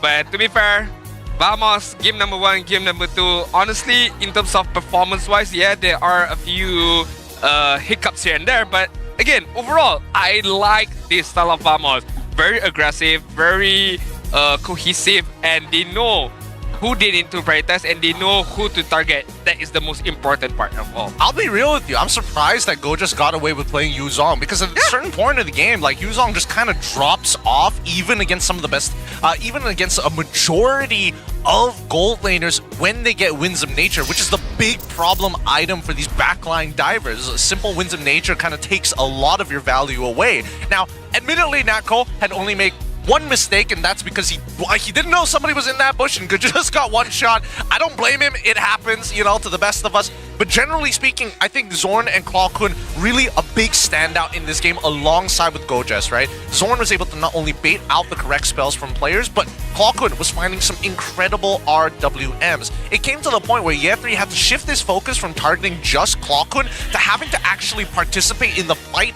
in the middle of the team fight, right? With the rest of the frontliners. He's not jumping towards Claw Kun to make his life difficult. And that's where we start to see a lot of the fights from CG decline, right? Because Chiku, what he really needs is a little bit of help. For the longest time, he was max stacked on that Sky Piercer. If they just played around him, they should have been fine as an anchor, but it kept on getting disrupted. Yeah. Not only that, Claw Kun has gotten like what, full RWMs for majority of the game. Yes! Right? And he's decked down in items, he's blasting through hell bars, and the only thing that I think CG was able to really salvage in a lot of these winning fights was keeping Trap alive, right? Keeping Trap and Chiku alive. They were throwing bodies, and Trap and Chiku played very well around the Purifies. and the Winds of Nature timing. Oh my god. But it's just a shame that when it came down to the crucial part of the game, it was CG that sort of let it slip away. I mean, is it Halloween already? What kind of damage from Clockwood, man? Telling you, Yves is a great hero. Yves is a good hero after the buffs to her. Like, it was so necessary. And better yet,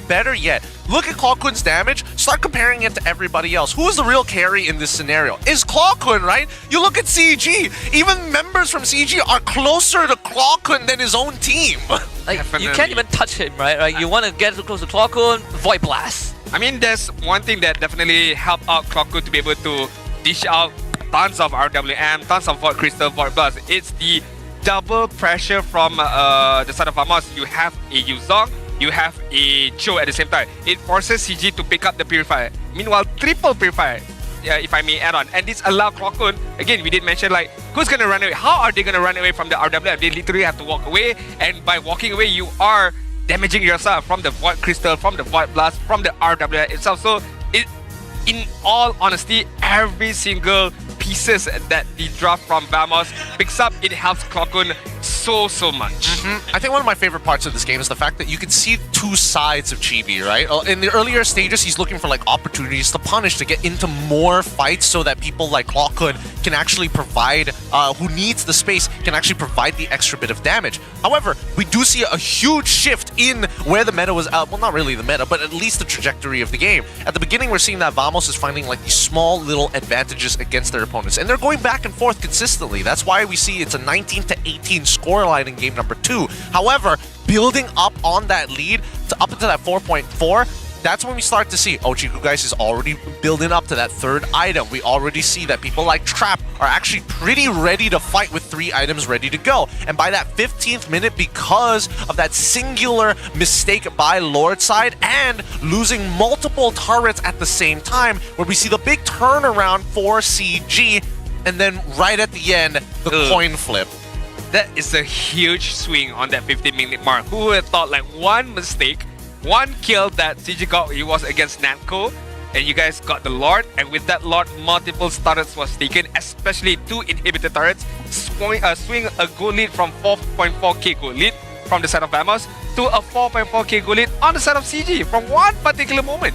And the best part is that they got both side inhibitors. They killed 2 members of Vamos, including Chibi.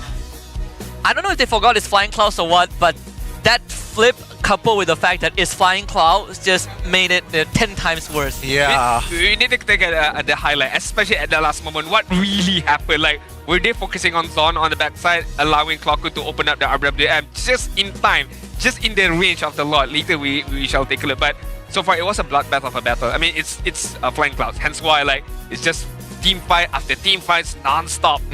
It was pretty disgusting. Honestly, I think there's definitely a high Q moment of like, you just need to hit the ball up in the air and everybody breathes so that you can get ready for it. That's what they genuinely needed, because the tunnel vision became very apparent with how intense these fights were.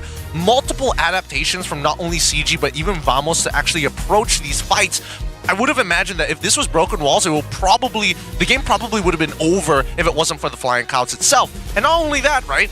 Small moments like this where you see, Gojas, he gets the punches the wrong target as Trap gets away. Luckily, I mean, he got the reaction out of Trap that he wanted, which was to use the Winds of Nature, but definitely could have done something a little more with the Shao residue. Overall, I think in this upcoming highlight, it's about to pop up. Here he comes. Hey! Oh! It was close. Even Ye3 made an attempt to try and take that Lord away. So thanks to Clockwood or Zorn right there? Or bit of both, really? I think a bit of both. I think he kicked like Trap away, right? Yeah. Like, but then there was also like Valence coming in with a tectonic charge as well to buy a bit of time. So really, I think that was like an honest coin flip. Both sides, no retribution, just flip it, man. But the fact that Zorn, Jikundo 3 members and then he kicked Trap away. But then Valence tried his best to follow things up with the Lord. But then it was a very fortunate moment that the RWM range reaches the Lord. It does. If it did not reach the Lord, there was no way for Kloku to get that Lord. And yet 3 would have been able to take it at that point. It was between Nako, right? Nako was like free hitting the Lord. He was just like, please, somebody. Oh yeah, like Nako was free hitting the Lord. So it was a literal coin flip at that moment. But you did mention on your hot take, like, hey, CG could have easily avoided that if they just reset. Like, why are we doing this to ourselves, you know? Reset and just, it's okay. Like, yeah, Chibi have got a longer respawn time. It was like 30 seconds, 40 seconds. Just wait it out, reset, and repeat again. Like, there was no need for you to go for that Lord. The MPL MY is such an interesting league because we intentionally pick drafts that are hard to execute. Yes. We coin flip where we don't need to. Yes. We pick heroes that are questionable in terms of priority. Yep. And then we lose matches that we are supposed to win. Sometimes we hate ourselves too much, man. Oh, no, that's why we're the most entertaining region, right? As much as we are branded as easy silver, we get the best clips. We get the best clips. Oh god, that was a roller coaster of the event. Not gonna lie, but yeah, Team Vamos secures the third playoff spot, so congratulations to them. But we do have one more match later on at the end of the day. We're gonna leave you guys with the mic check from game number 2 just now. See you guys later. Tu, kita ada seorang tu. Betul. Tahu dah. Dan B, kau hati B. Mati. Bye bye entry. Nice. Lagi yuk, betul. Saya kalau. Jom. Dah, tim tahu. Turret belah. Apa lawannya? Rata. Nah, Lagi. Let's go. Ni. Zuti guys. Dia nak tak ada ulti ni. Mana? Dah, jom end. Dah, jom. Dah, habis macam tu je. Ya, Petri. Bunuh dulu. Let's go. Alhamdulillah naik. Perang. Dia terlalu. Bagi dia, guys. Belakang. Let's go guys, sini guys. Aku dah. Belakang. Esme lepuk ni guys. Kita domi. Aman gua kasih keluar. Lagi. Pacu gua. Lagi. Kasih saja. Okey, nah. Tengok sir. Aku dah. Ni. Mati Wan. Aku. Aku calon. Aku kuat guys, tengok aku guys. Box aku. Ada. Dah battery guys. Aku dom. Dah battery. Box. Yuzo kah? Aku Yuzo. Allah. Kau saya jam. Aku dom. Saya jam guys. Atas ada orang balik tak? Tu dapat. Nice one. Aku dah sini guys. Let's go lot. G-lot. Boleh pergi mid. Balik seorang. Orang hilang. Balik. Ni adik. Trap, try KS trap. 5 second. Aku cuba. Deki aku guys. Oh, tak dapat. Kill. Cok. Bisa kan ni masuk lagi ada gua. Saya tengok gua jual sini. Bang. Dia ngajar retri, cok. Tu last hit guys.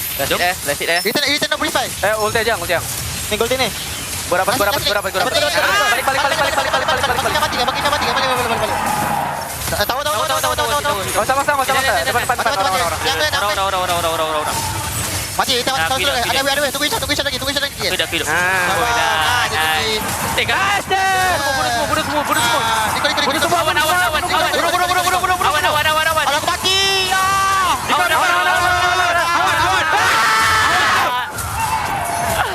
Awan. Alhamdulillah.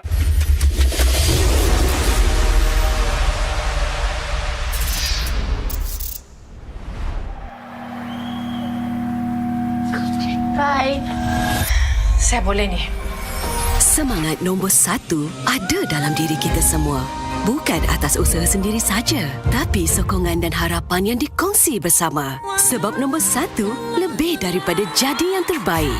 Ianya memikul impian mereka. Inilah semangat nombor 1. Inilah prepaid nombor 1.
CeraVe baru Blemish Control membersih.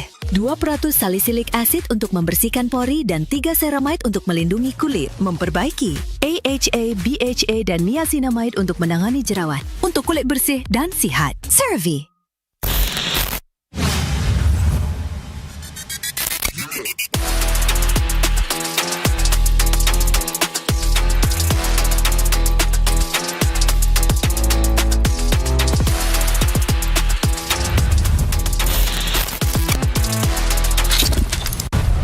So much talk of AI in tech today.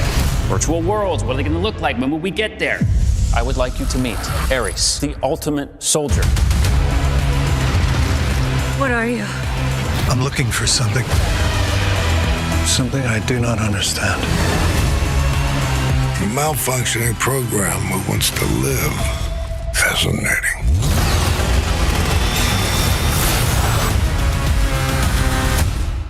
This is the most dangerous planet in the universe.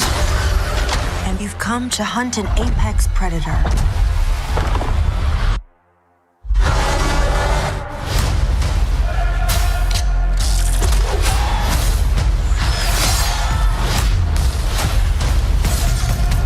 You might not be alone in this hunt.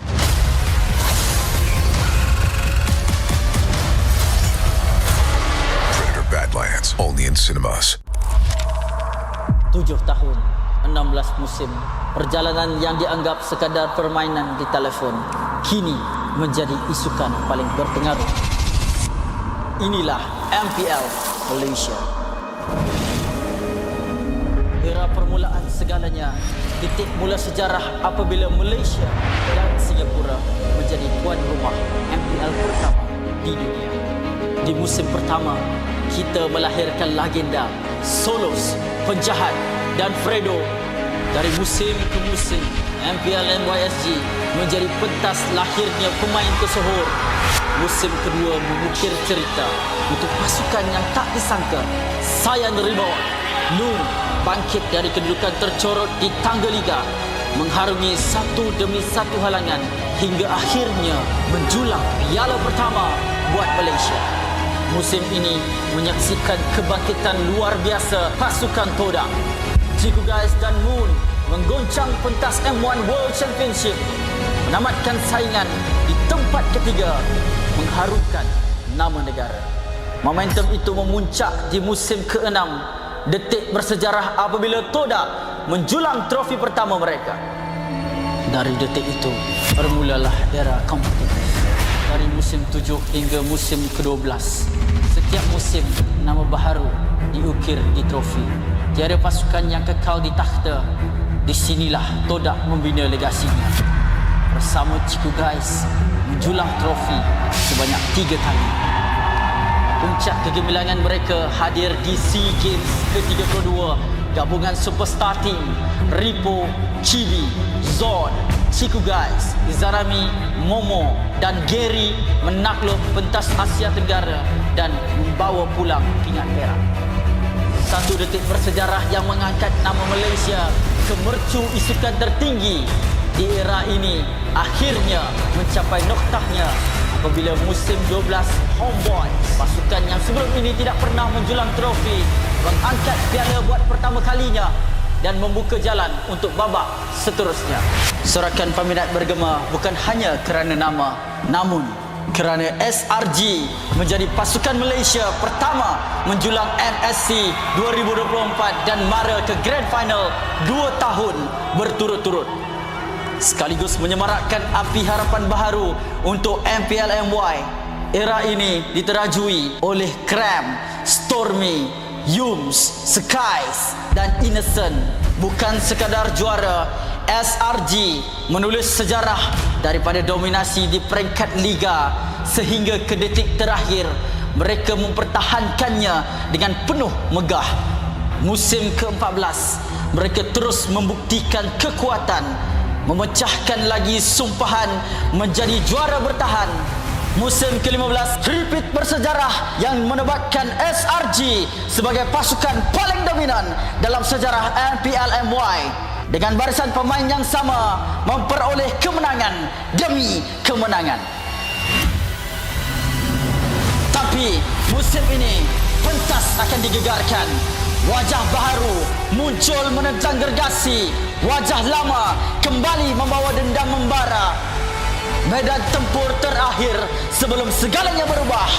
Pantang mengalah. Menuju perjalanan ke era baru MPL MY musim ke-16. Hanya yang gagah kekal juara.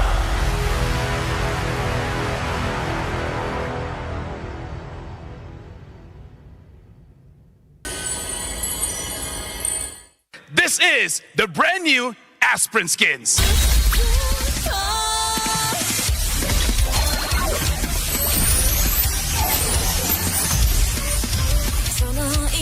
Huh?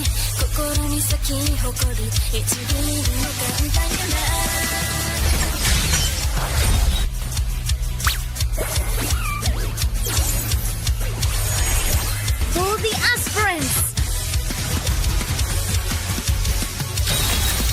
I will be the shadow behind her light. And outshines the stars, Vexana. Destiny aligns us under a shooting star.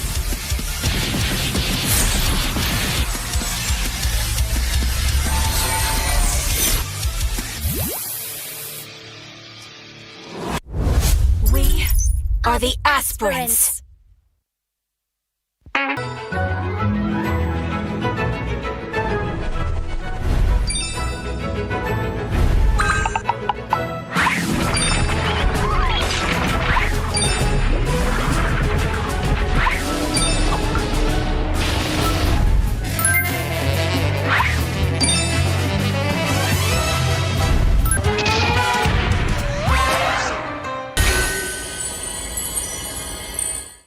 Okay guys, nama saya Lefel, saya dengan Zorn. Zorn, disebabkan kau pakai Fanny Roam, aku akan tanya kau, hero apa yang tak boleh jadi Roam?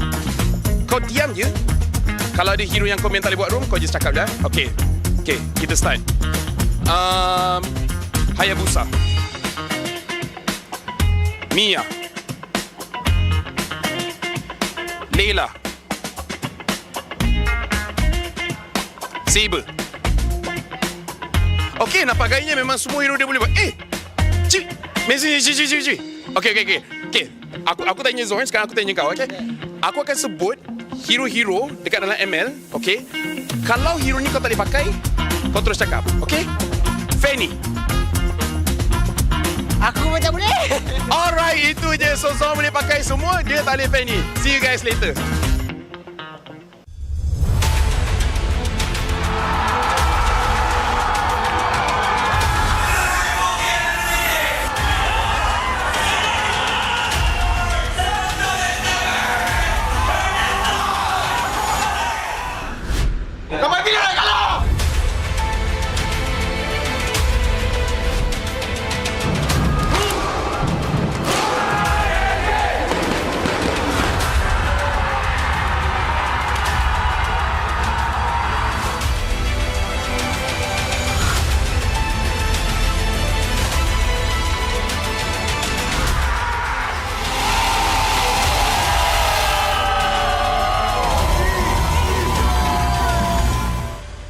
Is gonna be using Vexana and Gwen. Just describe, don't tell me who.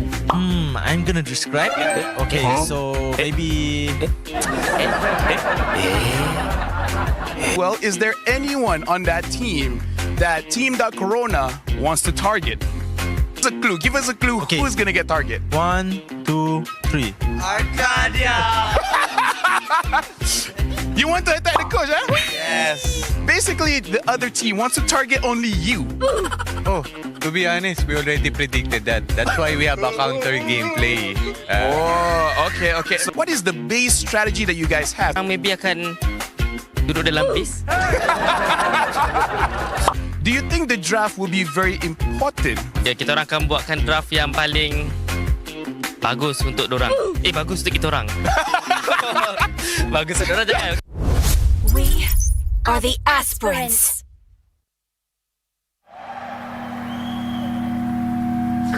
Bye.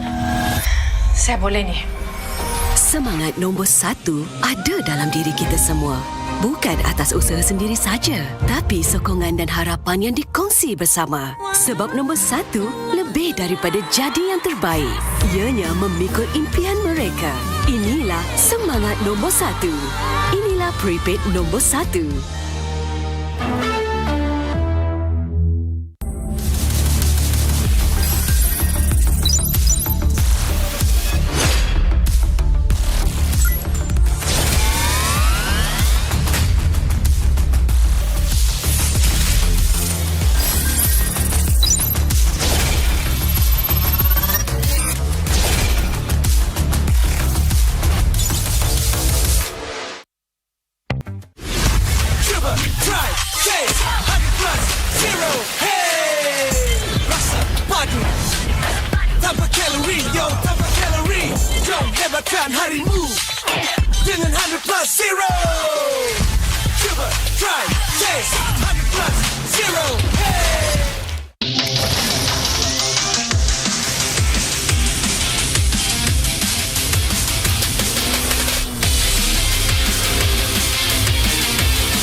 CeraVe baharu, blemish control, membersih. 2% salicylic acid untuk membersihkan pori dan 3 ceramide untuk melindungi kulit, memperbaiki. AHA, BHA dan niacinamide untuk menangani jerawat, untuk kulit bersih dan sihat. CeraVe.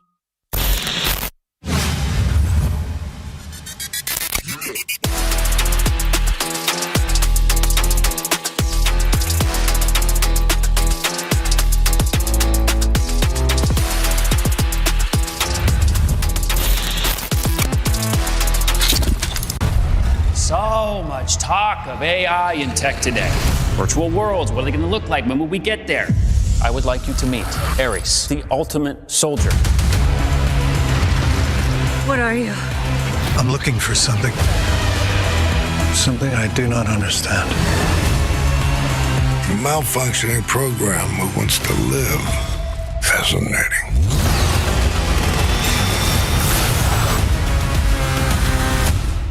This is the most dangerous planet in the universe. And you've come to hunt an apex predator.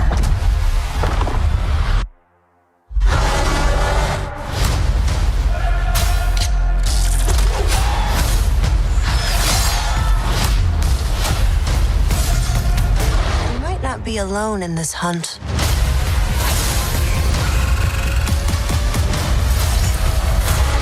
Predator Badlands, only in cinemas.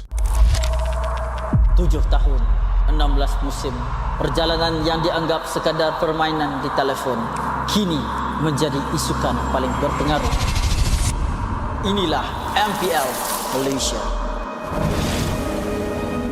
Era permulaan segalanya, titik mula sejarah apabila Malaysia dan Singapura menjadi tuan rumah MPL pertama di dunia.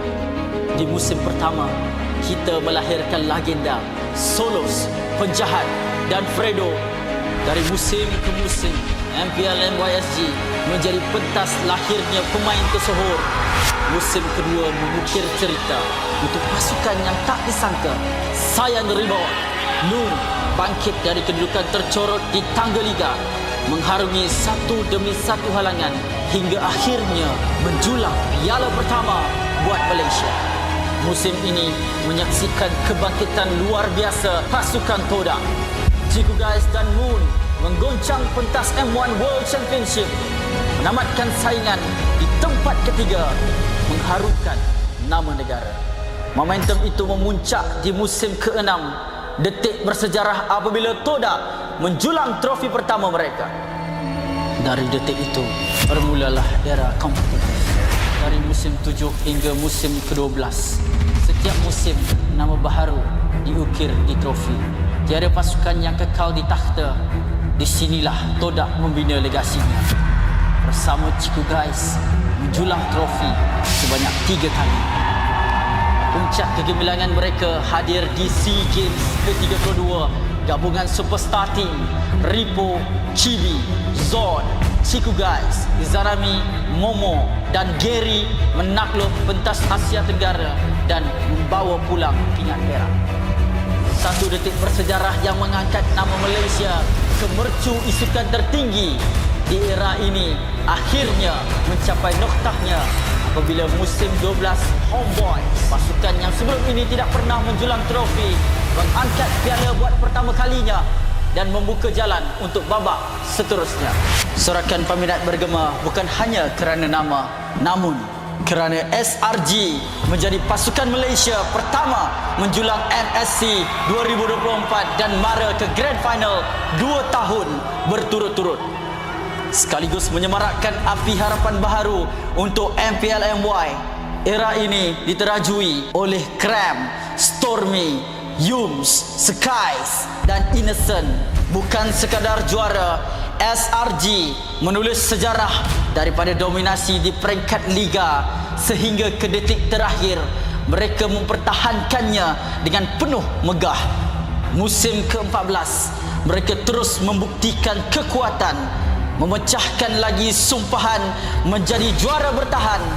Musim ke-15 repeat bersejarah yang menobatkan SRG sebagai pasukan paling dominan dalam sejarah MPL MY dengan barisan pemain yang sama memperoleh kemenangan demi kemenangan. Tapi musim ini pentas akan digegarkan. Wajah baharu muncul menentang gergasi.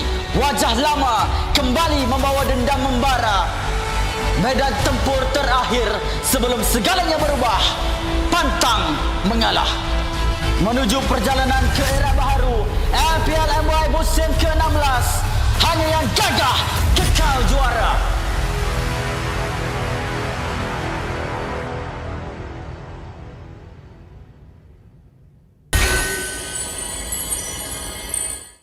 Okay guys, nama saya Lefel, saya dengan Zorn. Zorn, disebabkan kau pakai Fanny Roam, aku akan tanya kau, hero apa yang tak boleh jadi Roam? Kau diam je. Kalau ada hero yang kau tak boleh buat Roam, kau just cakap dah. Okay, kita start. Hayabusa,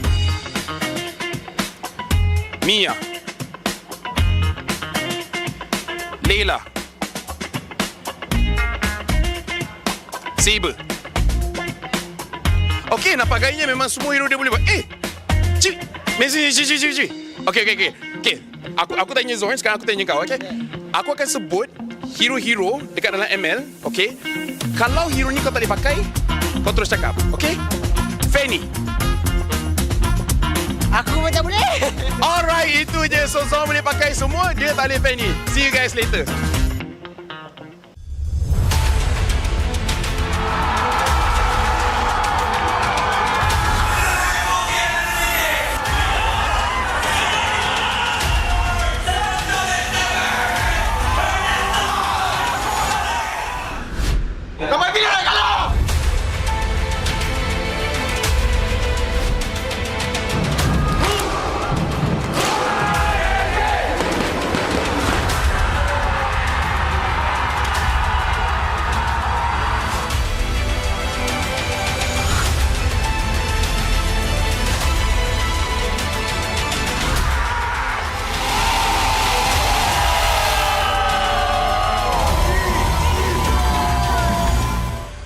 Is gonna be using Vexana and Gwen. Just describe, don't tell me who. I'm gonna describe. Okay, so maybe. Well, is there anyone on that team that Team.Corona wants to target? Give us a clue. Okay. Who's gonna get target? 1, 2, 3. Arcadia! You want to attack the coach, huh? Yes. Basically, the other team wants to target only you. Oh, to be honest, we already predicted that. That's why we have a counter gameplay. Okay. So what is the base strategy that you guys have? Maybe akan duduk dalam base. Do you think the draft will be very important? Ya, kita orang akan buatkan draft yang paling bagus untuk dorang. Bagus untuk kita orang. Bagus untuk dorang jangan.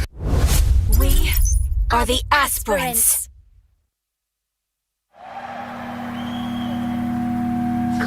Bye. Saya boleh ni. Semangat nombor 1 ada dalam diri kita semua. bukan atas usaha sendiri saja, tapi sokongan dan harapan yang dikongsi bersama. Sebab nombor 1 lebih daripada jadi yang terbaik. Ianya memikul impian mereka. Inilah semangat nombor 1. Inilah prepaid nombor 1.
CeraVe baharu, blemish control, membersih. 2% salicylic acid untuk membersihkan pori dan 3 ceramide untuk melindungi kulit, memperbaiki. AHA, BHA dan niacinamide untuk menangani jerawat, untuk kulit bersih dan sihat. CeraVe.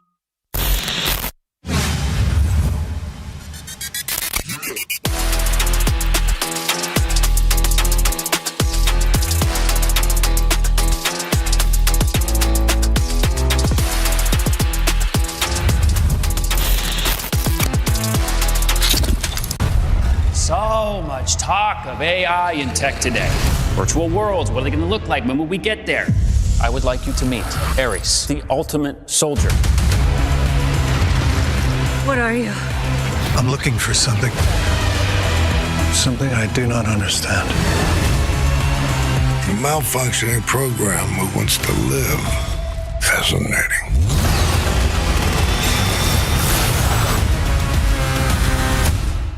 This is the most dangerous planet in the universe. And you've come to hunt an apex predator.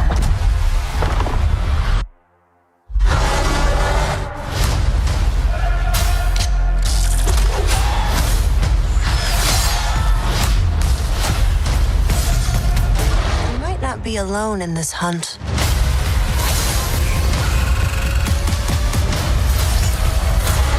Predator Badlands, only in cinemas.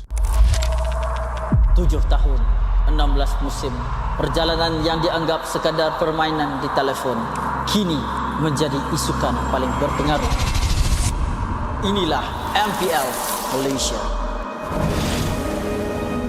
Era permulaan segalanya, titik mula sejarah apabila Malaysia dan Singapura menjadi tuan rumah MPL pertama di dunia.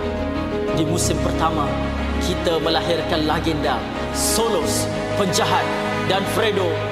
Dari musim ke musim, MPL MY menjadi pentas lahirnya pemain tersohor. Musim kedua mengukir cerita untuk pasukan yang tak disangka. Sayan Rebound, Nur bangkit dari kedudukan tercorot di tangga liga, mengharungi satu demi satu halangan hingga akhirnya menjulang piala pertama buat Malaysia. Musim ini menyaksikan kebangkitan luar biasa pasukan Todak. Ciku Guys dan Moon menggoncang pentas M1 World Championship, menamatkan saingan di tempat ketiga, mengharumkan nama negara. Momentum itu memuncak di musim ke-6, detik bersejarah apabila Todak menjulang trofi pertama mereka. Dari detik itu bermulalah era kompetitif. Dari musim 7 hingga musim ke-12, setiap musim nama baharu diukir di trofi. Tiada pasukan yang kekal di takhta. Di sinilah Todak membina legasinya. Bersama Ciku Guys menjulang trofi sebanyak 3 kali. Puncak kegemilangan mereka hadir di SEA Games.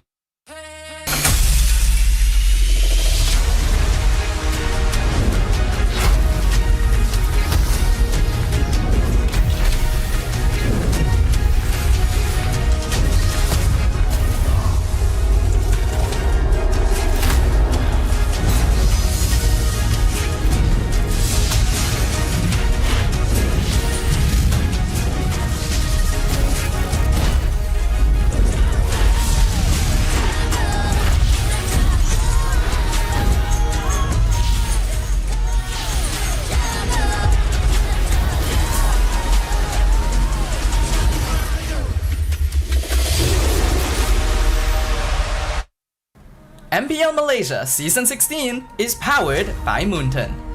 Presented by Celcom DG. Stream, game, vibe on social media, and more to your heart's content without missing even a single moment. Power up with lightning-fast 5G speeds. Stream all day long with Celcom DG prepaid 5G. Our official sponsors. Official gaming smartphone Infinix GT30 just launched. Comes with a free magnetic cooler, even more affordable than the GT30 Pro. The only phone in its class with GT trigger, 1.5K display, and 144Hz refresh rate. Supports steady performance with 120 FPS in MLBB. Available in 2 exclusive colors for the GT30, green and blue. Perfect meals for gamers, Grab. Grab food for one. When eating alone, enjoy meals from 10 ringgit with just 1 ringgit delivery fee and no minimum spend. And group order. Get 15% off when eating in a group. Bigger gang, bigger savings. Our esports partners, 100 Plus, Ferry, and Yamaha. And thank you to all our strategic partners, CeraVe and Playaz. Predator Badlands, in cinemas on 6 November. An action-adventure horror, set in the future on a deadly remote planet. Predator Badlands follows a young predator outcast who finds an unlikely ally in Tia as he embarks on a treacherous journey in search of the ultimate adversary on the most dangerous planet in the universe where everything is trying to kill you. Catch Predator Badlands in cinemas 6 November. Keep an eye out for special ticket bundles that reward you with in-game diamonds when you purchase Predator Badlands movie tickets for IMAX or 4DX. Supported by KBS, Rakan Muda, ESI, MESF, and Welcome back to MPL Malaysia Season 16, week number 6, day number 2 is the second last day of the regular season where we are in match number 3. My name is Syed Adin. Alongside with me we have Husky as well as Gideon to close things off. A matchup between Team Ray up against Arrow Esport where you might think it does not matter, but it does matter. Not only for this team, but for other teams as well, especially for Untitled. Yeah, and for Arrow, it's for their playoff slots, but also for teams like Homeboys, who also want their playoff slots. Untitled is also watching this series closely because depending on how it ends, Untitled will have to work harder tomorrow and they have to play SRG. It's been a while since the season has given us a potential final week where we still don't know who's going to make it to the very top. We still have a free upper bracket slot for anybody. Oh, yeah. And surprisingly enough, if it wasn't for our previous game and if just CG just got 1 point, they would have secured it. Now, somebody else, MV in particular, getting closer to that mark. I mean, there is an opportunity for Master Vicious to close things off with an upper bracket spot where CG missed their opportunity where they lost 0-2 up against Vamos earlier on. But we have to focus on Team Ray as well as Arrow Esport, whom yesterday Arrow Esport played phenomenally well, winning against Homeboys 2-0. I did ask my friends who were on the BM desk, like, did Arrow play really well? And they were in favors. Yeah, Arrow played really well. It wasn't a fluke. It wasn't just about luck, but they really played well in terms of their draft and the execution that they did. Are you in the same boat as our friend over on the BM desk? To a degree, right? Because again, there's this weird focus this week on Hilda specifically, and I'm not 100% sure why, because again, with a lot of these teams, they're experienced enough to know we're just not going to play on that side of the map, and the only time Hilda is only going to start affecting us is when we have to deal with her during like Turtles or maybe even Lords, and by then it's either you scaled off, it's the first couple of Turtles that is a bit of an issue. Yeah, and Hilda has lost like what, almost every single game that she's picked in. And the fact that Arrow beat Homeboys basically kept them in the running, right? If Homeboys just got 1 point, this series would have mean a lot more different for Arrow. But here we are today where this match matters the most for a lot of the teams who are here in MPL MY. But we are going to be introducing Team Ray's lineup. We do have Joe Worm, Nova Escova, Zach Cutie back in the mid side, as well as Arrow 04, and there is going to be on the EXP side. Arrow 404, a name that I wish could have proven a bit more in terms of his capability, but maybe in his own team, Vamos is going to be quite tough because Chibi is performing really, really well. Loaned out to Team Ray. I think for me, I do understand the situation of Team Ray cannot go any further, but for me, it's about the playing time. It's about the scrim time as well. So giving the game time for Aero 404 is definitely crucial for him to become a much more stable player here in MPL MY. And that's the thing, not everybody is going to be as lucky as the members of SRG to get picked up young players who eventually get molded into something bigger, right? And unfortunately, Team Ray unable to make that translation. But then we look on over to Aero, right? You got Kusei, Zikif, Kim, Hazel, and as well as Smooth. Hazel, again, a young gun coming in from Indonesia and labeled as potentially somebody who could save the kingdom while the Mercenary was still in play of the main lineup. Kusei even, under his time with RSGPH while they were still around, again, looking very promising and then finally moving around the world to finally ending up here at MY to try and get a slot to an M series. Yeah, and just like some weird parallel relation, last season it was also around week 3, week 4 that we got the Black Alien into Aero, and suddenly Aero started popping off, made it to playoffs, finished 4th in the season. This season, it was around the same window where there was a bit of shift in the coaching staff, where Panda became head coach and Aero started performing out of their mind. They took down Homeboys, which I think a lot of people found it as a bit of a surprise. But Team Ray, they have the chance to play God. They have the chance to change the fate of not just Aero, but also Homeboys and Untitled. But with the victory that Aero had yesterday up against the Homeboys, a 2-0 victory, hopefully that can be a very big momentum booster for them coming into this match to be able to take another set of victory up against Team Ray. I know that it's not going to be easy, but hey, you got to battle it out, you got to rely on the draft, you got to rely on your capability, right? But for the side of Team Ray, I mean, season after season, we've seen a lot of changes that have been made upon this team, but so far, not doing too good for themselves, meaning to say that the changes that they have brought upon themselves is not benefiting them. Why is that? Why is that the case right now? I think it's really, really tough. We do have some quotes earlier that's going to start addressing that, so I'm going to leave it there for now. But on the opposite end, right, I feel like there's this big misunderstanding about the translations of scrims because there's a lot of factors involved, right? Scrims is a testing ground for the types of compositions and fundamentals that you want to practice. And even then, right, practicing a composition, sure. Practicing fundamentals, really depends on your opponents. I don't know who Team Ray's scrim partners are. Same goes for even Aero, but there has to be some form of a relationship there if they're not only getting imports, and especially for Aero, with the slow start that they've had and finally kind of pulling it together, we could see that the main issue really happened in the back end rather than the front end. Alright, let's talk about our main topic of voting right now, or the fan talk zone right now. Penal Golden Duel, Kusei up against Joem. Who's gonna be the real deal? Is it gonna be Joem with 9 unique hero picks, 46 total kills, or is it gonna be Kusei with 7 unique hero picks but a bit more total kills? Well, differences of 47 total kills. Do drop your comments, do drop your thoughts. Scan the QR code below. Is it gonna be your choice of Joem or is it gonna be Kusei? Personally, for me, when we started MPL Season 16, I had high hopes for Joem because back when he was here in MPL MY, he was with Lunatics, if I'm not mistaken. He performed really, really well. And seeing him again here in MPL MY, I had high hopes, but things just doesn't seem to be in my favor. Wherever I like, just goes out the drain. I like MV, out of the drain. I'm kidding. I mean, some things are still sort of working out even in losing games. Like you look at Joel, right? Total kills, he's not falling far behind Kusei. It's just a 1 kill difference, and even in terms of GPM, it's like, 2 point something. So I think overall, there are some good points about Team Ray. It's just that when you look at Team Ray's history, 2 8th place finishes in season 14 and 15, you think that this lineup is going to change the ties of Team Ray. And then they were even coined as the dark horses at one point. So if you want to talk about a disappointing run for a team, I think Team Ray definitely falls into the category with the amount of talent they brought in this season. I mean, not only that, their mid duo is a partnership that has worked out previously in MEB Esport back then.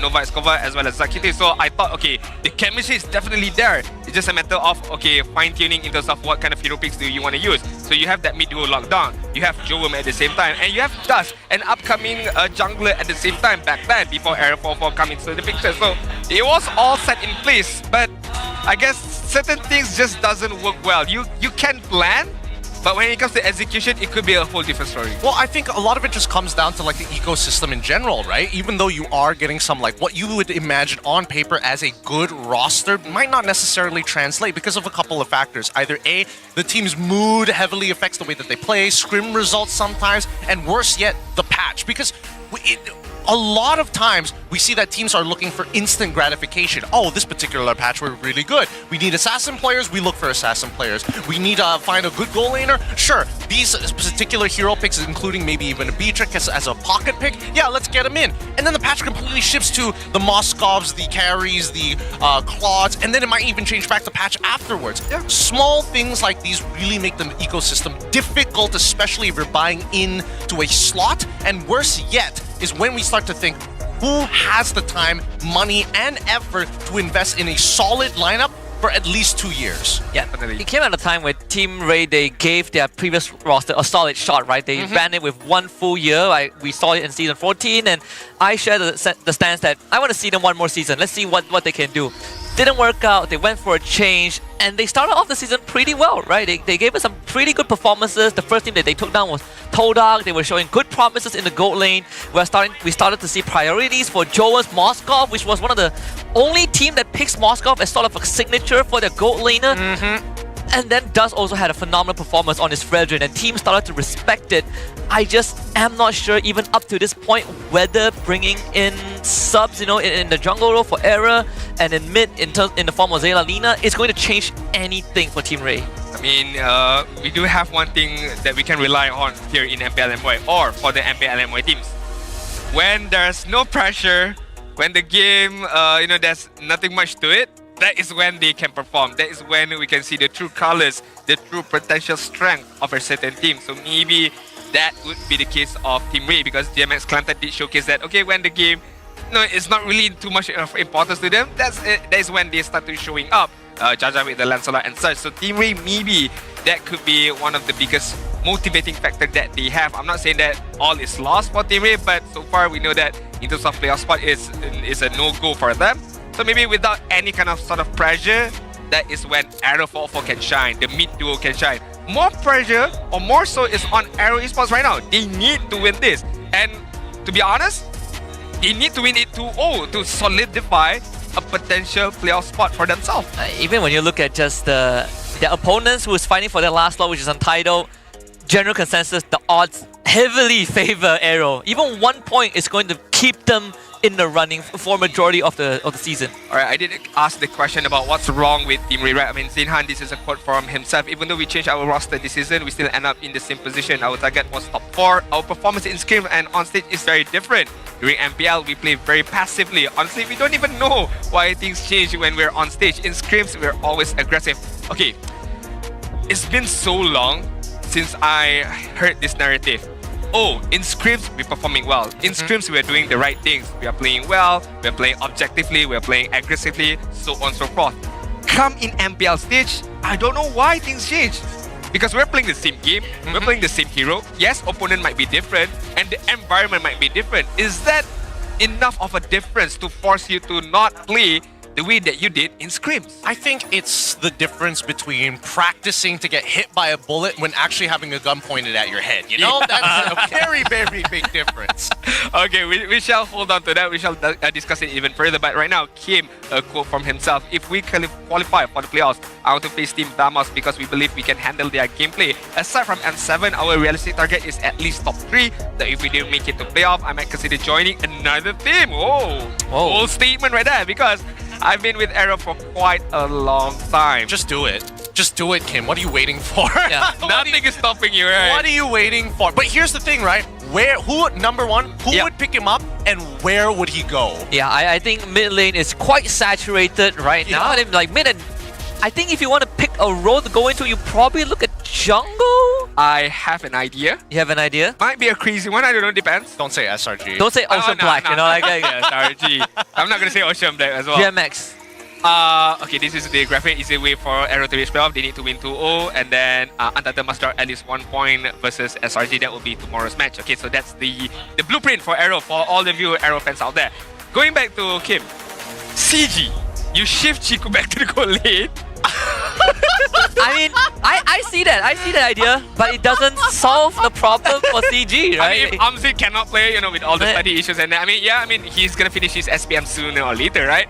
But if, let's say, you're not all in on Amzik, And if you're all in on Chico's goal lane, yeah, you can do that. I'm just, just throwing it out there. Like, because other teams, I can see happening. Right? I mean, Vamos have already the Cocoon, SRG of course. Yeah, Homeboy's not letting go Izanami. Yeah, not letting go. GMX. I mean, Monster Vicious, if they cannot get the service of Leonie and Bondol. Leonie and Bondol, if they cannot continue that service, maybe is an option over there. Maybe, who knows? Or maybe if let's say Kim goes there and it opens up another import slot for a different kind of. Oh, you watch out. Kim is gonna show up on Team Ray next season.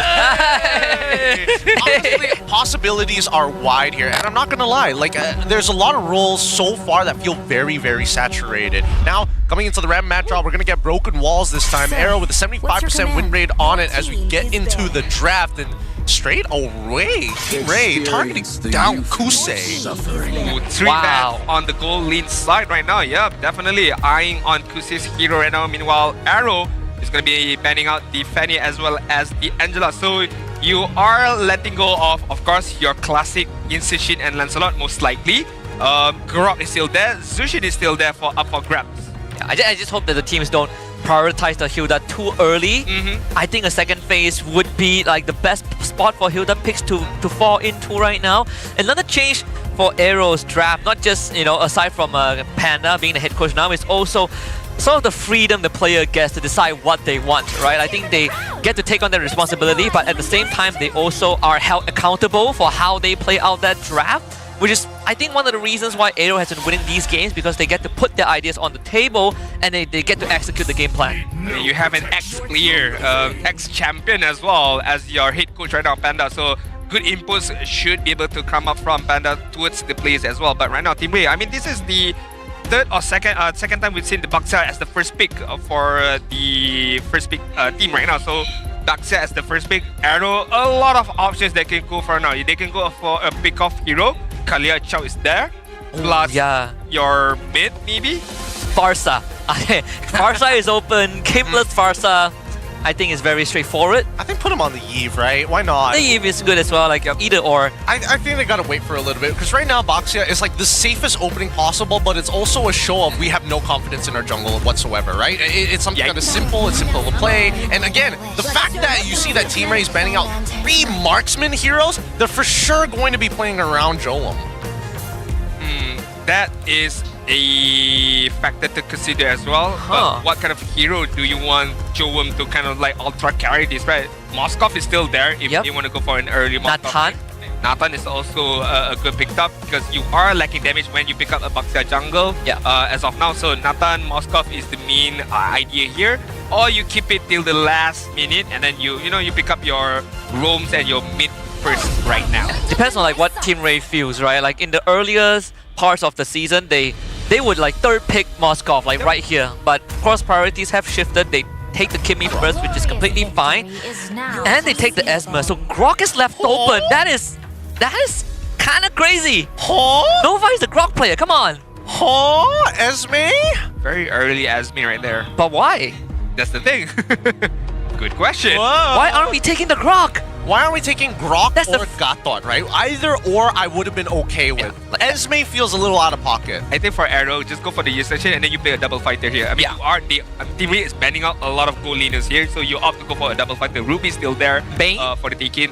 Bane is still there, definitely. So for me, I think it's a Yusachin pick. Yeah, this is mad. Like, this is such a... You have Kimmy, and we literally say last match that Kimmy Grok pretty strong, you know? Pretty decent overall. I don't know. Hayabusa? I mean, Haya, okay, totally fine, because you can like snipe either Kimmy or maybe in this case it's going to be Joam as well, as they're making a hard prediction of what's going to be coming out from the side of TR. But this does mean that potentially having Hilda on your side makes a little bit more sense as your support, right? Because now you can start harassing an assassin jungler who heavily depends on his cooldowns and doesn't get free resets like Lancelot. Why do I feel like Arrow wants Team Ray to pick up the Hilda? Because if they do, then we're gonna have this whole discussion of damage, because the damage is gonna come from the Kimmy and maybe the Hilda a little bit. But for Arrow right now, maybe ban out a lot of another more marksmen for Joam. I think you target Nova. I think you start locking Nova out. Okay. You still ban out the Ascension? Wait, hold on. Are they thinking that Nova is gonna run like a Baxia roam? Possibly. This eliminates the option entirely. Beatrix, really good ban here for the side of TR. I thought initially that the smart play would either to be like out of pocket pick Beatrix early on for the side of Team Ray just to kind of counteract whatever Arrow is going to be throwing at them, but I feel this time more so likely that Moskov is going to be the go-to unless Arrow bans it out here. You need like a Purify carrier. I mean, Moskov is actually not bad because you take Purify, you can split push, late game carry, and it's not bad into higher, right? Like it fulfills a lot of the conditions. Is there a world where you play a mage go lane here? Lunox is still in play. Ooh, it's gonna. I don't know about that because your jungler is a Baxia. That's the thing, right? For the side of Arrow, I mean. Oh, yeah. Because you are facing off a Baxia, you have a Kalia, that's a good setup. It's not the worst. It definitely isn't the worst. But it still depends on the matchup because we don't even know what the matchup is going to be for both of the lane. So Lancelot is going to get banned. Now, they are kind of like all in on this Baxia room, most likely. Hence why banning out both of these jungler immediately. But Team Ray, one more ban to go. Where did Arrow get the info? That's what I want to know. I think that Arrow, as of right now, just feel like this Baxia is a bit of a fake, right? They don't want to fall into that trap. They want to make sure that... Because what other picks could potentially disrupt them at this point, other than maybe like Cho? Cho, yeah. But they've already locked in the Baxia, and they kind of want to just have Baxia in the jungle more than anything else. 5 marksman bans. Okay. What sure. Take the Moskov now. What are you gonna do? Yeah, take the Moskov, right? There's Moskov Bruno, what else? Nathan, Irithel, there's a good number of options. But again, most of the burst-oriented style of marksmans now that Kalia has already been shown is gone. Yeah, I think Nathan and Lunox sort of works because you still have Hayabusa, right? It's like a good mix of physical and magical damage. But they are in need of some burst. Bruno sort of fits the bill, and no matter what matchup Bruno gets, he's gonna like win early. I like the Bruno pickup, not only be able to win the early stages, but the turret pushing capability potential from that Bruno itself is quite big. So if you left Bruno all alone, he's just gonna eat away all of your turrets. Is it gonna be in the top side or the bot side? So easy rotation can be commenced by the side of Arrow. But right now, bigger question is Team Ray. What is gonna be their response? Cho or Grok, right? It has to be either or. Gatot is also okay. Yeah, that's fine. Let's see. Has this been a fake the whole entire time? It's already the Gatot, right? So it's a Baxia jungle for sure. We'll see. I'm a little worried about it. Okay, finally. We get the Claude at the very end. Now, Claude is generally okay here. I mean, if he doesn't get hit by the Quad Shadow, it should almost be okay because he can get on top of like Zushin, he can get on top of the Bruno, and look to burst them down before he gets like 2-tapped, right? Yep. At this point, it seems like both sides very similar ideas of how to play, which lane they want to play towards to. You still have the Arlot for smooth. You can for Laput if you want to go for the back line. Uranus is one of his like safe picks. But going up against an Esme, still okay, I suppose. Yeah, it's like you're gonna sandbag anyways. But I would think Lapu and Arlet make the most sense because you are dealing with the Baxia too. I don't know. I feel like Arlet right now is not going to get as much value though. Lapu is fine. Because the only reason you want to have something like an Arlet is if you have somebody to find those resets. Because doing it yourself is too risky, and that makes you like an all-in hero. Lapu, at least you have the flexibility of like I can wait for timings and then look to go for big one-shots at the end. Yes, it's also all-in, but he's very independent. Not only that, I mean, for Team Ray, they are kind of like putting all of their egg in like 2 baskets. There is going to be the Kimi as well as the Cloud. If both of these heroes are not going to have a good time in the early stages, meaning to say that they cannot farm up well in the early stages, they're going to have a very, very tough time in terms of dealing damage out to the side of Arrow. Meanwhile, Arrow, they are very mobile. They have good raw damage with the Bruno as well as the Hayabusa. They have an initiator with the Kalia as well as the Zushin. So for me, a lot of big points on Arrow Esports right now. Yeah, this is important for especially Arrow Esports. The rest of the teams are watching this with bated breath. Team Ray have the opportunity to change the timeline. Let's hop into game 1, where Team Ray finds themselves on the blue side and with Arrow Esports on red side. Right off with the pause on broken walls. Of course, it's always game 3 that we have these. Always game 3. And you can even see that. Rez is like, It's like, oh, come on. It's like, oh, okay, here we go. it was almost perfect. Not gonna lie, because game 1 we had a 2-0 match. Game 2 we had a 2 as well. Game 3 we started off with a pause. It's not a good start, but hey, we're gonna power through. It's a type 1 issue, so it's still fine. It should be relatively quick. It should be relatively quick. Was it Hazel or Zkif? I think it's Zkif. I would assume that it's Zkif. They're getting the final checks here on everybody, and now they also have to confirm on the opposite side whether everybody is ready before we start jumping back in. Right now, the big matchup is Dur, because Dur is going to be the huge difference maker. Lapu doesn't do well into Esme pre-level 4. After level 4, if you can get 2 rotations of your ult, you can kill the Esme no problems, right?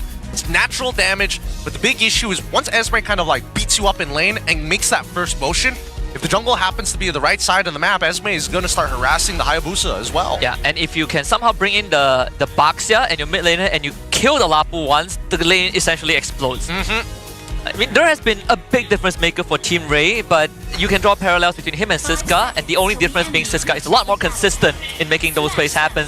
Thank you very much to our lovely Marshals. Let's hop back into game, see how this plays out. Alright, not only that, I would like to see more aggression coming in from Arrow after level 4, of course. After the Tsunami Slam has been picked up by Zkif later on, and depends on which lane is he going to prioritize. Most likely it's going to be Kusei to be able to at least ease things out on that bot lane side later on. So Team Ray up against Arrow, and it is going to be the Broken Wall maps if I'm not mistaken, right?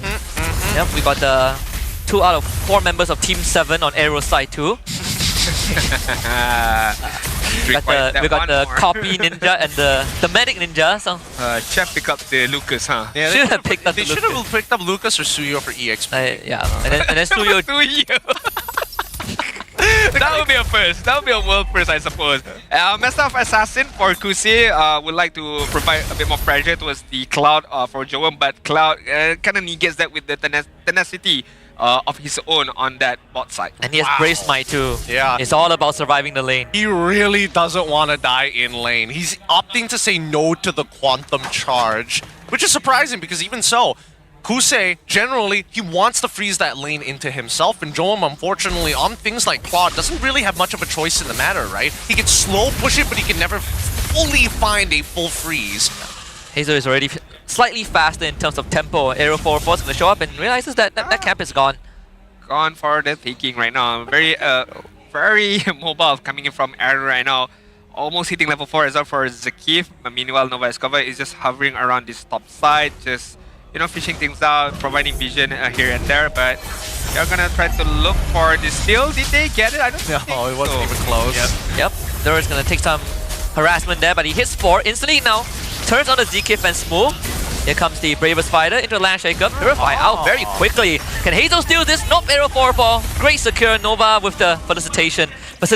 Well, Team Ray walks away. Okay, that's totally fine, because at least from Arrow, you can see the distinct decision making, right? They're like, okay, if Hazel can steal it, that's great, but we're not going to posture to actually fight for it. If we can blow maybe some battle spells on the top side of the map, we know that they can full clear from purple back up to orange and then look for a gank on that top side against Dur. They have a 62-second window here to try and punish him. Look at Arrow.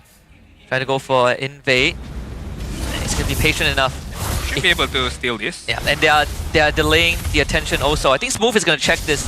Knows that something is up, but Arrow does have Retribution, so easily takes that away and runs. I don't think Arrow can do anything to stop him, and Dur gets to proxy the wave. So actually, Team Ray, they are skewing the tempo in their favor. And they're doing a very good job of it as well, right?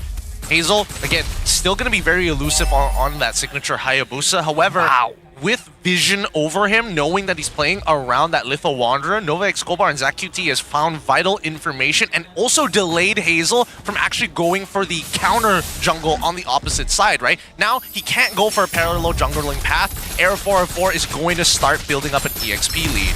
ZQT, first item Sky Piercer. So if a fight goes well for Team Ray and is ZQT getting those takedowns, things could quickly get out of control. Right now, Arrow, after hitting level 4, especially on Zkif, especially on Hazel, not much aggression is coming in from the side. No Tsunami Slam out of Zkif as of now. Just trying to piece back and forth, getting a bit more vision, a bit more map control for the side of Arrow. Meanwhile, Team Ray is just very much happy to just farm away. You know, they don't have to do too much right now. There is not gonna get Tsunami Slam. I mean, still have the Purifier in hand, so Zakif is just gonna scout things out. But yeah, Arrow 4-4 is okay with this. I'm just gonna farm up right now. Yeah, if there's something that we learned from previous matches up against a team with Purify, is that you need something to force the Purify. And for Arrow's side, they don't really have that. Like, Kim isn't the most reliable one. Falling Star Moon in from Durst. Move also matches that aggression. Second turtle. Arrow 4-4 with the secure. They get a Tsunami Slam on the ZK, but Smooth is in danger. First blood for ZQT. He's gonna start running them down with Sky Piercer. Give him 2 bodies as Durst collects the second. Team Ray wins the fight. What was what? Not too sure what happened there. What was the call there? Like, are we fighting for turtle or are we playing to, like, win the fight? Because it feels like everybody had a very different idea of what should have been done there. Or no calls was given at all. It's just free for all. You guys do whatever you want. I'm just gonna jump forward and just do my job there as a Lapu-Lapu, just go on the backside. But yeah, I feel like Arrow is a bit of miscom right there.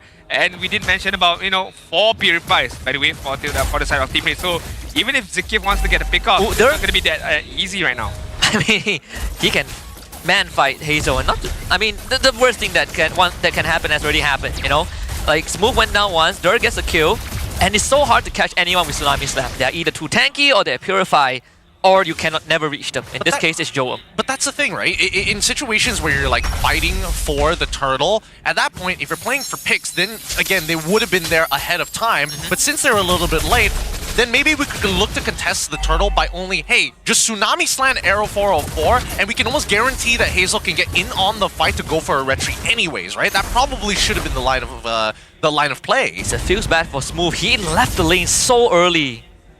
He's like, what? It's over for him. Yeah, that lane is all over. Look at Dur. He's proxying the wave and he's holding Hazel hostage. Yeah, Hazel can't kill him just yet, right? Until he gets something like some crazy items, or at a bare minimum a War Axe so he has true damage to work with, Dur can probably tank everything. This is very difficult for Arrow. They are kind of like sort of losing all of the lanes in terms of level as well. Team Ray, right now, once they did have the upper hand at 2 kills on their own hands, 2.2k goal lead, and somewhat of a map control on their own side at the same time, knowing that whoever comes in, they can just purify away right now, okay? Started with Smooth. On to Nova, sure, but what's the follow-up? There's no follow-up there from Arrow.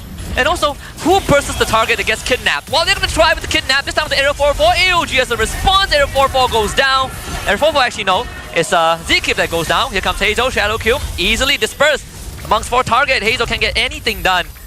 So Team Ray gets another turtle. Nicely played by Team Ray. Really nicely played, because Arrow 4-4 gets brought underneath the turret, which is a terrible situation for him to be in, but Nova X Gomar, quick on the fingers, and with the Revitalize, saves his life underneath that turret.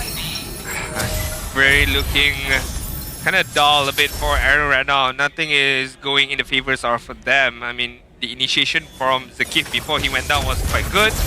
Being able to bring Arrow 4-4 under the turret, but could not kill him immediately right now. Could say, yeah, you are trying, but then again, the lack of damage right now, you are just tickling away there as of now. Yeah, that, again, 2 autos to break just this simple Frost Moon shield, right?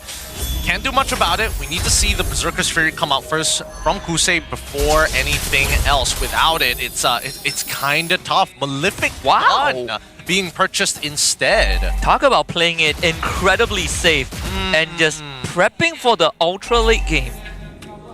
Okay. Is that the play? I know Hazel is about to get dunked on. Almost. Still managed to shadow away from Arrow 4-4 as well as Dur right there. Oh, come on, Arrow. You could have gone for like the orange buff. You knew the orange buff. You took it earlier as well, so you had a timer on it. I mean, the fact that he is still keeping up in experience is actually not too bad for Arrow. Let's see, they feel like they want to make a move bottom, but can't do it if this tier 1 is still up. Another move that is thwarted. Arrow 4-4 and ZQT working together. That's going to be Smooth caught, and Smooth forced to hop away with the Braver Spider plus Raging Slash. And Team Ray so far is doing a fantastic job. I mean, like, Team Ray is just slow pushing this. Oh, Hazel, he's dead. Gone. Just gone out of nowhere. He tried to go for Zac, but ends up giving up his life, and that's mid tier 1 down, and purple buff soon to follow. Almost a 4k goal lead for Team Ray. Dur is 1v3ing. We are almost 9 minutes in and the Lord is about to spawn. I am gonna call it early on. The only way for Arrow to bounce back from this is a mistake from Team Ray. Because I don't see a world where they can get a good initiation off due to the Purify and due to the capability of Team Ray to just counter-initiate with the AOG, with Arrow 404, with Falling Star Moon at the same time. So hey, Team Ray, all they need to do is now just don't choke. Yeah, it's I agree. I think it's almost close to be a callable game now. Unless Hazel makes miracles happen, but it's not going to be happening. At least in the next 3 to 4 minutes. Let's see how much damage Team Ray can do with this Lord. Because, you know, the clear from Arrow isn't too bad. Although I feel like if Team Ray starts throwing body as an Arrow, there's nothing that Arrow can do. Unless Arrow waits out for Kusei's items to progress fully, but then again, you are giving the same amount of time to Team Ray. So maybe at that point, we can say, okay, how much Kusei can deal damage towards Team Ray? Maybe then we can see Arrow be a bit more aggressive, but hey, it's not gonna be easy. It's gonna be a tall task. 5k goal lead for the set of Team Ray. What are these item builds? Winds of Nature out already for Zach. I mean, Zach is like, I'm not gonna be the one who's gonna throw the game. Yeah, I'm playing to win, baby. I'm playing to win. I'm not gonna buy dinner.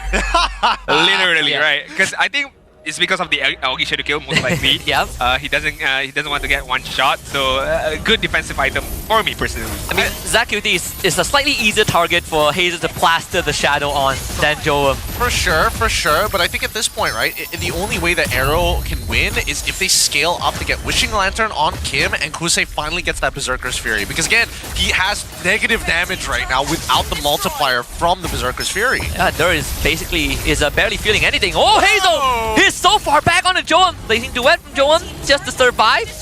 And successful defense for Arrow.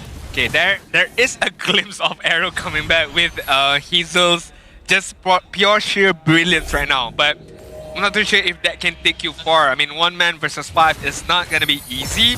Almost made a miracle right there, trying to kill off Joem at that particular moment. But looking at the item build, look how far ahead Team Ray are right now. I mean, Cloud, the Trinity has been picked up. Meanwhile, Kusei, 2 items in hands of the Bruno.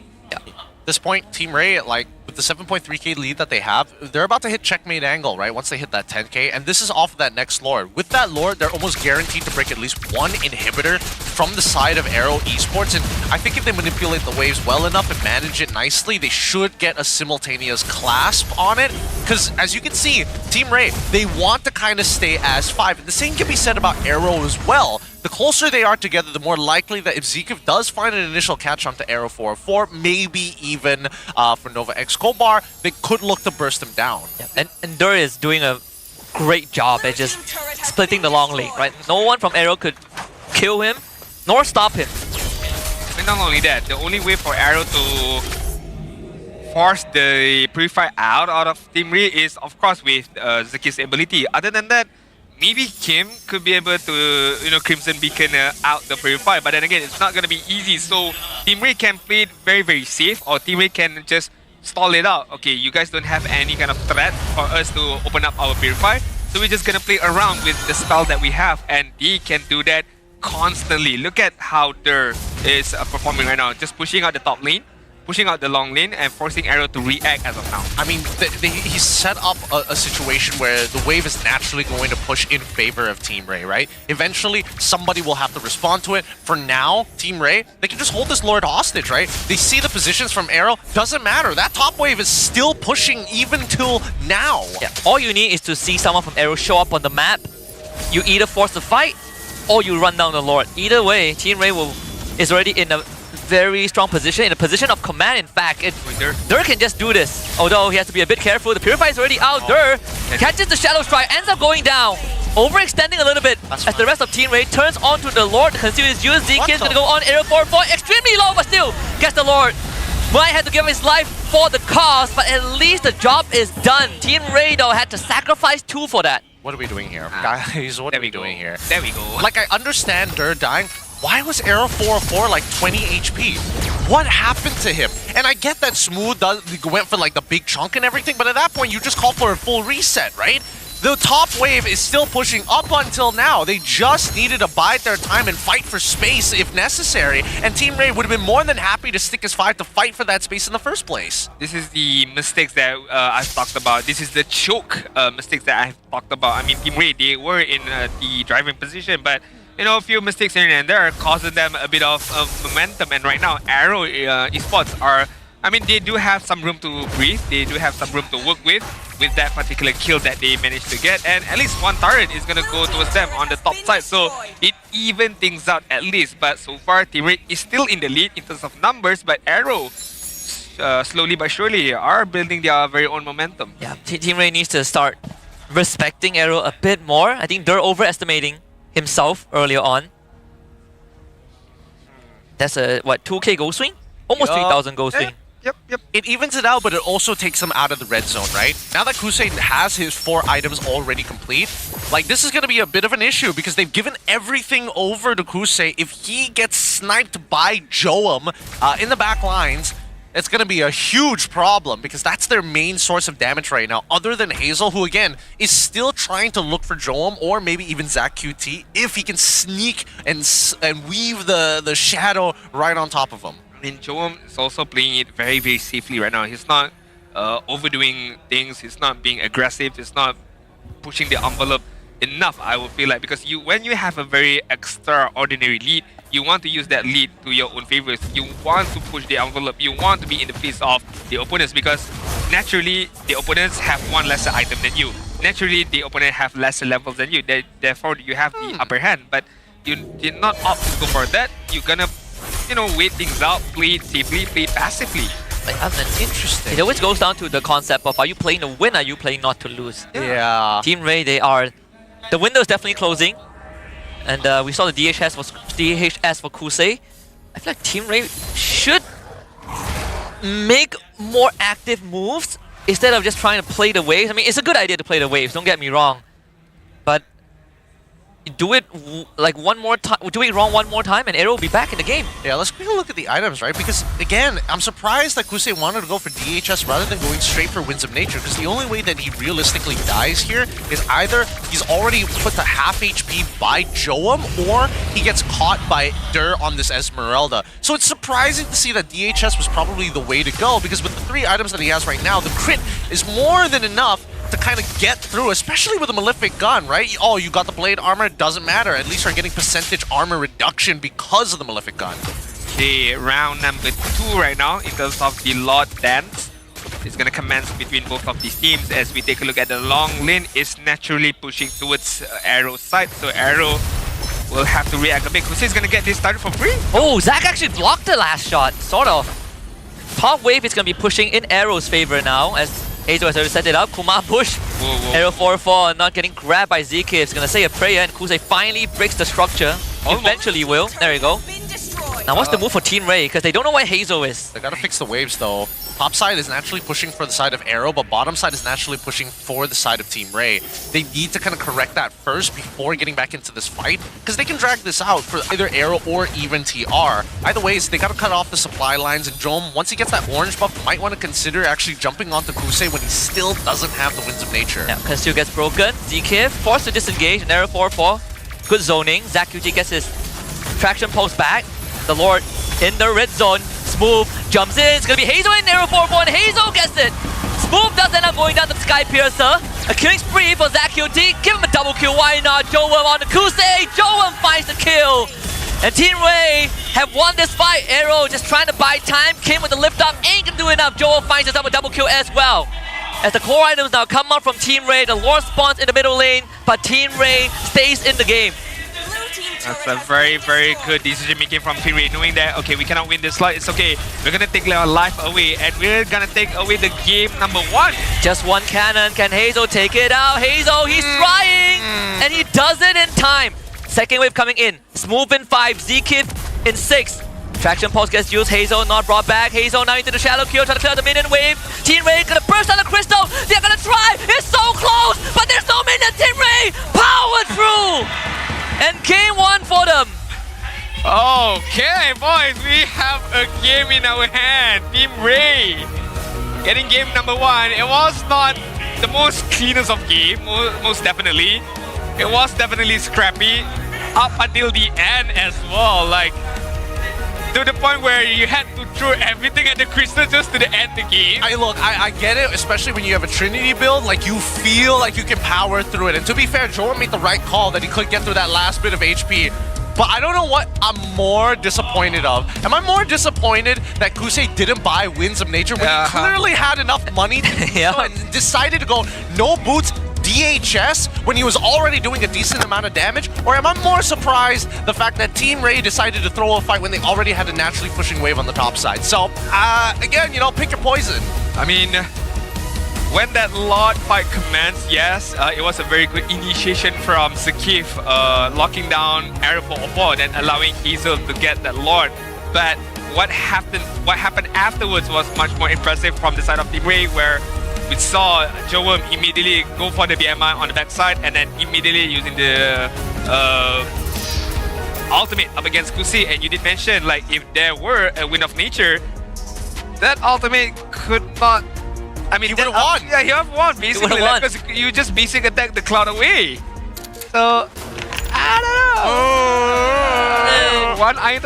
One item is all you need. It makes the difference, I'm telling you. The biggest goalie difference, actually the goalie difference was only on 2 rows, and one of it didn't matter. There was a 2k network difference between the roamers, which is like, you know, dismissible, and the other 2k was in the mid lane. So they were actually kinda even. If you had a Wind of Nature, Kusei was given the space to just basic attack the cloud away. Yep. Once he used that Blazing Duet, right? It could turn the tables around, because if Joem got killed in that particular instance, immediately Arrow managed to secure that particular control, because they were the ones who get in the lot. But hey, things happened, the game was ended, and Team Ray won, so congrats to them. And right now we're gonna nominate the MVP for the game. Is gonna be Joem. Played passively, played very defensively, but hey, it still worked out in the end. All for the win. Brave Smite diff, right? Brave Smite diff. In the laning phase. I mean, you could see him actively trading against Kusei every once in a while, especially when he knows it's like, you got no stacks, I know you're not going to crit me luckily out of nowhere, and even if you do, I still have the Brave Smite to at least like even out the trade at the end. He played well though. He even swapped his item. He's like, I'll win some nature, let me immortality, just in case. I mean, understanding the matchup is very, very crucial as well, hence why he opted to go for more of a defensive emblem setup with the tenacity, with the Brave Smite, that he knows that he's gonna get whittled down in terms of the traits, the 1 versus 1 trait. So that Brave Smite definitely helped him out a lot. Maybe not the biggest fan for here in Malaysia, because we like, you know, very aggressive gameplay, 1 versus 1, trading of health. But hey, it's more about how you win your matchup with the emblems that you have and the setup that you have. It's a 10 total kill game. It's a low kill count game. Both teams playing very safe, and this all happened because Team Ray won that first total fight, right? Yeah. And then I can't believe Zach got away with such a greedy opening. He's like, Sky Pierce the first item, and he got away with it. He did. And to be fair, he nearly died. He nearly died to Hazel when he slipped the shadow right through 4 members of Team Ray as well. And Zach knew he was in a lot of trouble, so he had to just book it. At that point, when he's got like a couple of stacks going for him, I get that he wants to protect himself, but man, oh man, Arrow need to make some better decisions. Team Ray have to play the Lord Dance a little bit better, because there's so many moments where it's just like, how did Arrow 404 end up with like 20% HP? Was he tanking the whole time? Did Kusei get a couple of auto attacks off of him? That's why he was down to like 1 HP when the fight finally fully broke out? I'm guessing yes. I mean, I'm guessing he did took in a few damage coming in from Kusei throughout that moment, throughout that effort trying to get that Lord or that particular turtle, right? I mean, Zakiri, I was a bit confused. Like, okay, you go for a Sky Princer first item, showcasing that, okay, I want to go aggressive, I want to get some kills. But then afterwards, you did opt to go for a Wind of Nature, so you're back to defensive mode.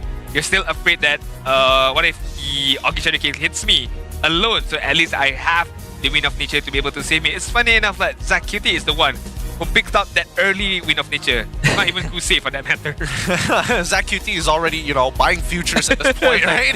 I'm just predicting. If this shadow hits me, I'm gone. It's like, don't worry. He's looking at Kusei. Don't worry. I'll buy the Winds of Nature for you. For you. Go for the DHS. Thank you very much, right? It's so strange to see. But even so, I think out of everybody, as much as Joan was able to like hard carry the game at the very end, early, mid, late, was doing everything. Zoning, winning out his lane, and completely shutting down Hazel's presence throughout the map. Yeah, like he sits in Hazel's jungle, he proxies the wave, and he forces Move out of his lane. Like Move dies one in the first turtle fight to Zac, and they're just sat in that lane as Move was forced to move with the rest of Aero. Not to mention, not only is it hard for Aero to force out Purify, they also don't have the burst needed to kill off a single target which they grab. In this case, it's either Nova or Aero 4-4. Gonna be Team Ray all the way right now. Rich guy gotta give it to Joam with 711 to be honest, gold per minute. 43,000 total damage being taken upon being dealt by Dur, and he took almost 100k of damage, and being the sandbag as well as the best wingman is gonna be Nova Escobar with 6 total assists. But yeah, I mean, as much as we compliment Joam for the hyper carry potential, but I do agree with Gideon.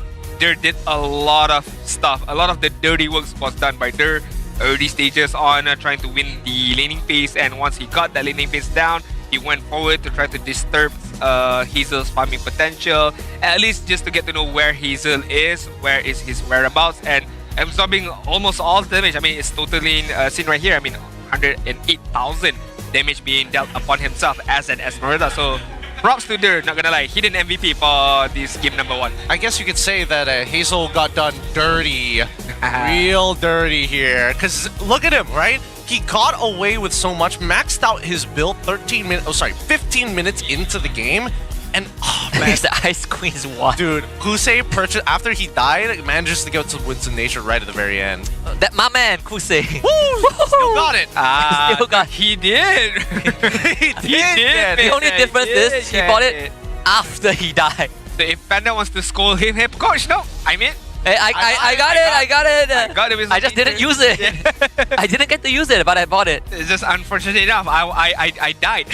When I purchased the Wind of Nature, I died. You compare the timing, it's like Joam gets his Winds of Nature, and then 3 items after that, it's Kusei's Winds of Nature. Oh. I mean, even Zac killed it after the second item, after glowing wand straight away. Screenshot this, and Panda shows the screenshot to Kusei. Look. Look at the timing. Look at the timing, look at this. Oh shit, why? It's my fault, I swear. Maleficant second item, okay, and then you go DHS 4th. Oh! Pain, so much pain. Oh, I can see the Tagalog comments already. I Yeah. mean, he didn't mention like, okay, once Kusei gets the Berserker Fury, it could be a game changer. He did. I mean, before 12-minute mark. Yeah. Should have been straight away Wind of Nature instead of the DHS. But again, sometimes greed gets over you, you know? Yeah. I think that the most optimal build at this point for Kusei wasn't to go for DHS, it was Winds of Nature, and then he goes straight into Windtalker, because the second problem that they have is actually clearing the wave. So Windtalker probably would have been the better option here, because he does more than enough damage just with Malefic Gun alone. Yep. Because all the quote-unquote hard armor items don't really matter when a percentage of it is cut down. Yeah, like by the Berserker's Fury, he could actually kill Dur. Like he actually hits like a truck already.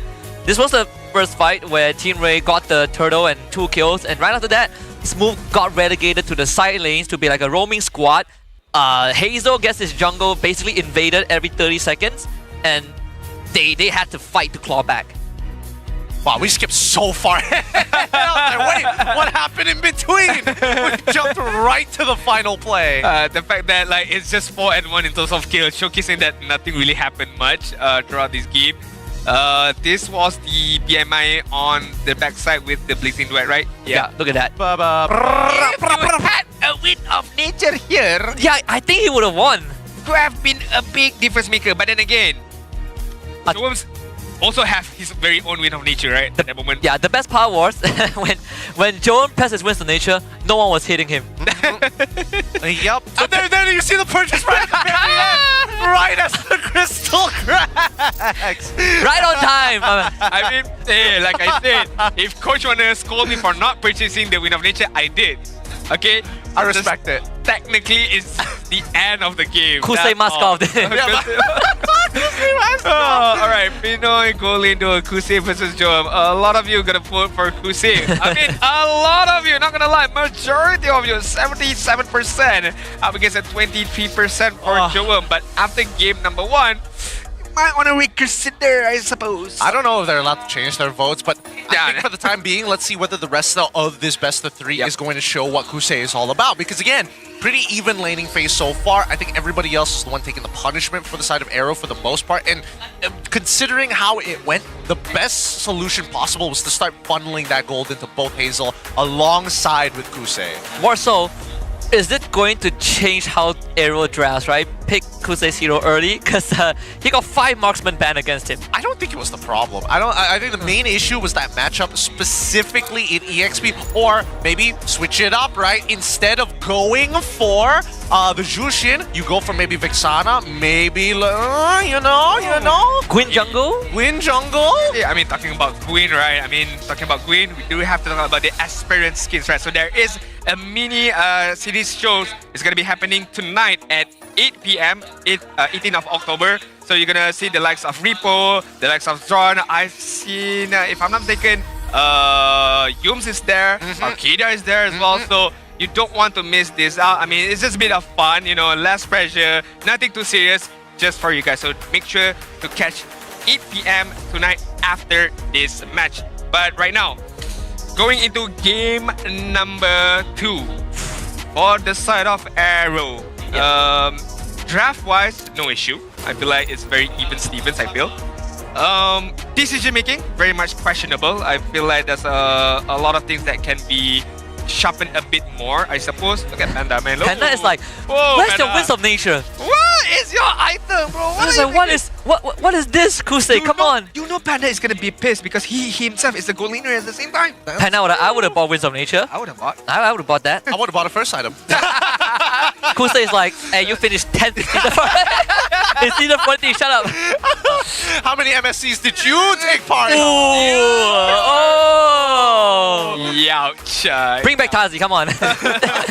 Alright, 20 more seconds to go. So, okay, shall we see a different kind of draft coming into game number 2, or we shall see more of the same as game number 1? Do you want to see a different draft? I think that right now, I think that Arrow needs to kind of take the lead with potential threats, right? Because again, as much as they opened up with the early Boxia, they were cutting off a lot of the outlets for Boxia to kind of shift into the roam position, which is a good and bad idea to a certain degree, right? Because both teams ended up playing a relatively similar composition. Ooh, expanding rivers. Okay, now this one's gonna be quite vicious. It was a hard read from Arrow, but you can't really tell if it actually paid off or not in the end. Though I would like to propose a different, a different view on how Arrow has been playing the season. Okay. Because when we see them ahead, they go hard and fast. Yep. But the problem starts when they fall behind, because Arrow defaults to a very passive, conservative playstyle, which Team Ray took full advantage of because that's how they wanted to play game 1. Is that something that Arrow needs to kind of, fine-tune a little bit, be more proactive? I think that just means they need to draft a composition that plays for that very first turtle, right? I think that's what the only solution they have in this particular case, if they don't want to put themselves in that, I'm falling behind, therefore I cannot do much. So something a little bit more skirmish-oriented. I think maybe that if they... I think in Hazel's perspective, we'll see whether or not he gets another assassin, because Util might actually come into play this time round. Yeah, I mean, we shall see in terms of the first pick. Again, viable heroes such as Isenshi and Lancelot is still available. Grok was not prioritized at all in that game. If I'm not mistaken, I don't think it was even banned out or even picked up by both sides. We shall see, will Grok be in favors for game number 3, especially for expanding Reavers, right? I mean, earlier rotation can be commenced by using that Grok at the same time. But right now, Team Ray, one more ban before we move on to the first pick. Gonna ban out the Chi-Chi. Almost like that slip. I mean, the Cho is also great, right? Expanding Rivers. Anything that can put on early pressure. Hilda, like if you go second phase Hilda, because if, I wonder if Arrow will pick Boxer. There it is. Alright, so the roles have swapped a bit. Yeah, I don't think Hilda can come into play at all now. Lance is still available. Yep. Come on, Arrow 4-4. Do they go for Zakuti on the Jushin then? Because there's no point playing Kimmy into this. You could take like... I want to say YSS fight. Or like a Lance plus Roamer? Lance plus Roamer. Lance plus Grok Roamer. isn't that bad. Lance Grok, Lance Cho, Lance Kalia? Kusei Granger? You take away Kusei's Granger again, so they still are targeting Kusei. I mean, to a degree, right? Because again, the CC was like left out wide in the open. They still banned out the 1-1 alongside with the Harith. I'm expecting the last 2 bans from the side of Team Raid to be targeted towards Kusei again. So at this point, right, you just go, oh wait, no you can't. Do you take Kusei Hero here? You go Mosque. You go... Irithel? I mean, that would be like the traditional... Actually, no, Irithel does pretty good here. Mainly because you can run circles around the Jushin as well. Grok Irithel? Esma Irithel? Esma Irithel doesn't seem too What about Arlet? bad. Arlet, because you don't have a lot of CC to work with, right? That's true. Yeah. Unless you are playing something like Farsa or maybe even Yi, but then you have to see the roamer for the side of Team Raid first. Oh, okay. So they essentially took Team Raid's draft. Yeah! They took Team Raid's draft! I mean, if they can beat us with this draft, we can beat them with the same draft, right? That makes sense. But right now, Yi Sun-Shin, finally! Alright. I get to see Yi Sun-Shin picked up by Team Ray. But they're not gonna go for the double fighter because the Granger has been picked up by themselves. Not really liking the turtle fight aspect of this opening so far. So something that Team Raid needs to take note of. I think Team Raid just gives it up, right? Like, you can have as many turtles as you want, I don't really care, right? If you just want to power farm Yi Sun-Shin until he's able to, like, one-shot Kimmy and, like, slowly peel away Esmeralda and Baxia's HP. That's not the Malaysian way. That's true, that's true. We fight. We fight all the time. Would you rather give up or die trying? How about giving up while still dying? Arrow, in terms of bans, what would actually be good here, right? I think they need to get rid of the Gatot. The Gatot or maybe even Grok. Actually, no, yeah, the Grok. I feel like Grok has to go. Grok has to go. Unless you want to give her like a horrible matchup, but you have Esmer, so... Yeah, you've already got the Esme kind of locked in. There it is. Okay, Grok ban. Grok, like either Cho or Gatot ban, I guess. But you have Baxia and Esmer, so Gatot should be manageable. I think that the Kalia should also be a consideration here because like as much as you don't want to have like a one, usually you want a one-on-one as a combination with Kalia, but now with Yi Sun-Shin as well as Granger doesn't necessarily have to be there for the setup. As long as he is within range of the Death Sonata, he can find the eventual pickup when Yi Sun-Shin goes in. What about Chip? Chip doesn't sound like a bad idea, but the only issue is that like with Chip, and especially when you have to deal with Esme alongside with the Baxia, there's many times where if the person that you're trying to target down is either too tanky or there's a fast response coming in from Arrow, then a lot of issues start to show up. Not to mention that the Gatot still hasn't been banned out, but at least it's a good read from the side of Team Ray. I think Chip is good for Arrow. Yes. I think Chip is pretty good for Arrow, actually. Do they ban out Gatot here? That might give a signal for the Chip. Okay, show ban. I like it. Team Ray right now. Do they want to go for a single target pickoff? Because they have a ton of damage, but they need someone to front. Badang's still there. Hylos is still there. What else? But they all run into the same problem of not being able to peel away from Arrow. Yeah. Right? So Gatot is probably like the best choice, but your XP player needs to be able to follow up. Lapu's still there, right? Yeah, Lapu is still there, but you're up against Esme. Oh yeah, big problem. True. Do you go, man, I want to say Arlet, but then again, they don't really have a setup to... You go for the Esme Breaker, which is... What about Bane here? A Dyroth. Oh, what, but they don't have physical damage. Irithel? I think you still... Like, Irithel is still not a bad pick. Yeah. Right? You go Irithel, you take Purify, you call it a day. Irithel, Purify. Or you can actually, if you want to go extra greedy, Irithel, and then you just take Sprint. Okay, Kusei, no way you messed this up. Claude. Steal their draft. Steal, yeah, might as well, right? Pick Claude and what's the last pick? Gatot. Not gonna lie, Cloud is still not bad. Okay, they go. Oh, literally, huh? Almost. The Baxia roam this time. Oh yeah, okay, fair enough. But the Hayabusa still on their own side. Okay, Hazel. What about Hilda here? Okay, maybe not Hilda. Actually, Hilda might not be that bad. The only problem is Baxia. The thing is like, without knowing where the Baxia is going to be, if he shows up in the mid lane and then you start to go for these inmate loot, then you have a lot of issues, right? Glue, actually, not a bad idea. Not a bad idea. All right. So wait, if you go into your, what do you call it, the glulets?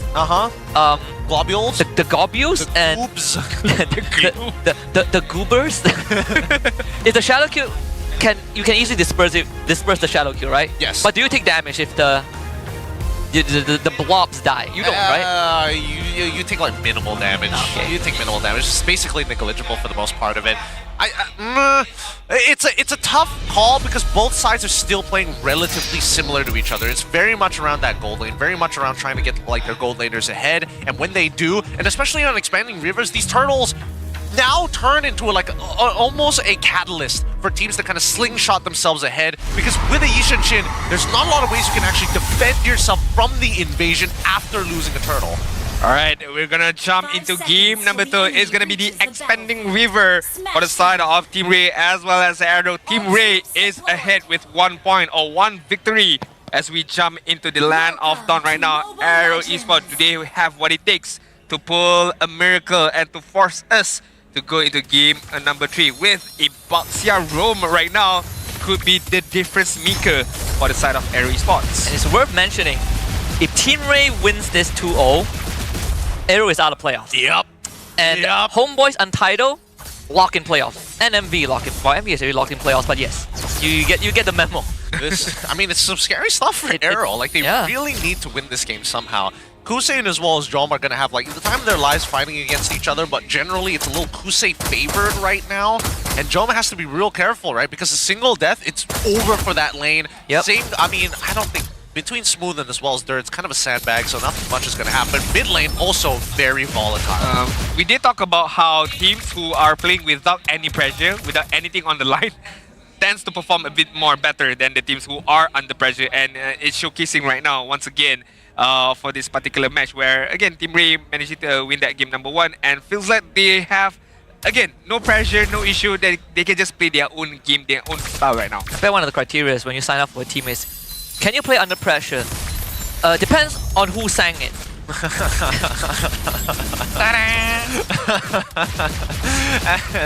As a mid lane, again, the freeze inevitably going to be broken here. Arrow 4-4 showing presence to make sure that Kusei can't keep on pressuring Joam for free. And that's actually perfect, because right now the lane state is actually pushed slightly in favor of Joam. It's closer to his side to open up angles to maybe let loose with the Rhapsody. Yeah, and Kim is lost a lot of HP. Right on time as the turtle spawn. Because the full commit. Turtle Boy and Revitalize gets used, so sadly, Arrow couldn't find anything, but Smooth not so lucky though. Everything connects on the Smooth, he gets lifted off. First blood for Arrow 4-4. Best case scenario for Team Ray. Can they go for more? Zkim gets lifted up. And there's a grab, smack, and it's a nap time. 2 kills for Arrow 4-4 at the start of the game, and a turtle as a bonus. Yep, a perfect start coming in for Team Ray. Nova Escobar, again, really nice chaining the taunts together. More importantly, just the natural synergy between Glue and the Zushin. Every single time you're thinking of Zushin, I should always pull my targets close. And when you do, it's a good idea to displace your opponents, but now when you have these little globules to work with Dur nearby, you can almost guarantee a chain CC every single time. And Zkim is not even 4 yet. Not sure if this invade is even going to do anything. His Dur doesn't really care. And his mid in control. Joam, they both get sucked back! How is that possible? ZaQD does get away. Nova will frontline for his team. Turtle Boat almost connects on the Kim. AOG follow up, doesn't hit onto anyone, and Nova Escobar might end up going down. The Kim finds the kill with a fresh Sky Piercer. And they even out the score. What was that? Where was Joel dashing to? Why was he dashing forward there? And he still had Flicker the whole time, by the way. Right. And you could see that Kim was preparing for that ultimate right there, for that traction pulse as well as the ultimate, but could not dodge that instance. It's tough. It's tough right now for Team Ray. I mean, they had a very good lead, and right now it's even Stevens. More so Arrow right now having the bigger momentum as of now. The goal lead is shifting towards them. And a kill against Joam, like we mentioned, is not going to do him any good as of now.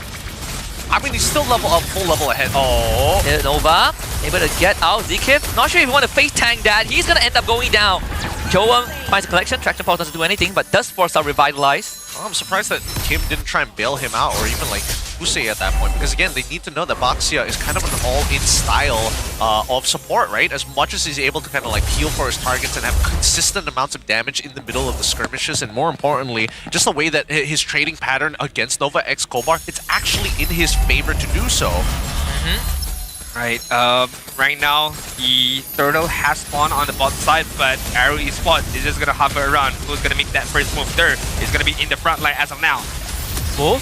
Doesn't get pulled back, flickers away. It's gonna isolate Dur, who's not gonna take the brunt of the punishment. Arrow 4-4 works on the Turtle. He's gonna try, but it's actually the Esper that gets the objective. Kim finds a second kill with Sky Piercer, and now they follow up with ZQT, who uses the Crimson Beacon to get away. AOG from one of Escobar to save his teammate, and Arrow walks away. Good disengage, good disengage. However, Arrow still has the lead. The Turtle may have fell into their hands, but now mid-tier 1 is wide open, and this is the problem with expanding rivers, right? You always get free damage after winning out, and especially when you're taking out a majority of the members of the opposite side. Good flicker coming in from Smooth right there, noticing that, okay, if he does not flicker, he's gonna get punished, but with that flicker, he tried to punish Dur immediately, but hey, that flicker allow Arrow to work well and allow Smooth at the same time to, again, somehow steal that Turtle away from the hands of Arrow 4-4 just now. Just give a lot more respect to the Kimmy too. The Traction Pulse actually does quite a lot of work.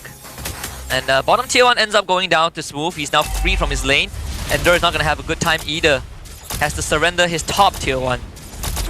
Alright, easy enough for Kusei. 1 turret down, 2 turrets down. 1 on the top side, 1 on the bot side. Arrow, I wouldn't say they are in cruise control, but they are in a good position right now. They're gonna have to take their time with this, right? Again, pretty low kill count game overall. They're only fighting during objectives. These neutral skirmishes, you're seeing that just a lot of the members are kind of working together to maintain the battle lines as soon as possible, especially when they start making contact. Dur, he's got to be careful, right? And more importantly, I think both teams really need to keep track of the battle spells. Without these battle spells, they can start finding bigger windows to get in the fight. Oh no.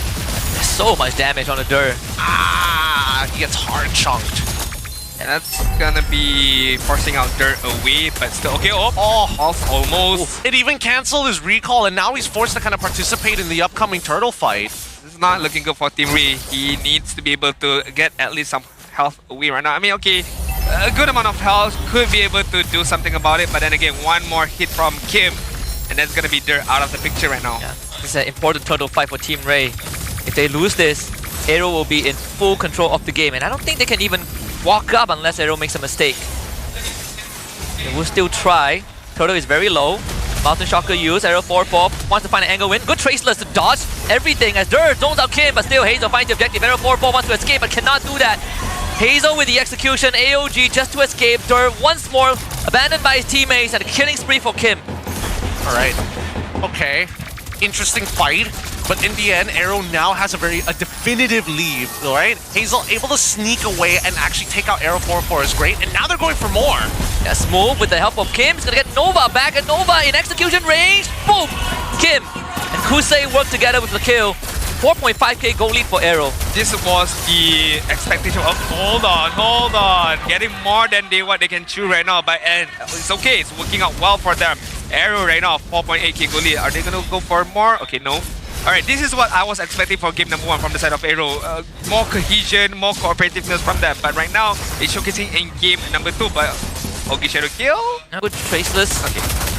But showing in game number 2, more cooperativeness, more follow-ups, good follow-ups, strong follow-ups, and this is what I like to see from the side of Arrow and how they change stunning the side of Team Ray right now. I do want to see how Arrow 4-4 is going to perform, because he's going to be the main scaler at the end of the day, right? Joam, it really depends on the number of Sky Piercer stacks that he has, and that's going to be the limiting factor. Kusei, with a crit build, it's really, really dangerous because generally that's like the best scaling items that you can get in the late games, especially in the ultra late games. But Hazel, now that he's 2-0-5, if he finds more targets who are just either squishy or at the very least gets a reaction from Zach QT. It's a pretty large win rate, a large percentile of which Arrow has a win in a 5v5. Yeah, I mean, one thing for sure is most likely Wind of Nature should be one of the main prioritization right now for both of these gold laner if they don't want to get hunted down by both junglers at the same time. But so far, Arrow, playing it passively for now. They know that they don't need to hard shove all of the lanes because the Lord is gonna spawn on the top side. Hazel already done the work on the bot side, so now focusing on this top side with expanding lever, they're gonna get that far much more faster. I don't know how Team Ray is going to do this. Traction pulse, no pullback. Bottom wave is stacked up. Arrow can do this forever. We smooth around. I mean, they've got a naturally pushing wave on the bottom side, so again, Arrow don't need to do anything. They just need to wait for the reaction from the Team Ray first, because they're going to net themselves a free T2 if nobody's going to deal with it. There's an endless battle, just fresh out the oven for Arrow 404.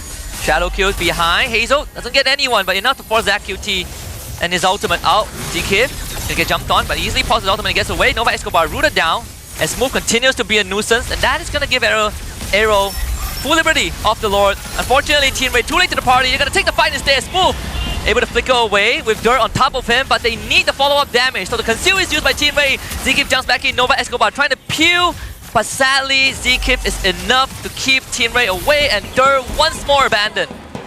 That's very unfortunate for Dur, I guess. Oh, left all alone. Yeah, all alone, but now Arrow with a definitive 6.5k lead. Let's see whether they're going to throw it this time or whether they're going to look to take an inhibitor. Ideally, it's an inhibitor because now the middle and as well as top T2 are under threat. And I think they're going to get everything here as Team Ray not built to fight together just yet. Not the best base defense either. It's still not over as of yet. They still have a ultra late game hero with the Yi Shin, but it's very difficult for even the Yi Shin to get any kills going on his own side right now. Almost 8k goal lead, almost 9k goal lead as we approach the 12-minute mark. And Arrow Esports, they are pushing the envelope. They want to get this outer turret shield, get it done and dusted. Mid side has been broken, top and bot side. Okay, no more shield for Team Ray, so Arrow Esports can wait it out once again. 100 more seconds to go before the next Lord spawns. Oh, that's what we said about the last game, but that we just have to wait and see, right? Again, they need not coin flip. They have a huge advantage against Team Ray, and more importantly, time is actually on their side for this, right? Even if they decide to drag the game out just a little bit, Kusei, he's already completed 3 items. He is basically at 100% crit, and now the rest of his team just need to make sure that he is safe and sound. The biggest problem is if Glue gets on top of either Kim or Kusei and gets pulled back into the middle of the fight. Looking at the Skypiercer stack, 40 stacks of Skypiercer on the side of Kim.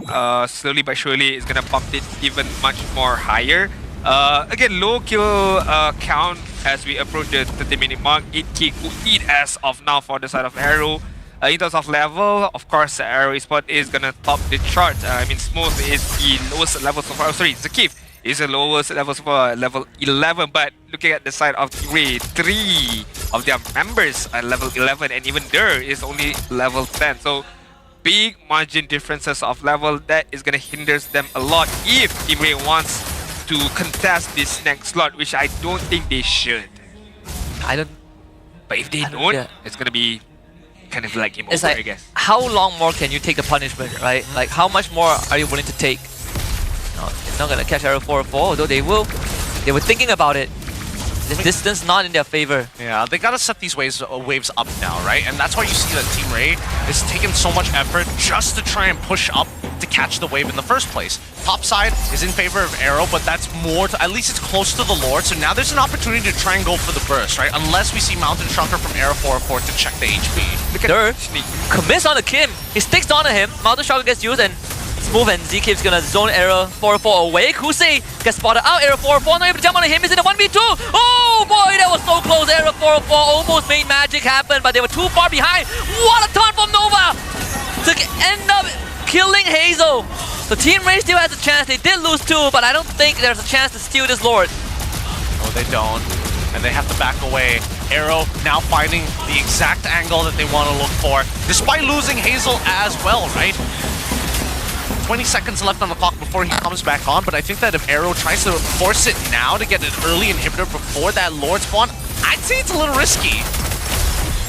Definitely risky right there, Arrow, but he managed to get the Lord, but Hazel will be back up soon before this Lord spawns. Meanwhile, Team Ray do have their full members up, so it's all up to the high ground defense of Team Ray, which it's not that bad. I mean, they do have Green Jay, they do have Zushin, but is it enough? That is the biggest question, because Esmeralda Smooth can jump onto the backside, Zakif can do the same thing as well. So we shall see. Team Ray, are they ready enough in terms of the high ground defense to be able to withstand this Lord who's going to march on the mid side, and the tri-lane push has been activated? I don't think they can, right? Tri-lane push is really, really good here. They just don't have enough damage to kind of cut through the Lord empowered minions. They just have to... Oh no! Oh no, they caught Hazel. They caught Joam back. Hazel is the one that catches him. No Joam for 40 seconds. Mountain boat easily flicker out by Smooth. The Lord is still incredibly healthy. How is Team Ray going to deal with this? Dur is also bleeding out traction. Pulse doesn't get anyone back. Lord will be eventually taken care of. Here comes Hazel with the shadow again. Nova Escobar trying to hang on with Dur, who finds the two-man rune. Kusei going to blow him up. Mega kill for Kusei. Nova Escobar clears out the last minute, but a new wave is coming in. Nova needs to go back to base, and Arrow 4-4 continues to work on the case. 10 more seconds with Joam. Here comes Hazel with the shadow kill, and I think the deed is done. Arrow Esports looking to force the game tree, and Team Ray will fall, and Arrow stays in the running. Alright, we are forced to go for game number 3, where Arrow managed to get 1 point out of this match, and Untitled, watching this match, they are sweating a bit because they know there's going to be an uphill battle once they commence their fight up against SRG Esports, SRG OG for tomorrow's match. But hey, Arrow bounced back immediately. Drafting phase was quite good, but what is more better is the execution. What they did was much more better for this game number 2. Yeah, I think Team Ray, they were focusing a lot on just pure mechanics with the picks that they have.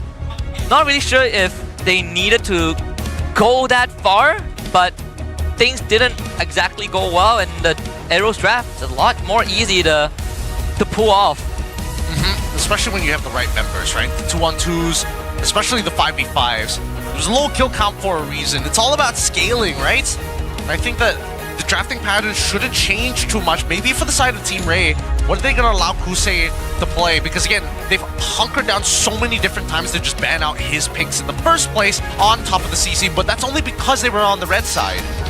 Could the factor of Joam got killed quite early on that mid side be the difference maker for Team Ray just now? Actually, it wasn't, because again, by the time he came back into this lane, he was the exact same level as Kusei, as the last 2 minions out of the 3 were still alive. So it's not a big factor as much. It's more of an overall gameplay by Arrow Esports, who took that game number 2. And again, when I took a look at the draft, it's like it's very tough for Team Ray who wants to initiate first. They do have the AOG from the Gatot Kaca, but a lot of the times they were playing a bit more defensively, waiting for Hazel to go in, and then you taunt up the Hayabusa and try to get the kill. But it's okay, we have to nominate one MVP for this game, and it's gonna be Hazel this time with the Hayabusa. I mean, who have thought, right? I mean, signature hero, comfort pick.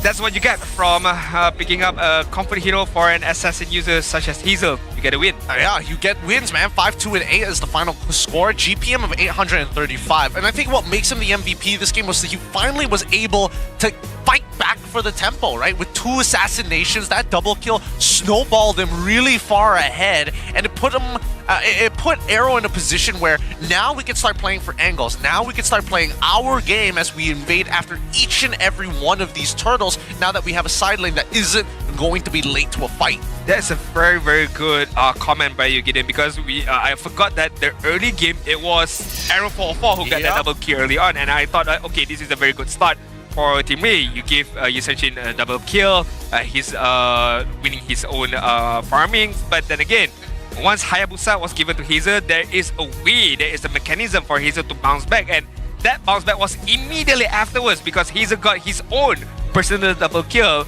from the treasure pulse coming in from Kim. So again, mistakes I would say so by Team Ray, allowing the bounce back, allowing the mechanism of comeback from Hazel to active, to be online from that treasure pulse itself. Now it's Team Ray's turn to figure out what are they willing to let go, right? Like, sure, you are banning Akusei's hero. If you're on red side, you're forced to ban a CC on top of it. But it's at times like these where teams start to change up how they draft in the early stage. Like, you're giving, like, power picks were given the arrow, and you know they cheekily took the first 3 picks of Team Ray in game 1, and you know they swap around the roles a bit, and it worked out. So I think Team Ray need to consider, if they do go for first pick in the next game, is Kusei still the focus? Because I personally don't think so. I feel like it should be Hazel. If let's say Hayabusa is still open up for grabs, might as well just pick it up, because for now, for this particular match, seems like, again, comfort over meta. We can see how Hazel is very much comfortable, even on a losing kind of like momentum early on. He still managed to bounce back in terms of farming, in terms of level, and of course in terms of killing pressure that he provides towards his team. Whereas Team Ray, again, had that early game momentum, did not use that early momentum to their own benefits, did not be more aggressive, but then again, they made a mistake that causes them that early lead that they had. If that mistake did not happen on that mid side, could have been totally a different game from Team Ray. Yeah, but that's the thing, right? In comparison to the previous one, once you see, as Husky mentioned, right? Once Arrow finds that early lead, every minute they were getting a kill. 15-5, these fights looked cleaner and cleaner and cleaner. And I think that Team Ray must recognize now, okay, it's just a game of tempo, right? How do we push and pull against our opponents? It's not just about lane matchups, but how we actually fight around the turtle. And now knowing that Arrow 404 on the Season Shin, yes, we can get you an inevitable lead, but there are times where we must make a call to say, hey, we can't actually contest this. We need to start getting resources on the opposite side of the map so that you can get into a better position.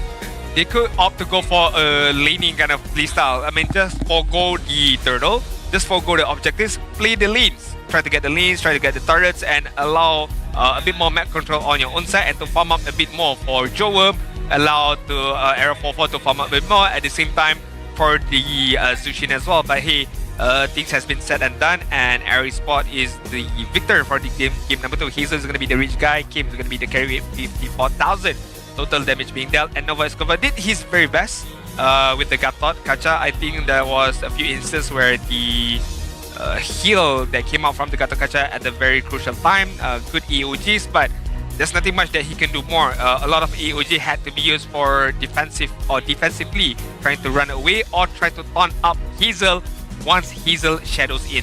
I think even till now, like we're 6 weeks in, there are still teams who don't really fully understand how far you could push the numbers of your heroes at the turtle fight. And look at a 4v4 and an objective, it's pretty clear that Arrow has more damage, easier to execute crowd control, and yet we're seeing Team Ray try to coin flip it. I mean, they got a good start, right? They got the double kill for on Error in the first turtle, and then they kind of gave up 2 kills away. But then the next turtle fight, they kind of come back in with the same mindset that they are going to win the flip, and that's where it started going out of control when they realized that they just didn't have the damage. And that's the thing, right? That's why the Baxia as means to kind of like hold your opponents hostage, especially for like these early fights. Like, yes, Zkif is gonna die here because again, Zushin is like a natural counter to a lot of tanks out there on top of the extra displacement from Dur. But later down the line, you realize that Nova Escobar isn't as tanky anymore because how he gets his survivability is through his passive, as well as the Revitalize, both of which Zkif cuts in half straight away because he has inbuilt life bane. It's very tough to see that kill was given towards Arrow after a very good early lead by Team Ray.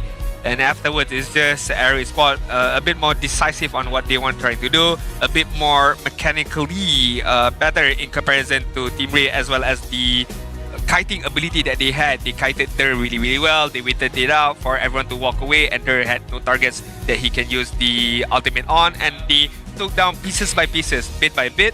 And overall, they overwhelm Team Ray as a whole team right now. So good initiation, good counter engagement, good prioritization as well, and overall good gameplay coming in from Arrow Esport at just now. And hopefully they can replicate the same gameplay style for game number 3. But then again, game number 3 could be a whole different game.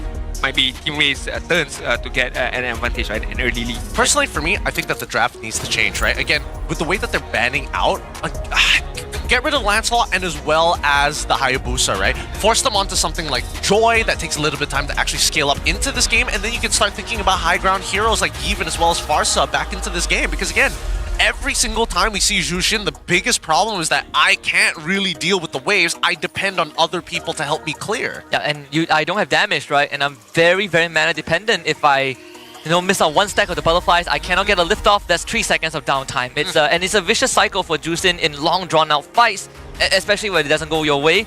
And with Aero just moving the battle lines more and more towards Team Ray, it's a tough spot to be in. So I think Team Ray just have to refocus on what they need to prioritize in the draft. Yeah, I mean, we do have one shout out we want to give out to you guys. The MPL exclusive skin Lunox Quantum Polarity is coming out soon.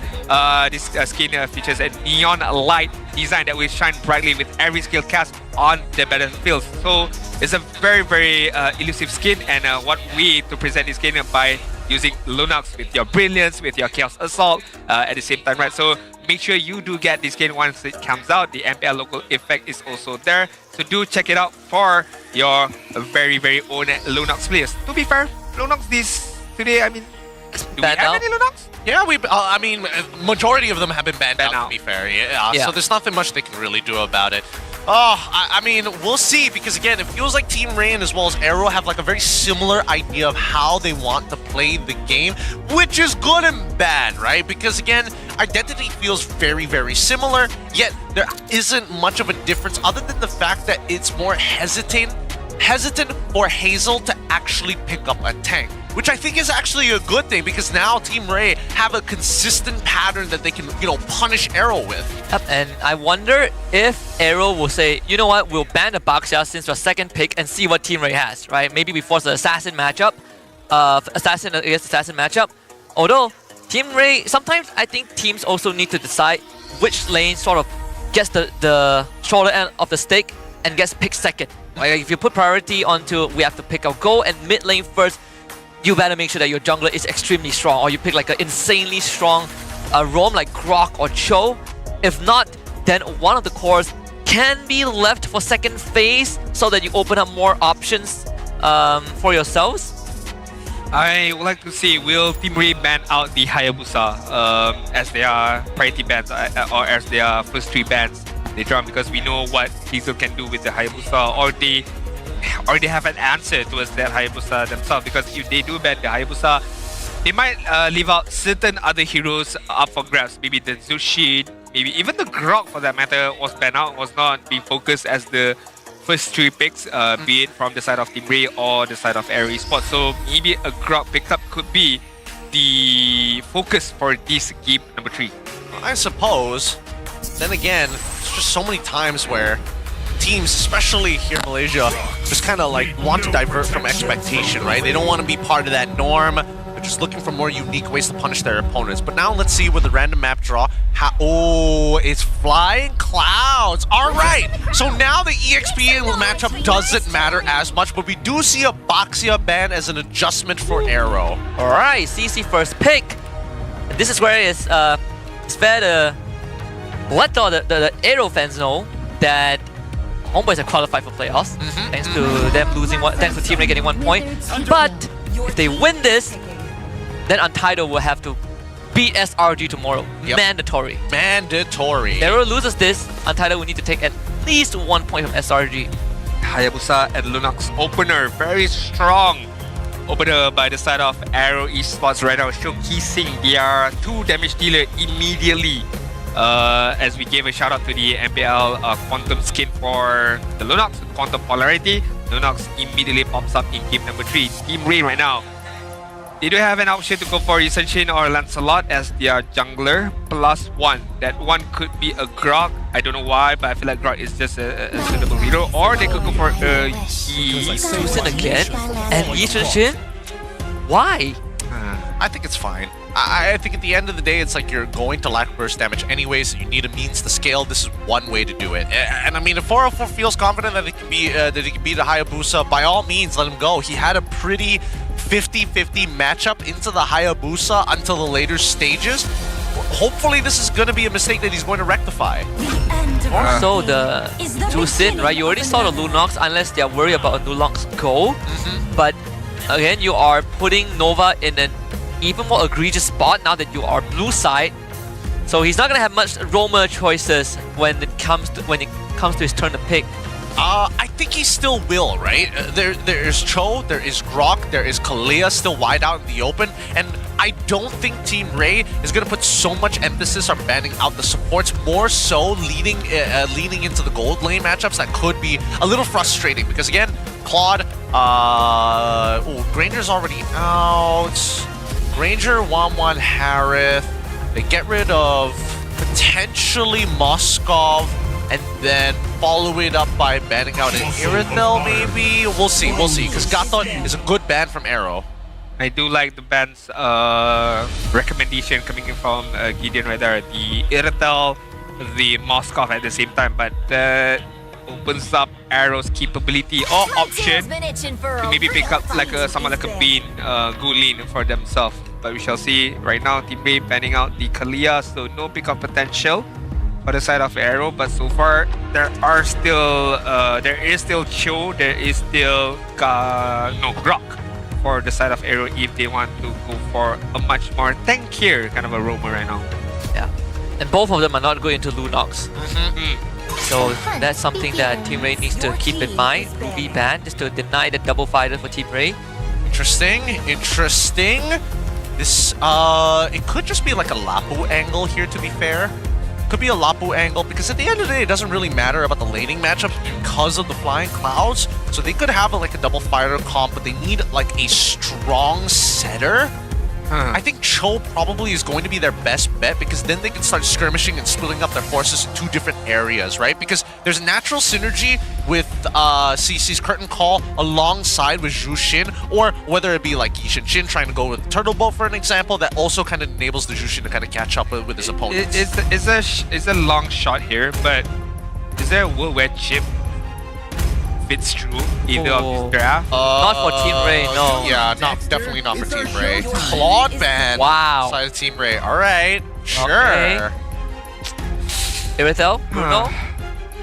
Do you go for your gold lane here first, and then you hide your roam? Or you could just take a roam, actually, doesn't?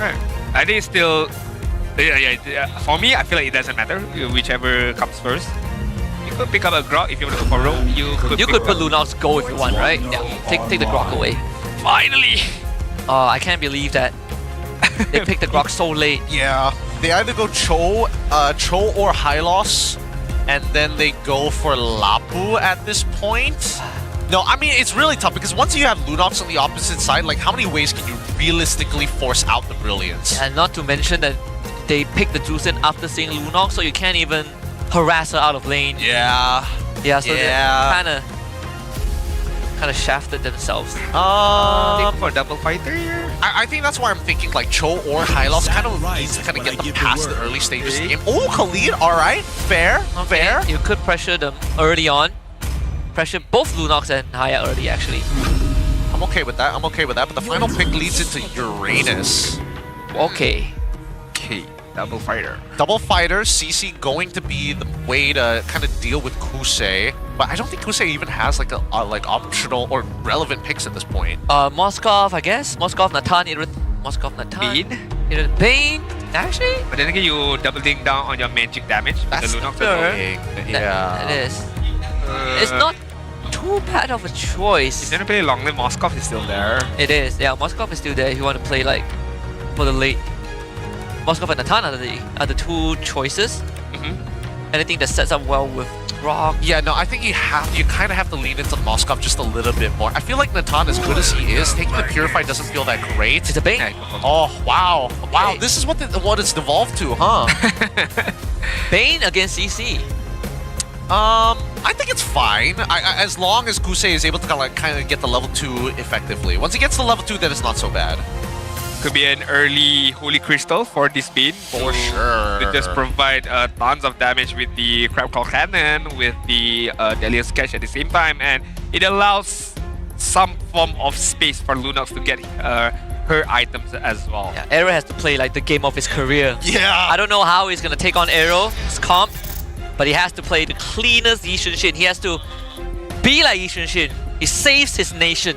Literally, very literally. Oh, this one's really tough because again, like a single lord completely skews the lanes, like entirely. There's much better wave clear potential from the side of Arrow, in comparison to Team Ray right now. So every one of these objectives has a much higher importance in comparison to them. This is going to be the Flying Cloud maps, if I'm not mistaken, right? For game number 3, the deciding game. So do expect a lot of skirmishes is going to happen, and do expect, even if you win the leaning phase, it does not matter as much. What?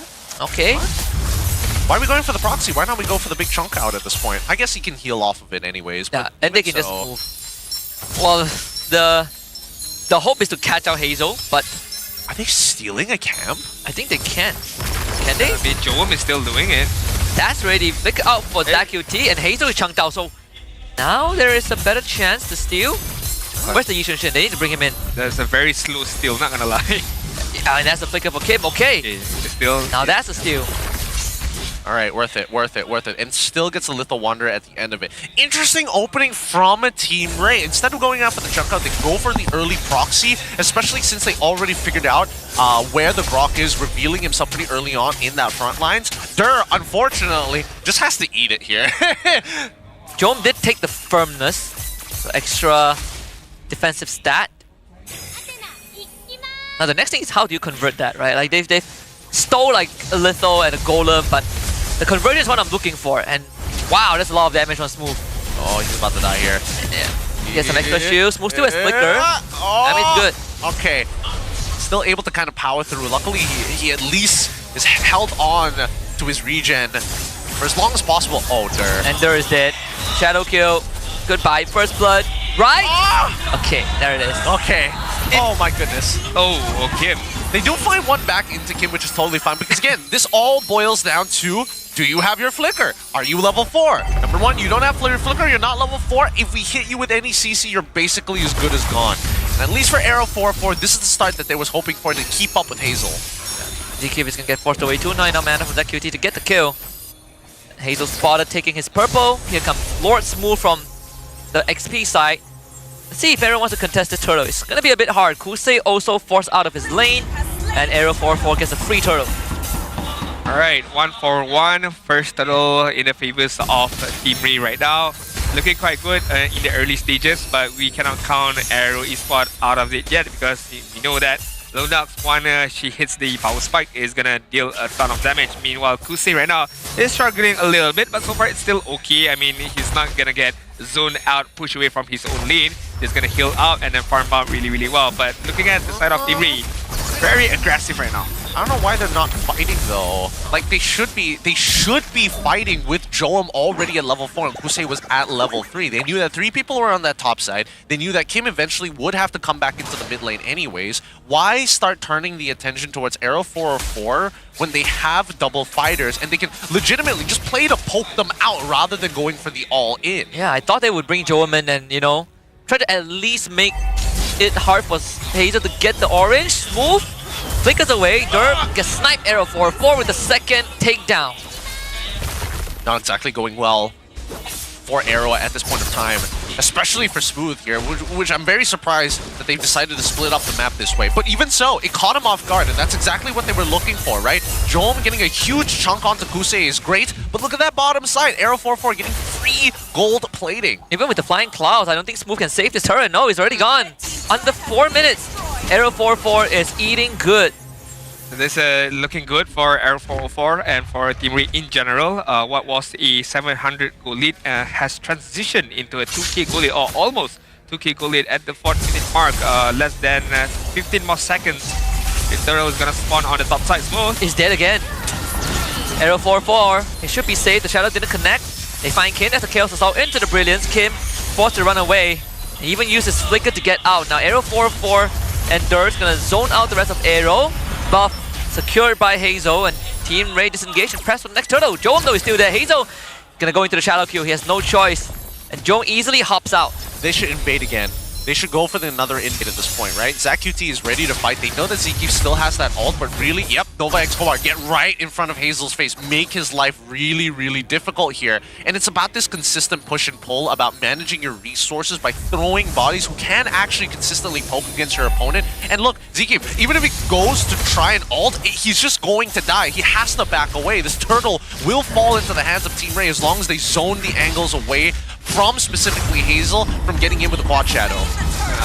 It's looking quite bleak right now for Aerie Spawn. Nothing that they're doing right now is coming to fruition, and Team Ray right now, they are holding to this lead. Hazel immediately Augie Shadow kill. Ooh, Crimson Beacon just enough, the extra shield. And Nova did take some of that damage at on ZachQT's behalf. Raging Sandstorm, Nova Escobar is out of there. No deadly catch from Kusei. This wet noodle fight continues. I mean, Joe tried his best to walk away from that dangerous catch. Yeah, He gets hit with it. He's too busy looking at the shopping cart, right? It's just like, what items do I get now? This one's kind of good. Oh, I got hit by it. My bad. Alright, more team fights gonna come on this top side right now. Look at there. And Zeke is not having a good time at all. Nova flickers follow up to take him down with the Desert Tornado. The boat connects on the Smooth. Smooth also dies. Mega kill for Arrow 404. Good lord, Smooth is just eating it every single time. Like Arrow 404 with a 4-0-1 record as of now, 2-level lead against Hazel. This is the best possible start you could ask for a Yichin Shin, right?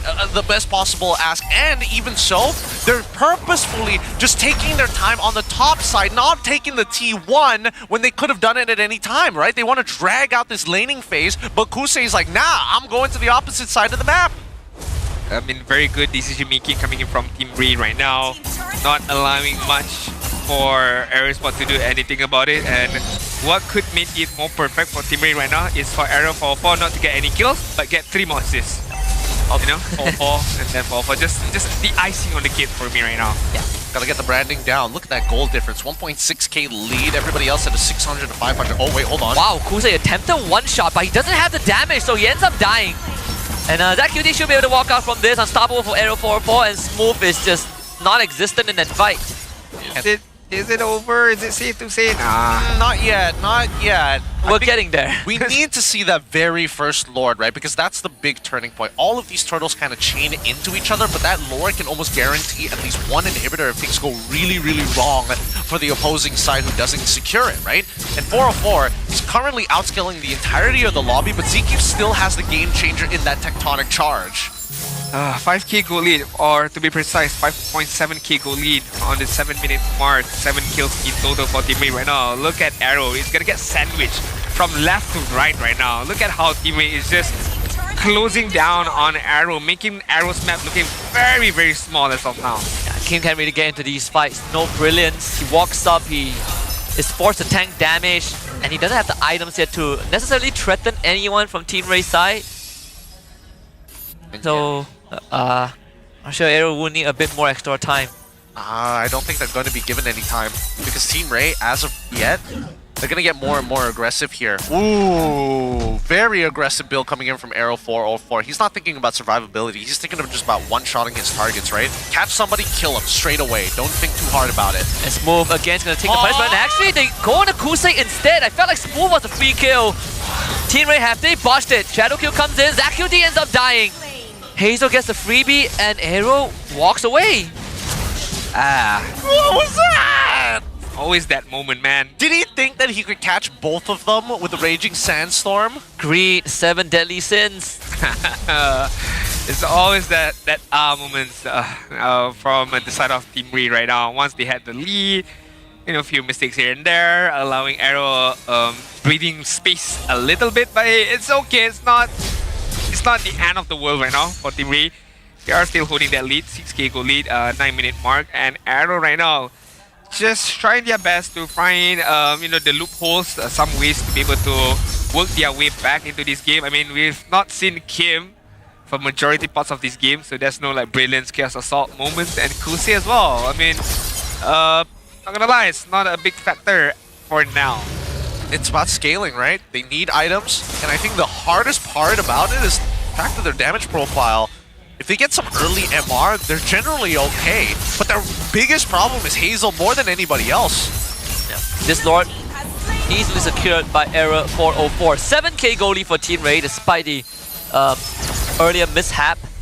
See, I think Arrow should be able to keep their structures up. They have pretty good base defense. Yep, they should be able to. They should be able to hold out here, especially with Hussein as well as Kim. If we can pull up the item list, that would be great. Just to see the progress, right, of where they're working for. 9th anniversary, everybody. Just in case you don't know. Happy birthday, MLBB. Happy birthday. Alright, 10-minute mark. Lord is pushing on the top side, but this should be a lot that Arrow Esports should be able to handle. I can't. I'm about to lose my mind. I'm about to lose my mind. Hey, that's a lot of damage. Dude, what are you doing, Nova? What? They even used Mountain Shocker, so he knew exactly where they were. Ooh, if there was follow-up to that, that could have been if Nova just Raging Sandstorm that would have at least been a body. Raging Sandstorm, Crimson Beacon in, everything goes forward. Oh, that was nasty. Yo, Nova, I know you might not want Untitled to qualify, but come on, you know. Dude, get me out right now. All right, there we go. That's the conceal. Current call used. Kusei smooth tied together. Zkif from behind. Huh? Can't really find a target. No. Good disengaged by TR. That QT gone on. The Shadow Q RNG. This time, not that lucky. Hazel finds nothing. Get the angle just yet. At least they're able to kind of base defense for just a little bit here. Even so, no inhibitors. The next Lord, by far the most important because they can guarantee an inhibitor, but even so, what was that, dude? That was a game-winning play from Era 404. I can't let it go. I can't let it go anymore. We said that Aaron needs to play the game of his career, but we didn't say Nova has to. You're not wrong. You're not wrong about that. We're targeting the wrong individual right now. God. It's not every day you get to see a 3-man Mountain Shocker from Yistin Chipley right there. Takes away half your health bar. Golly, man. I mean, that's the difference between taking a War Axe compared to like rushing a BOD. It's such a like feel-good item when you have it. Naturally, I mean, I'm more of a War Axe person myself, but oh wait, hold on. I mean, that's not a turbo. That's the whole Titanic in your face. I mean, he's trucking out pretty good here. I think that at least gives you like a rough idea of what of how much like estimated damage he does, especially towards the tank. If it's somebody like Kusei, he's basically going to explode. Same goes for Kim if he gets stunned up like that. Thank goodness it's flying clouds. Look at that, Zk back in action. Whoa! How do Arrow play this one out? Like, do they go for the contest? Do they just... He literally just needs Nova to hit his ult. Yeah, just make Nova like use his ult. Just hit it. Like, as long as he hits it and he's in range to throw the turtle boat, he's almost guaranteed to kill. I mean, but then Arrow, do they contest this slot or they just... Oh, I mean, they kind of have to be fair. Because in terms of high ground wise, it's not that good enough for them, I mean, Kusei has 2 items complete. Same goes for Kim. It's not ideal that Kim has to go for the glowing wand, but even so, they can't stall it out. I mean, Arrow is so ahead. He could buy a Sky Piercer and let the mountain boat like kill someone at the threshold, and I'd be okay with it. Although Arrow are gaining space, and Hazel is hiding in that bush alongside Kusei. Thanks. Smooth is kind of looking good, I'm not gonna lie. Oh, they found Zkif. Uh-oh. There we go, Zkif gets hit. Tectonic tried to escape, had the flicker too, so Zkif ends up escaping. Joam chases him down. Good stuff. Kusei can't really find the damage in. Mountain Bow now connects on the Smooth now flickers. Kim to the backline, and he's now all alone. Can't really get out from this. Monster Q for Arrow 404. Hazel is going to be found out in the bush, trying to go for Arrow 404. Good faceless dodge. And now Hazel is going to be left in the lurches. Shadow kills in, but everyone is healthy enough to survive. Hazel has no shadows. Godlike for Arrow 404. And the free Lord for Team Ray with a 10k goal lead. Beautifully played here. Again, every possible scenario that could have happened was played out nicely. I mean, Arrow tried their absolute best. Even Hazel tried to slip through the shadow from an awkward angle, thinking that Arrow 404 wasn't paying attention, but he was hyper aware. The vigilance from Team Ray is paying off right now, and this should be a guaranteed end game scenario. Alright, I was about to say 10k goal lead. It's 11k goal lead right now for the side of Team Ray, and Lot is gonna push at any given moment right now.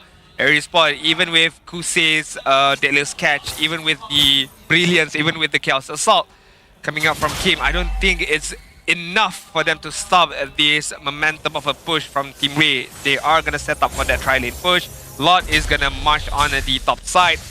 Biggest question is, number one, you do have to deal with the minions, you do have to deal with the Lord, and number two, you do have to deal with the damage coming in from Team Ray right now. What are we doing? Nova. Okay, heals up in time. In fact, Hazel is the one that might go down. Wait, And really? indeed he does. Kusa is dead. Double kill for ZQT. Okay. They do end up losing Joam, but Team Ray have gotten both side inhibitors. Really, honestly, nicely played by Nova because he's baiting. This entire time, he actually had his immortality ready to go. He was hoping to get a reaction. Most importantly, the tectonic charge from Zeke. Uh-oh. Tectonic charge, it has to come out now. Zeke still waiting for it, finally hits it. Enough to save Smooth, but ZQT says, nah, Kim is dead. Zeke, he's dead too. And that's a cleanup. Team Ray takes down Arrow 2-1. Wow, what a victory. What a victory from Team Ray right there. Like I said, when there's no pressure, when there's nothing on the line, Malaysian team tends to step up and gets the victory. And once again, it's proven by the victory of Team Ray, 2-1 against the Arrow Esports. That's got to be so frustrating for Arrow. Now, at this point, it's not in their hands whether or not they make it to the playoffs, but fist bumps all around. You can see it. They really wanted to get the win there. Of course, it's going to be between Arrow 404 and as well as ya boy Kim. Making fun of each other. Still close as ever. Team Ray not able to fully change the timeline, but was enough to get Homeboys and Monster Vicious to the playoffs. And one more slot remains. It's between Arrow and Untitled. And now Arrow has to hope for tomorrow's series to go their favor. Untitled just needs 1 point, 1 game off of SRG OG, and Arrow is out. Oh, tomorrow is gonna be very, very interesting, not gonna lie. But right now, we're gonna head it over to Poji with the winners interview with Team Ray. Terima kasih kepada caster-caster sekalian. Anda bersama sekali lagi Poji dan juga pasukan Aero. Inilah dia pasukan Aero Esports. Perjuangan mereka masih lagi belum tamat sebenarnya. Mereka masih lagi perlu tunggu untuk pasukan iTitle dan juga Selangor Red Giant. Tanya kepada anda juga. Cuma saya nak tanya kepada Kim lah. Macam mana perasaan anda pada hari ini dah bermain sebaik mungkin dan anda dapat 1 poin sebenarnya dah berada di atas Untitled. Kalau perasaan mungkin agak kecewa sikit lah. Sebab kita orang nak kutip banyak poin lah untuk kita orang tak ada rasa pressure untuk tunggu game Untitled lawan SRG. Baik, faham. Maksudnya kalau boleh nak dapat lebih, tapi lebih, itu je yang dapat. Betul. Tak ada rezeki lah. Tak ada rezeki. Tak apa, kita percaya masih lagi boleh. Tapi Kim, kalau boleh saya nak tanya kan, sebab untuk musim depan kita akan pergi ke new lah, enhanced franchise format di mana kemungkinan besar pasukan akan berubah, line up akan berubah. Ada tak apa-apa persediaan daripada anda dan juga ahli pasukan yang lain? Persediaan? Persediaan tak tahu untuk season depan, tapi mungkin kita orang fokus season ni dulu untuk dapat playoff luar untuk KM7. Baik-baik, insya-Allah semoga hendaknya segala-galanya dicapai. Tapi ada tak apa-apa kata-kata kepada ahli keluarga, peminat dan juga penyokong yang berada di venue dan juga di rumah menyokong anda? Untuk fans Aero, thank you yang support kita orang daripada first week sampai sekarang. Thank you juga kepada mak saya selalu datang setiap game. Thank you juga dekat Team Ray punya fans datang hari ni. Good luck mana-mana team nak masuk playoff nanti. Terima kasih kepada Aero Esports. Anda dah boleh masuk ke dalam. Terima kasih. Dan inilah dia sekali lagi Aero Esports. 3, 2, 1. Wow. Terima kasih. InsyaAllah kita akan berjumpa mereka lagi kalau kata masih lagi ada rezeki untuk mereka. Dan sekarang pemenang kita tadi, Team Ray. Era 404. Ya saya. Menyala abangku. Okey. Saya nak tanyalah kan, walaupun korang tak pergi ke playoff, tak layak pun sebenarnya matematik dia. Tapi korang main hari ni macam dah tak kisah dah dan korang sangat ganas. Apa rahsia di sebalik kejayaan tu? Tak tahu lah. Lepas apa? Tak boleh lepas playoff kan, baru semua bangun. baru sampai rasa nak menang. Sampai rasa dia. Baik, jadi okey untuk era 404 lah saya nak tanyakan kalau boleh kan, sebenarnya apa yang jadi pembakar semangat korang lah sebenarnya? Kalau boleh lah kongsi dengan kita sedikit sebab macam awak cakap tadi dah tak ada apa dan kisah bantai je kan. Tapi game ni, untuk game ni apa yang macam kita kena menang kat lawan diorang? Kalau saya rasa nak balas dendam lah. Untuk playoff ni, apa? Playoff season lepas. Oh, kenapa? Kan diorang ni eliminate saya. Oh ya. Oh lama. So rasa nak balas dendam lah. Memang diorang lah, memang dah aim. Betul. Okey, untuk so ini dah tercapai lah dendam. Tercapai. Baik. Itu lah, tak 2-0 lah. Tak apa. Tapi puas lah, puas. Menang puas betul. Puas. Untuk jom. Jom. Kami jom. Apa? Okay, apa? Alright, jom. Facing hero who are in a do or die situation kan. Actually, what's your team preparation for this match? I can see you perform really well for the matches now. Your CC is so good actually. No, I think you're joking only. No, I'm serious. Okay. For me, my preparation only is I just said to my teammate, don't be scared because we're nothing to lose. The pressure is on Aero because they still have a chance to go qualify to playoffs, and we don't have to chance to qualify to playoffs. So we just need to show to fans and to other region what's our talent. Yeah, that's why we perform so good now. But I think you perform so good actually. Thank you again, jom. Nova X Koba. Apa khabar? Baik. Sini kat sikit, jangan malu. Jadi bermain tanpa rasa tekanan langsung lah sebenarnya. Sini semua soalan pun memang sama je kan. Kita nak tanyalah Kak Nova kan. Adakah sebenarnya untuk awak yang dah bermain sepanjang 6 minggu sebenarnya kan, untuk 5 minggu yang pertama sebenarnya korang bermain dengan satu perasaan yang pressure, tekanan, kita kena menang, kita macam ni, overthinking yang terlampau membuatkan korang banyak kalah game. Tapi hari ni bila no pressure, Aero yang tengah kuat tak jadi kuat dah. Ya, so memang hari ni main untuk enjoy lah. So sebab tu kita dapat execute lah apa yang patut. Rasa puas lah? Ya, puas lah. Kau nampak berpeluh-peluh. Tapi untuk awak rasa kan, sekarang kan kita nak announce MVP kan, awak rasa siapa MVP? Aero 44 lah. Aero 44? Tak nak Zak ke? Tak boleh? Boleh ke Zak? Mungkin. Tapi kita nak announce siapa MVP kita. 3, 2, 1. Siapakah MVP kita? Okay, betul ke Aero 404? Macam bukan. Itu coach. Ting. Aero 404. Sini. Jangka tak jadi MVP game ni? Kalau tengok KDA jangka lah. KDA in-game. Kan in-game dapat MVP. In-game MVP. So memang dah, okay, aku dah MVP, mesti MVP juga lepas ni? Dah. Tapi tadi saya tengok, masa awak dah menang habis game tu, awak macam puas macam tu. Saya tiru sila lepas dorang. Tiru. Buat balik? Buat balik. So itulah yang awak cakap nak balas dendam tu sebenarnya. Betul. Okay, Aero, mungkin awak rasa macam puas hari ni sekarang dan awak pun masih muda. Boleh lagi pergi ke depannya, perjalanannya masih lagi jauh dan awak boleh buat dengan lebih baik lagi. Ada tak apa-apa yang awak nak cakap? Terima kasih kepada semua peminat yang datang, ahli keluarga, apa-apa sahaja yang nak cakap kepada mereka. So, thank you yang mana dah support Team Ray dari week 1 sampai week 6. Thank you sangat. Lepas tu sorry lah kalau tak dapat bagi playoff. And thank you juga pada fan Aero yang dah datang hari ni. Thank you support MPL MY and datang lagi lah esok kan. Esok masih ada? Okay, jangan lupa support MPL MY.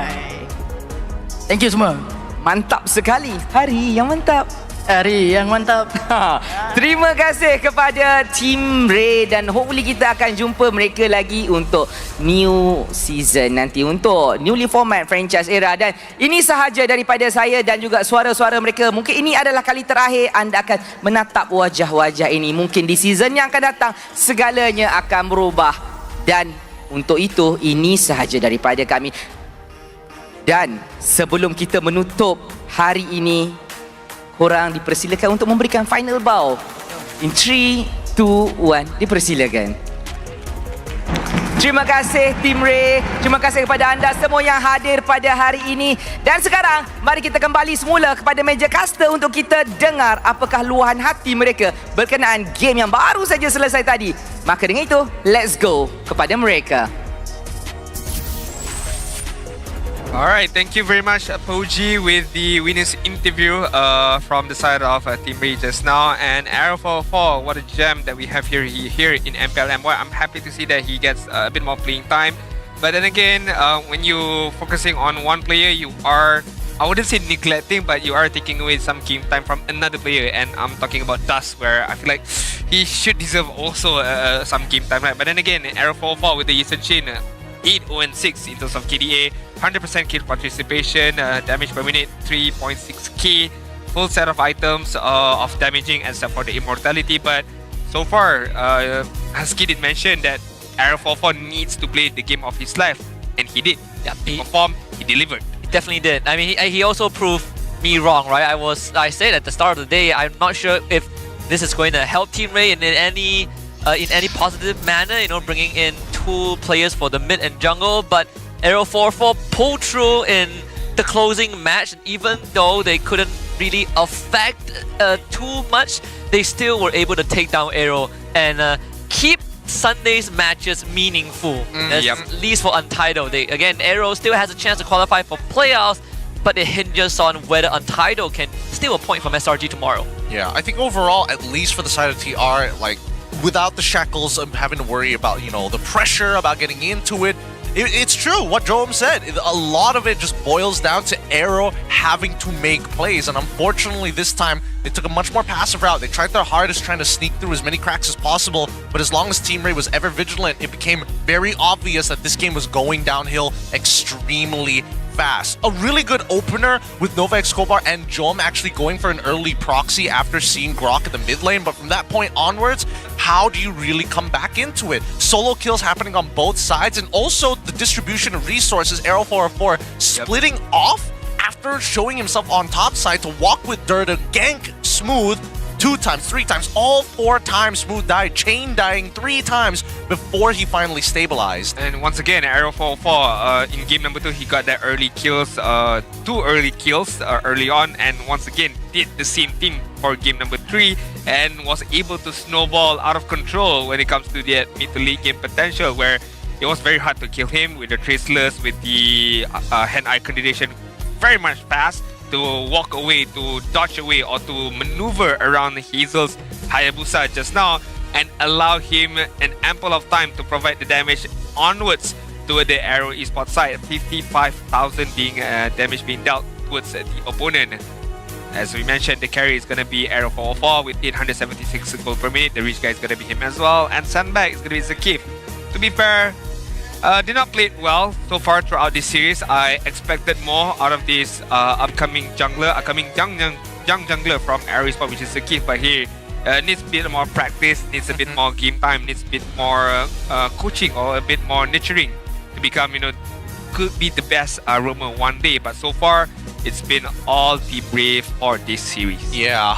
A little sad to see Zekif in this type of position, because again, I still think that he has a lot of potential here, and he works well with Kim. However, the design of this particular draft definitely hurt them a lot, and then how to adapt, that's where Zekif really struggles. I think adaptation on the fly is not exactly his strong suit. Yeah, this entire series has been very one-sided, right? Like a team that wins the first and second turtle essentially just runs away with the game. And in this case, I think Team Ray, just like, you know, in game 1 and 2, just has a slightly easier draft to pull off, but more so, Nova's Khalid is making a huge difference in the lane. Not to mention that Kusei is already in an awkward matchup, but Nova's presence is making it very inconvenient for Arrow to get anything done. Especially when they're attacking on many different sides of the map, right? It kind of takes away the focus from Arrow just in general. They can't figure out where exactly they're going to be coming from. Hazel also is struggling to kind of find angles to actually get into it, into the fight, because this one here, pretty good idea, right? If he angled it just slightly downwards, he probably would have gotten on top of Arrow 404, but as they are, ever vigilant, making sure that he doesn't get that much value. I mean, the kiting capability from Team Ray as well was superb, dodging a few skill set, dodging away important skill set from the side of Arrow, be it the Delios catch, be it the Augie Shadow kills, and yeah, just once again, Team Ray, once they get the momentum that they have,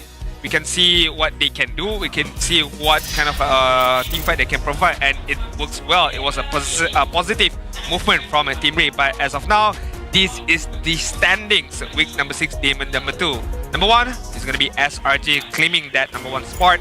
Second is going to be CG for now, because we have to take a look at tomorrow's match later on. Vamos is going to be number 3.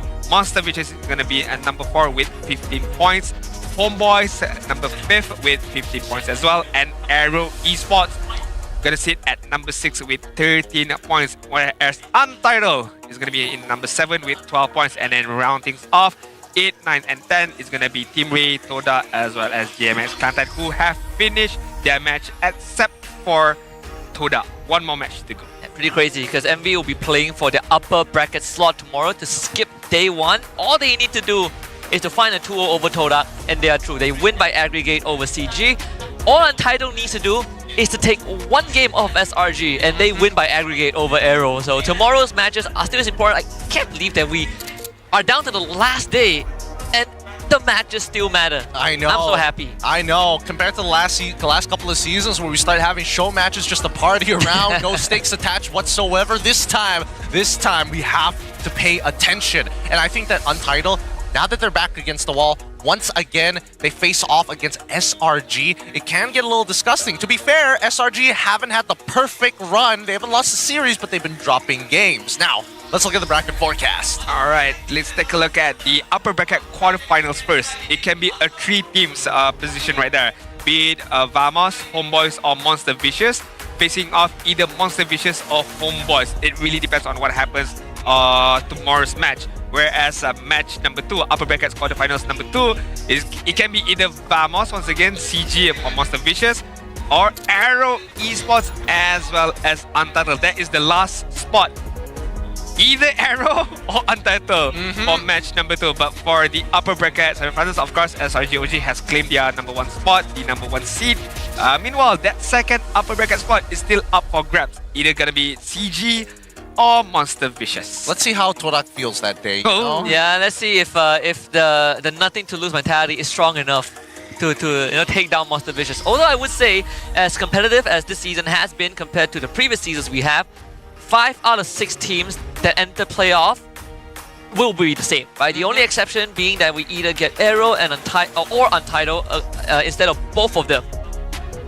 It's gonna be a tough one. Not gonna lie, not only it depends on what Todak mood feels like, it also depends on what SRG OG mood feels like as well. Because they have known to drop one game as well. It has been a clean, sweet victory for SRG OG. It's not been a 2-0 dominating run.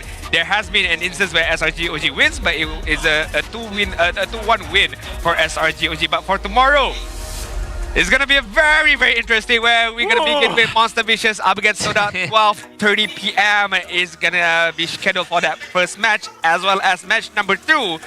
Another important match as well, especially for Untitled. 3 p.m. is scheduled for SRG OG up against Untitled. So game number 1 is for that second upper bracket spot.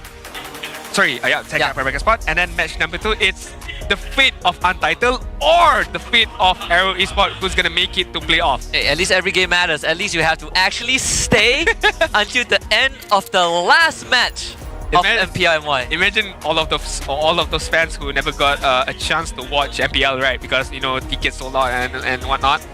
Just comes for the last day, the most important day of all, just to see, okay, who made it through right now. I mean, there have been like people who complain that, wow, we have a lot of show matches, they're unimportant, they're not interesting. Well, this season, you get everything you want, down to the last game. SRG OG 1-1 against GMX Kelantan and Homeboys. No, there was one team, right? I mean, CG also 2-1, right? CG, so only 2 teams, right? Homeboys also. Homeboys also, yeah. Okay, so it's doable. It's doable. Pretty good. Also pretty good. Not gonna lie. I mean, this guy just needs to play the game of his life. In comparison to their MSC season victory run, where every match they dominated 2-0, 2-0, 2-0. This time, I feel like there is a possibility. There is a chance for Untitled to at least get 1 point. I mean, the previous match they played was against MV, and we saw how they utterly crushed MV. And so Untitled, I don't know, maybe pray more tonight, prep more tonight, but tomorrow is the fight for your lives. It's going to be a stressful time, but again, it all ends tomorrow. The regular season has been a phenomenal time, and I can't wait to see what happens for the playoffs. One more match is all it takes, or one more day is all what it takes for us to get to know who's gonna make it to playoff, and of course that second upper bracket spot. But we would like to know what you guys think of MPL MY Season 16 so far. It has been very competitive up until the very end, but we would like to know what do you think. Do scan the QR code below to let us know. But so far, Gideon, Husky, you guys enjoy for this regular season so far, because this is your last day? Yep, it's been a great time. Okay. I loved it. Well, we do have to wrap things up. We shall see you guys tomorrow for the ending of our regular season MPL Season 16. Go. Go haya. ITP haya. Target is lapo guys. Go start. Lapo guys, lapo dahil guys. Can go guys. GG.